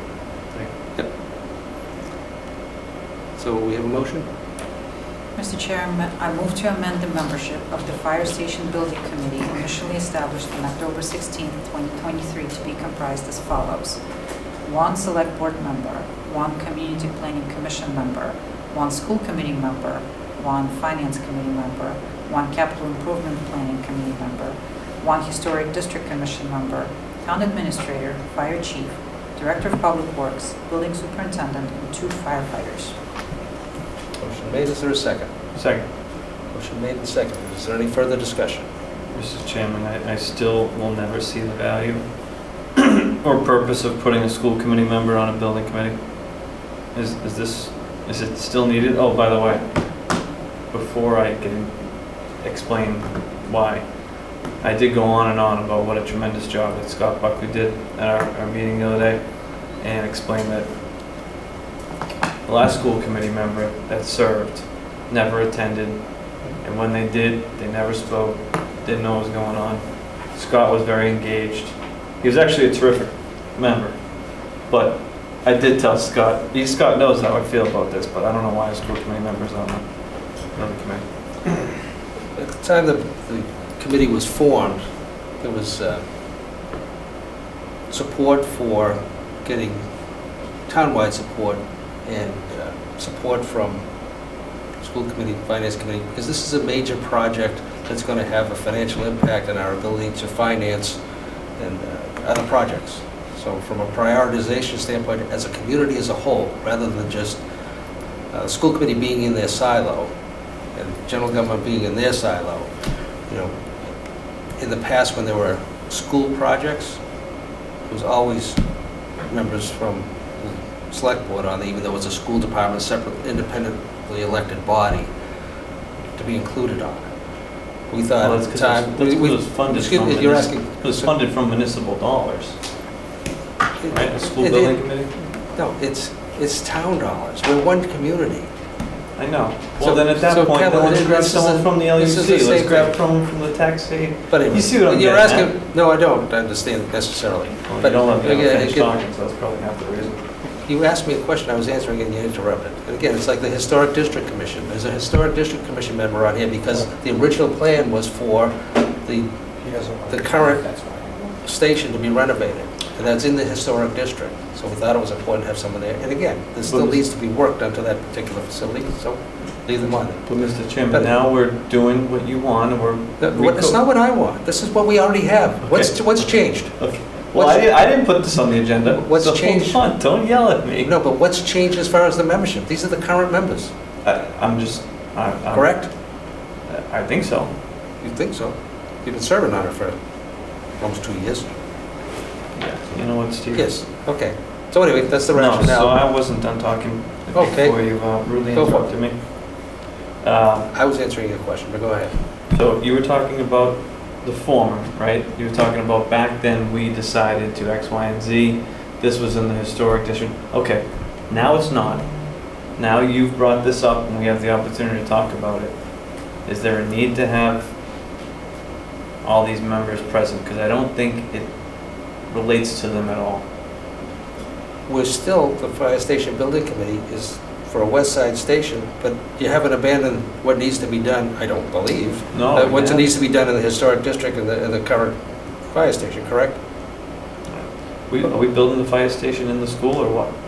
Like, I don't. No, you don't have to vote in favor of it. You don't think a school committee member, fine, state your position and someone can offer an amendment and we'll move on.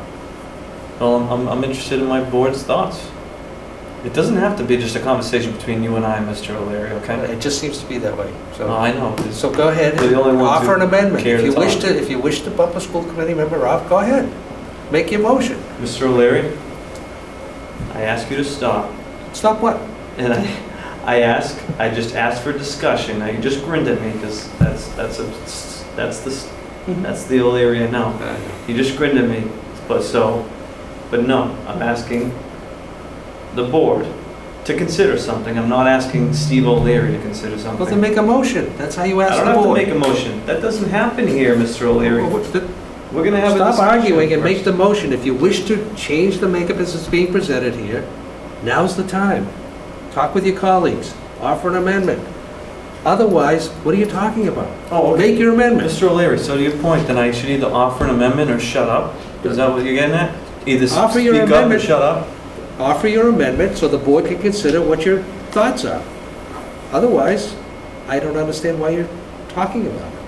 I want this community to understand how different he treats everyone else here compared to me. It is so blatantly obvious that if I haven't brought it out to you yet, you're living under a rock. You allow anyone else to have an open discussion on anything. That's what I'm doing here, okay? You're gonna treat me equal, like one of five, like you treat the rest of these people. Please. Always have, always will. Never You're not have, the victim. still don't. So feel Totally free. disagree. Instead of attacking me, make your point. I made a point, and I haven't heard anyone talk, I haven't heard anyone say anything. So, besides you constantly badgering. Excuse me, you're badgering and you're asking me, but that's okay. Do other members of the board have any comments in relation to what was brought up? They don't say a Otherwise, damn word. I was just anything about that's to say that condescending word. and unnecessary. No, it's very true. And So you wonder the why. Historic District Commission member makes sense to me because it's in a historic downtown, and whether or not we build a new headquarters or a new substation, the remaining of the building needs to be renovated. Like the existing portion of the fire department headquarters need work. But that isn't for like 4 or 5 years. I mean, you can plan it and then execute it Excuse on me, it later. please. There's no reason why we couldn't come up with a plan and then pull the trigger at a later date. I mean, the school committee member makes sense to me because it is a department that serves all the residents. And I'd rather have more input than less. Have you seen our liaison list? Yes. Would you want a committee member from every liaison, from every committee, since they serve every resident? Oh, the school committee doesn't serve all the residents. They serve people with school children. Well, they handle 2/3 of our money, so they handle, But the fire department serves everyone. The fire department has a lot of input on what the schools do. What does that have to do with the school committee member? They're a All right, liaison to the can we school move on? committee.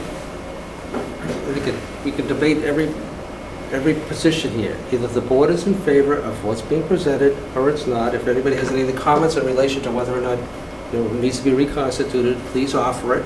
We don't, and then we can just vote. Is this the current makeup of the committee? Yes. Is the committee functional? Does it work? Is it too many people? No, it's fine. Okay. Then what are we arguing about? If the committee stands as is, and these are the members, and it works now, and it's not too many cooks in a kitchen, then, One of them is leaving, right. So we'll get and another. now is the opportunity to question why we have it, which I've done to other building committees. About the school committee, but Mr. Studo, you had your hand up. So, I mean, if we scrub this to necessity, I mean, I think that we could probably cut.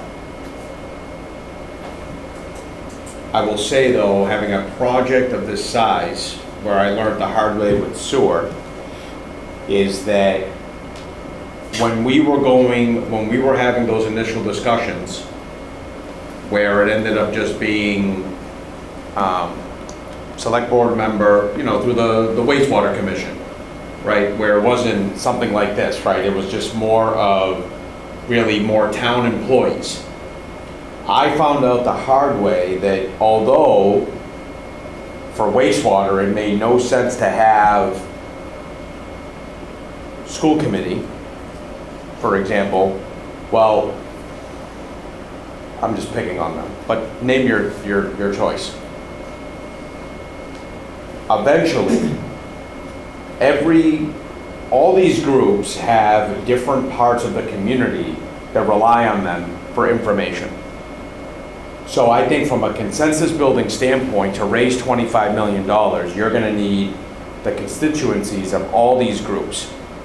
And so that's why I think that from a planning perspective, could we probably cut the list from an expertise? Yes, I'm just looking at it. I mean, like, I understand the historic commission member because of where it is, but I also understand that, you know, it's, when we're starting to talk about dollars and cents and building design, like, probably not gonna help too much up on the front end. But it's a consensus building exercise at the end. So that's why I agree with the makeup of the group, because I know for a fact that large projects like this are gonna need as many yes votes as we can get, and as many people advocating for it. And again, let me pick on school committee, because when you at first look, you're like, why is school committee involved? They're involved because, Mr. Wallen, you have the stats. What is the percent of population in North Reading under 50? Under 50? Under 50. Well, 65 plus is like 30%, 35%. Okay. So can I call it 50%? Sure. You can't raise 25 million without that 50%. By the way, I'm just making up now. I don't know exactly what the fire. But the fact is this: you're not raising tens of millions of dollars unless that population feels like it's been explained to them. I'm just being honest. Like, it's easy to say no. It's easy to say no. It's easy. It's almost especially when you have the clickers now. But that's it. No. But again, I do. What Mr. Massey says has some merit. That some of the representation here, it's like, why would they be in here? And I'm looking more from the end user role, that some of this representation is going to help pull votes for that yes. Yeah.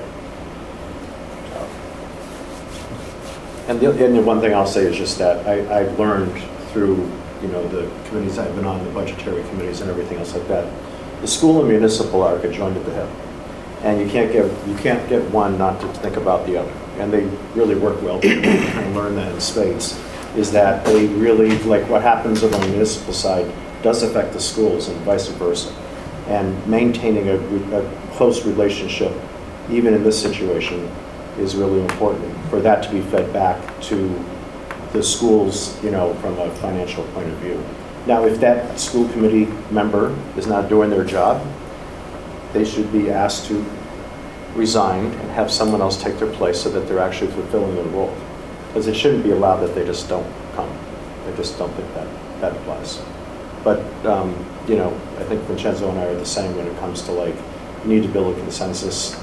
You know, 30 million is a lot to ask of the community. The more people you have saying that it's good, and even within the schools, being able to get that information out to, you know, the students' parents is really important stuff. Have we had any meetings with the school committee at all this year? Have we? Yeah. I don't think so. Oh, all right. Just wondering what close relationship we have.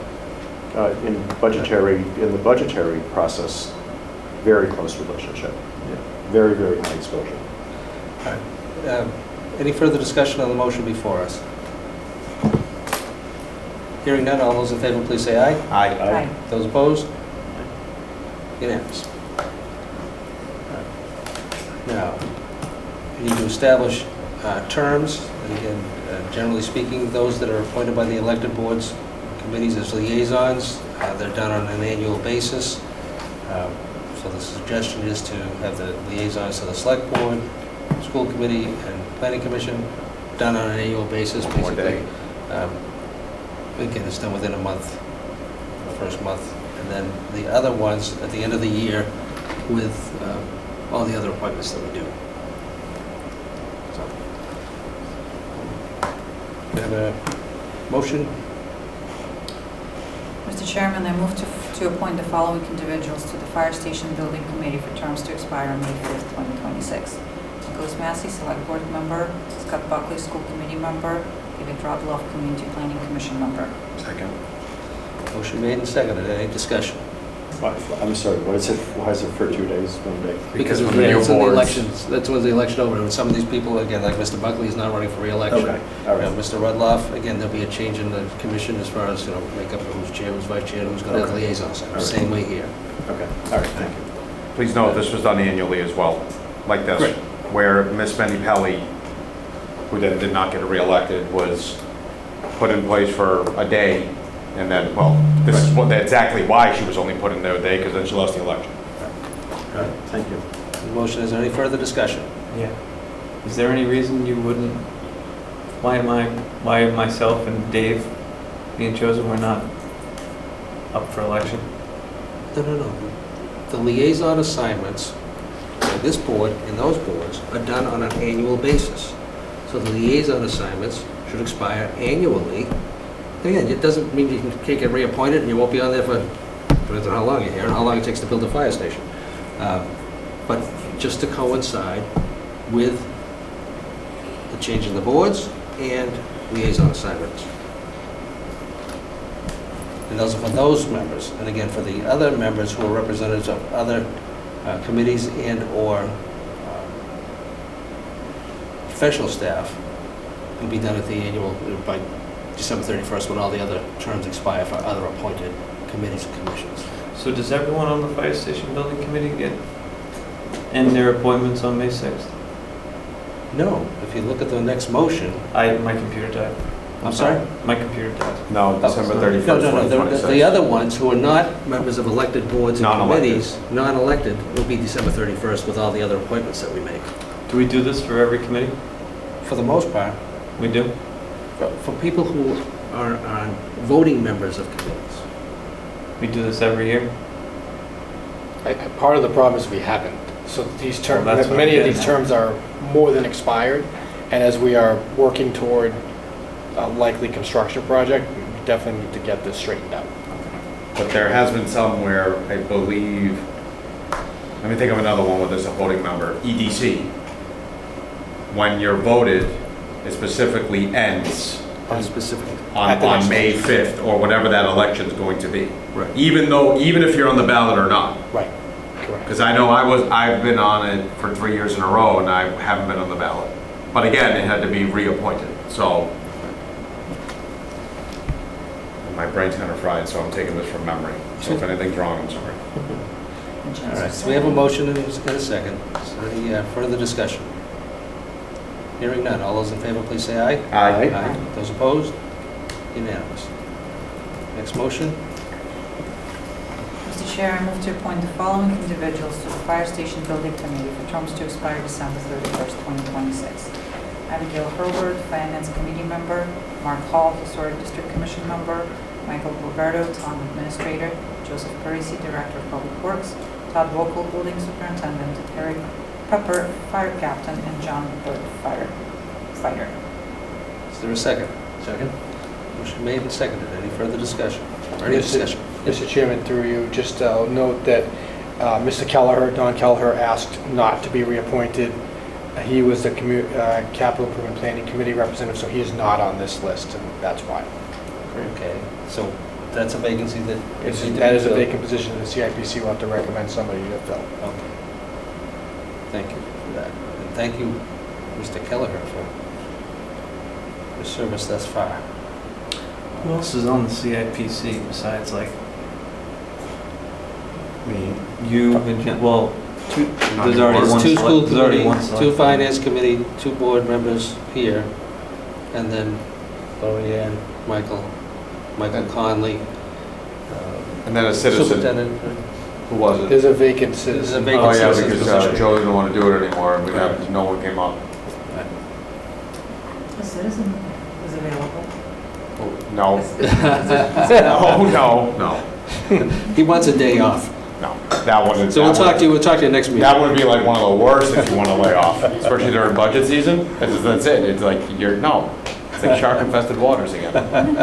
It's, I guess that's what I'm getting with CIPC is basically everyone most of the people who are on there are actually on the fire station building committee, and the others, like Mr. Wallner and Mr. Sudo, are already captured by the one select board member. But anyways, we'll see how that turns out. So, Because Abby and Don, they can only be on so many committees together, but it's okay. thank goodness for that, too. They've been terrific public servants. Any further discussion on the motion before us? Hearing none, all those in favor, please say aye. Aye. Those opposed? Unanimous. Excellent. Select Board. We don't have to read the names individually. But they weren't placed in nomination, they were just moved to a point. What? Thank you. Good morning. Select Board Policies, You're saying 1.3, Board Officers and Duties, Liaison Assignments. This was put on after consultation with the town administrator as far as getting clarification for board members as to how does it actually function at work, generally function at work. And we thought it was important to articulate it in the form of a policy so that new members coming on have a clearer understanding as to how the practice generally works. And basically what it says is, you get intentional liaison assignment. It follows intentional liaison assignments to facilitate communication between the select board and boards, committees, and officials. While board members are free to exercise their right as individual residents to the extent permitted by law, interaction between the select board and boards, committees, and officials is to occur through liaisons. In the instance of a liaison assignment becomes vacant or doesn't yet exist, the chair shall assume responsibility for communication when and until the assignment is made. So it's just to assist us all have an understanding as to how it works. It doesn't preclude us from participating in other boards, committees, commissions, or observing, but generally speaking, we all know there's a lot of assignments here and a lot of territory to cover, and generally speaking, if we have an interest or a question in relation to any of the board, committee, commission, we should use our liaisons to do it, and our liaisons should, on a more regular basis, update everybody as to what's going on with the liaison assignments. Mr. So Chairman. it's just to help facilitate an understanding on all of our part currently and for future members moving forward, because it's been silent at this point. It's been more passed on like a story from generation to generation. And again, it would be a clearer understanding for the board members if they have as they have had a question in the past and had to go to the administration to ask a question, and our policies are silent. So, yes, motion, Mrs. No, Mr. Moore, and O'Leary. then motion first, and then we can have discussion. I'd like to make some comments, please, Mr. O'Leary. After the motion's made. That's After- not how we do this. Yes, generally, we discuss the motion. The motion, please. You are Mrs. Moore. incredibly inconsistent at governing. Okay. Incredibly. Mrs. Moore. Mr. Chair, I move to amend Select Board Policy 1.3 as follows. In Section 1.3B1, add the following line. Line 6, establish liaison assignments for board members. And in Section 1.4 as follows. In Section 1.4, add the following line. E, the intention of liaison assignments is to facilitate communication between the Select Board and the boards, commissions, committees, and officials. While board members are free to exercise their rights as individual residents to the extent permitted by law, interactions between the Select Board and boards, commissions, committees, and officials is to occur through liaisons. In the instance the liaison assignment becomes vacant or does not exist, the chair shall assume responsibilities for communication when and until an assignment is made. Second. Motion made and seconded. Any discussion? Mr. Massey. Mr. Chairman, how this came up was I reached out to, actually, of course, this is Mr. O'Leary trying to intervene with anything that I might be trying to obtain with information. I reached out to the Board of Health. Was it the Board of Health? And it got Mr. O'Leary very upset that I didn't go through him. I was trying to just learn facts. That's it. Just learn facts. And he got very upset that I did not go through him. He told me that you must go through me, the liaison, in order to get to the chair. And I said, absolutely not. I do not see policy that states such, and therefore I'm not following it. So here we are today. And what this is an elementary game. An elementary game where the chairman wants all the power he can. He's going to assign himself all the liaison assignments he can. He's going to max those out. And he wants everyone that needs information to go through him to get to the boards or committees. I'm telling you right now, regardless of how anyone votes here, I will call or text or email anyone that I want. And that you are not anyone's bosses. No one else is my boss. or my parents, so I don't have to go through you. And if you believe otherwise, I'll see you in court.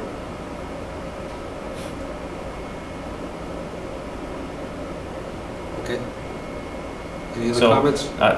One more additional comment. Oh, sure. Mr. O'Leary, is that you've mentioned here before, again, under recording, that we don't even follow half of these select board policies.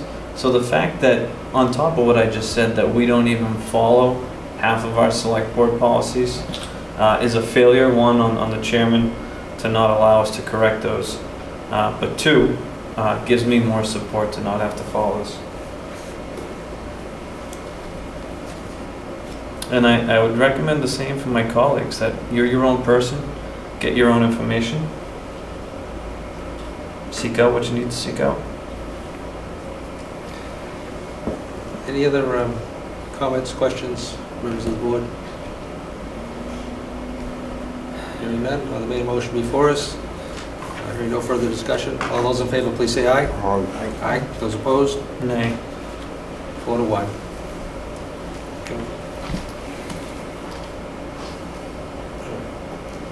Review of the town administrator's performance evaluation. By contract, we have an obligation to review the town administrator's performance. Each individual member of the board has circulated a performance evaluation form that they fill out and do a ranking system that's collated by the Human Resources Director, and the composite score is compiled, and then it falls into different categories. Some of the categories that, not some, but all of the categories that we talk about and look at as far as the town administrator is relationship with the board, fiscal management, community and public relations, personnel administration, professional skills and abilities. Again, what's done is each individual member of the board is asked to fill out the same evaluation form, rank, score each category, where there are multiple questions or categories under each one of those categories that I indicated. And for this year, once again, the town administrator, Mr. Mike Gilberto, has achieved a score in the outstanding category, which is not surprising, because he does a fantastic job for our community. He's a great spokesperson. He's a good representative of our community. He's a good reflection on the community. He makes the board look good, and not an easy thing to do. And again, Mr. Waller and myself, as chair and vice chair, sat down with the town administrator, went through each category with him, the rankings and the comments that were made by the board members with him. We had a frank discussion, and again, we appreciate all his effort. We congratulate him on his ranking is outstanding, and again, the community can feel good about the fact that we have a person like Mr. Gilberto here, and hopefully your tenure be a long and prosperous one for all of us. Again, we greatly appreciate all that you do, and that's it for now. Any other comments, members of the board? Mr. Gilberto, thank you very much. Thank you, Mr. Chairman. Thank you for all your hard work, and let's hope there's no more strikes during your vacation and your family time. Thank you. No, as always, Michael, you do a great job. The amount of data and issues and volume of things that are going on in your life and how you can keep track of it all goes way beyond what I could even imagine doing. So I give you lots and lots of credit, because you're always a reliable source. You're a trusted asset to the town. You go to town meeting, people trust you. There's never any doubt about that. And when you don't know something, you'll say it. You're very good about doing that. So I fully appreciate what you do, and I wouldn't want to be on the select board if you weren't here. Thank you. Thank you. Thanks, Rich. Mr. Studo, you already sounded his praises, and this is your last evaluation of him at this point? It wasn't a surprise, the results. And it's the amount of times I told Mike, it's too late for you to be responding. And I hate to break it, well, you weren't here when I was chair, but to my other three members, when I openly told them if the email from any of them came too late, ignore them. And he's like, I can't, and I go, you need to, and then he'd lie about it, and then he'd still respond after hours.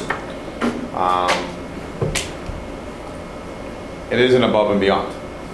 I mean, even tonight here, I mean, people wouldn't believe that we actually volunteer to be here till 12:20, but, you know, again, I see in other towns, we actually are pretty stable considering, but like, maybe that's why we have longer meetings, because these other towns, like, by like 9:30, like, they just shut off the lights and go home. Like, they lose quorum. Like, so, but he's always here, and he's always available, he's too available. So, I concur. so I think that, like, yeah. Vacation in Florida last week with his family, and still communicating with us, as we So say. I'm "What do you not call me for?" surprised. I'm not surprised, so. Thank you. Legal bills? Minutes. Legal bills. Legal bills. Mr. Chair, I move to approve legal bills for Cape Law for the month of February in the amount of $30,001.65 as follows. General, $19,746.15. Labor, $6,426 even. 20 Elm Street 40B, $3,829.50 for a total of $30,001.65. Is there a second? Motion made and seconded. Any further discussion? Hearing none. All those in favor, please say aye. Aye. Those opposed? Unanimous. Minutes. Mr. Chair, I move to approve the regular session minutes for the April 6, 2026 meeting.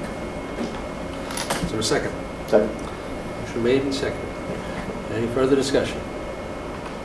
Hearing, and these are the ones that, with the amendments in it, correct? Yes, they should be voted as amended. Yeah, so, could you just make the motion to accept the minutes as amended? Oh, Mr. Chairman, we didn't do that in the session prior. So how were those meeting minutes captured?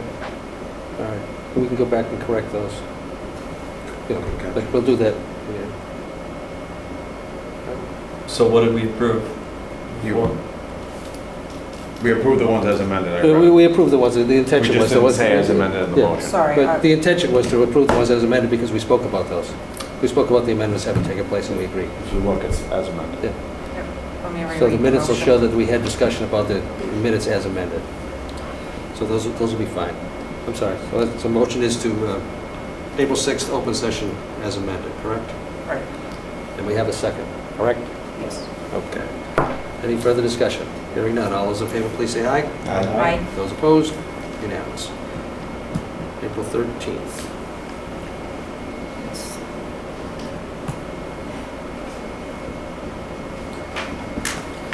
Mr. Chair, I move to approve the regular session minutes for the April 13th, 2026 meeting as amended. Second. That was on April 13th regular session. There was no- amendment. No amendment to April 13th. You didn't have any changes to the April 13th, right?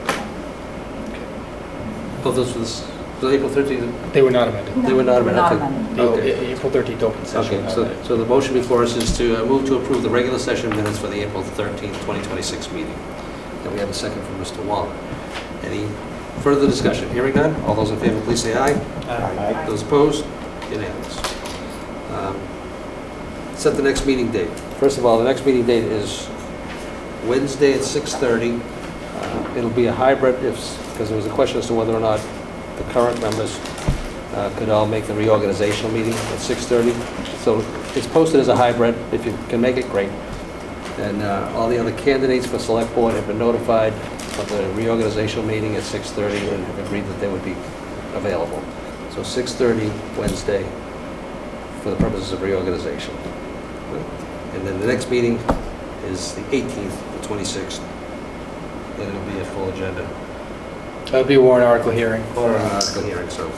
That'll be the bulk of the discussion, I think. Everybody else set with that? I know, Mrs. Moran, you have a problem with the 18th. I cannot be here on the 18th, I'm sorry. Very good. So again, the bulk is going to be warrant articles, which we've gone through most of it. Anyway, I will read them before the meeting, and if I have any questions, I will reach out to the board. thank you. Town Administrator's Report. Mr. Chairman, I only have one update, and I'm going to suggest, after the reorganization, that we take this up as a separate agenda item at the May 18th meeting. But this is public information, so I do want you to hear it from me as well. But we had a bond rating call last Wednesday with Moody's with regard to both short and long-term debt issuance that we were required to issue. And I'm pleased to report that Moody's today upgraded our bond rating from AA2 to AA1. That's amazing. And that's it's fantastic news. I hate to have to announce it at 12:25 in the morning here in the meeting, and there is a press release that's out there that Moody's has prepared. Just reading from their statement, the upgrade reflects improvement in resident wealth levels and continued strong underlying GDP growth in the tax base. The upgrade additionally considers the town's reduced leverage, which is now in line with AA peers throughout the country. So it's fantastic news for us, for people like Mrs. Galvin, who understandably didn't stay until the very end of the meeting tonight, and myself, who work professionally in this field and deal with municipal finance. This is always the goal we're thinking about in terms of what we want to see happen. And I just want to recognize that this is an incredible achievement for our communities as a whole, for our property owners here in town, for all of our boards and committees, for town meeting and its action.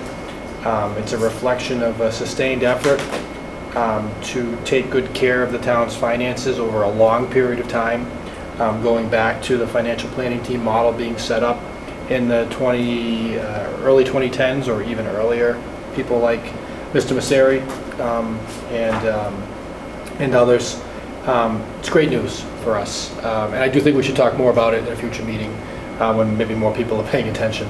But I'm very pleased to report that, and I just thank everybody who's involved, folks at this table, folks on the finance committee, the school committee, all of our boards and committees, in particular Mrs. Galvin, for her efforts to keep things in check as we go through our budget process each year.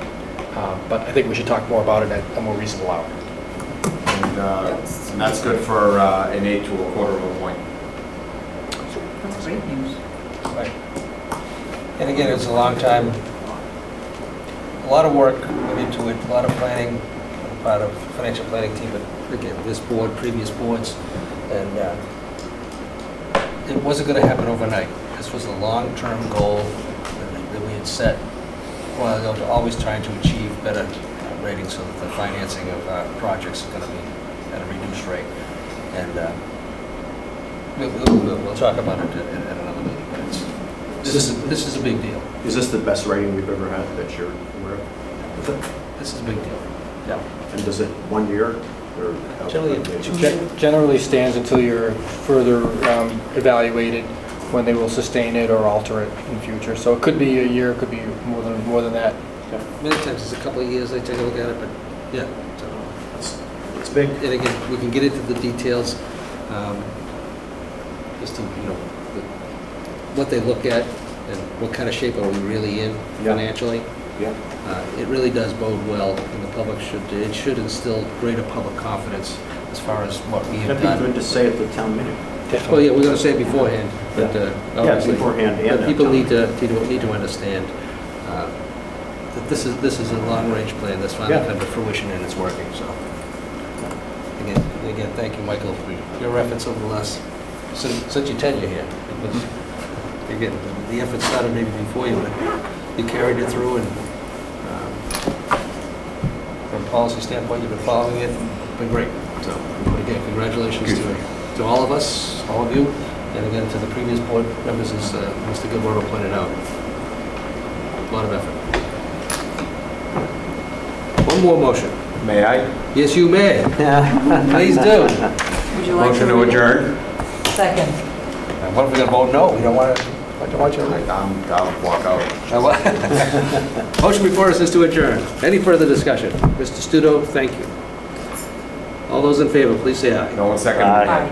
I did. You did? Sure? Yes, it is. Aye. Yeah. Aye. All right. Well done. 12:29 a.m.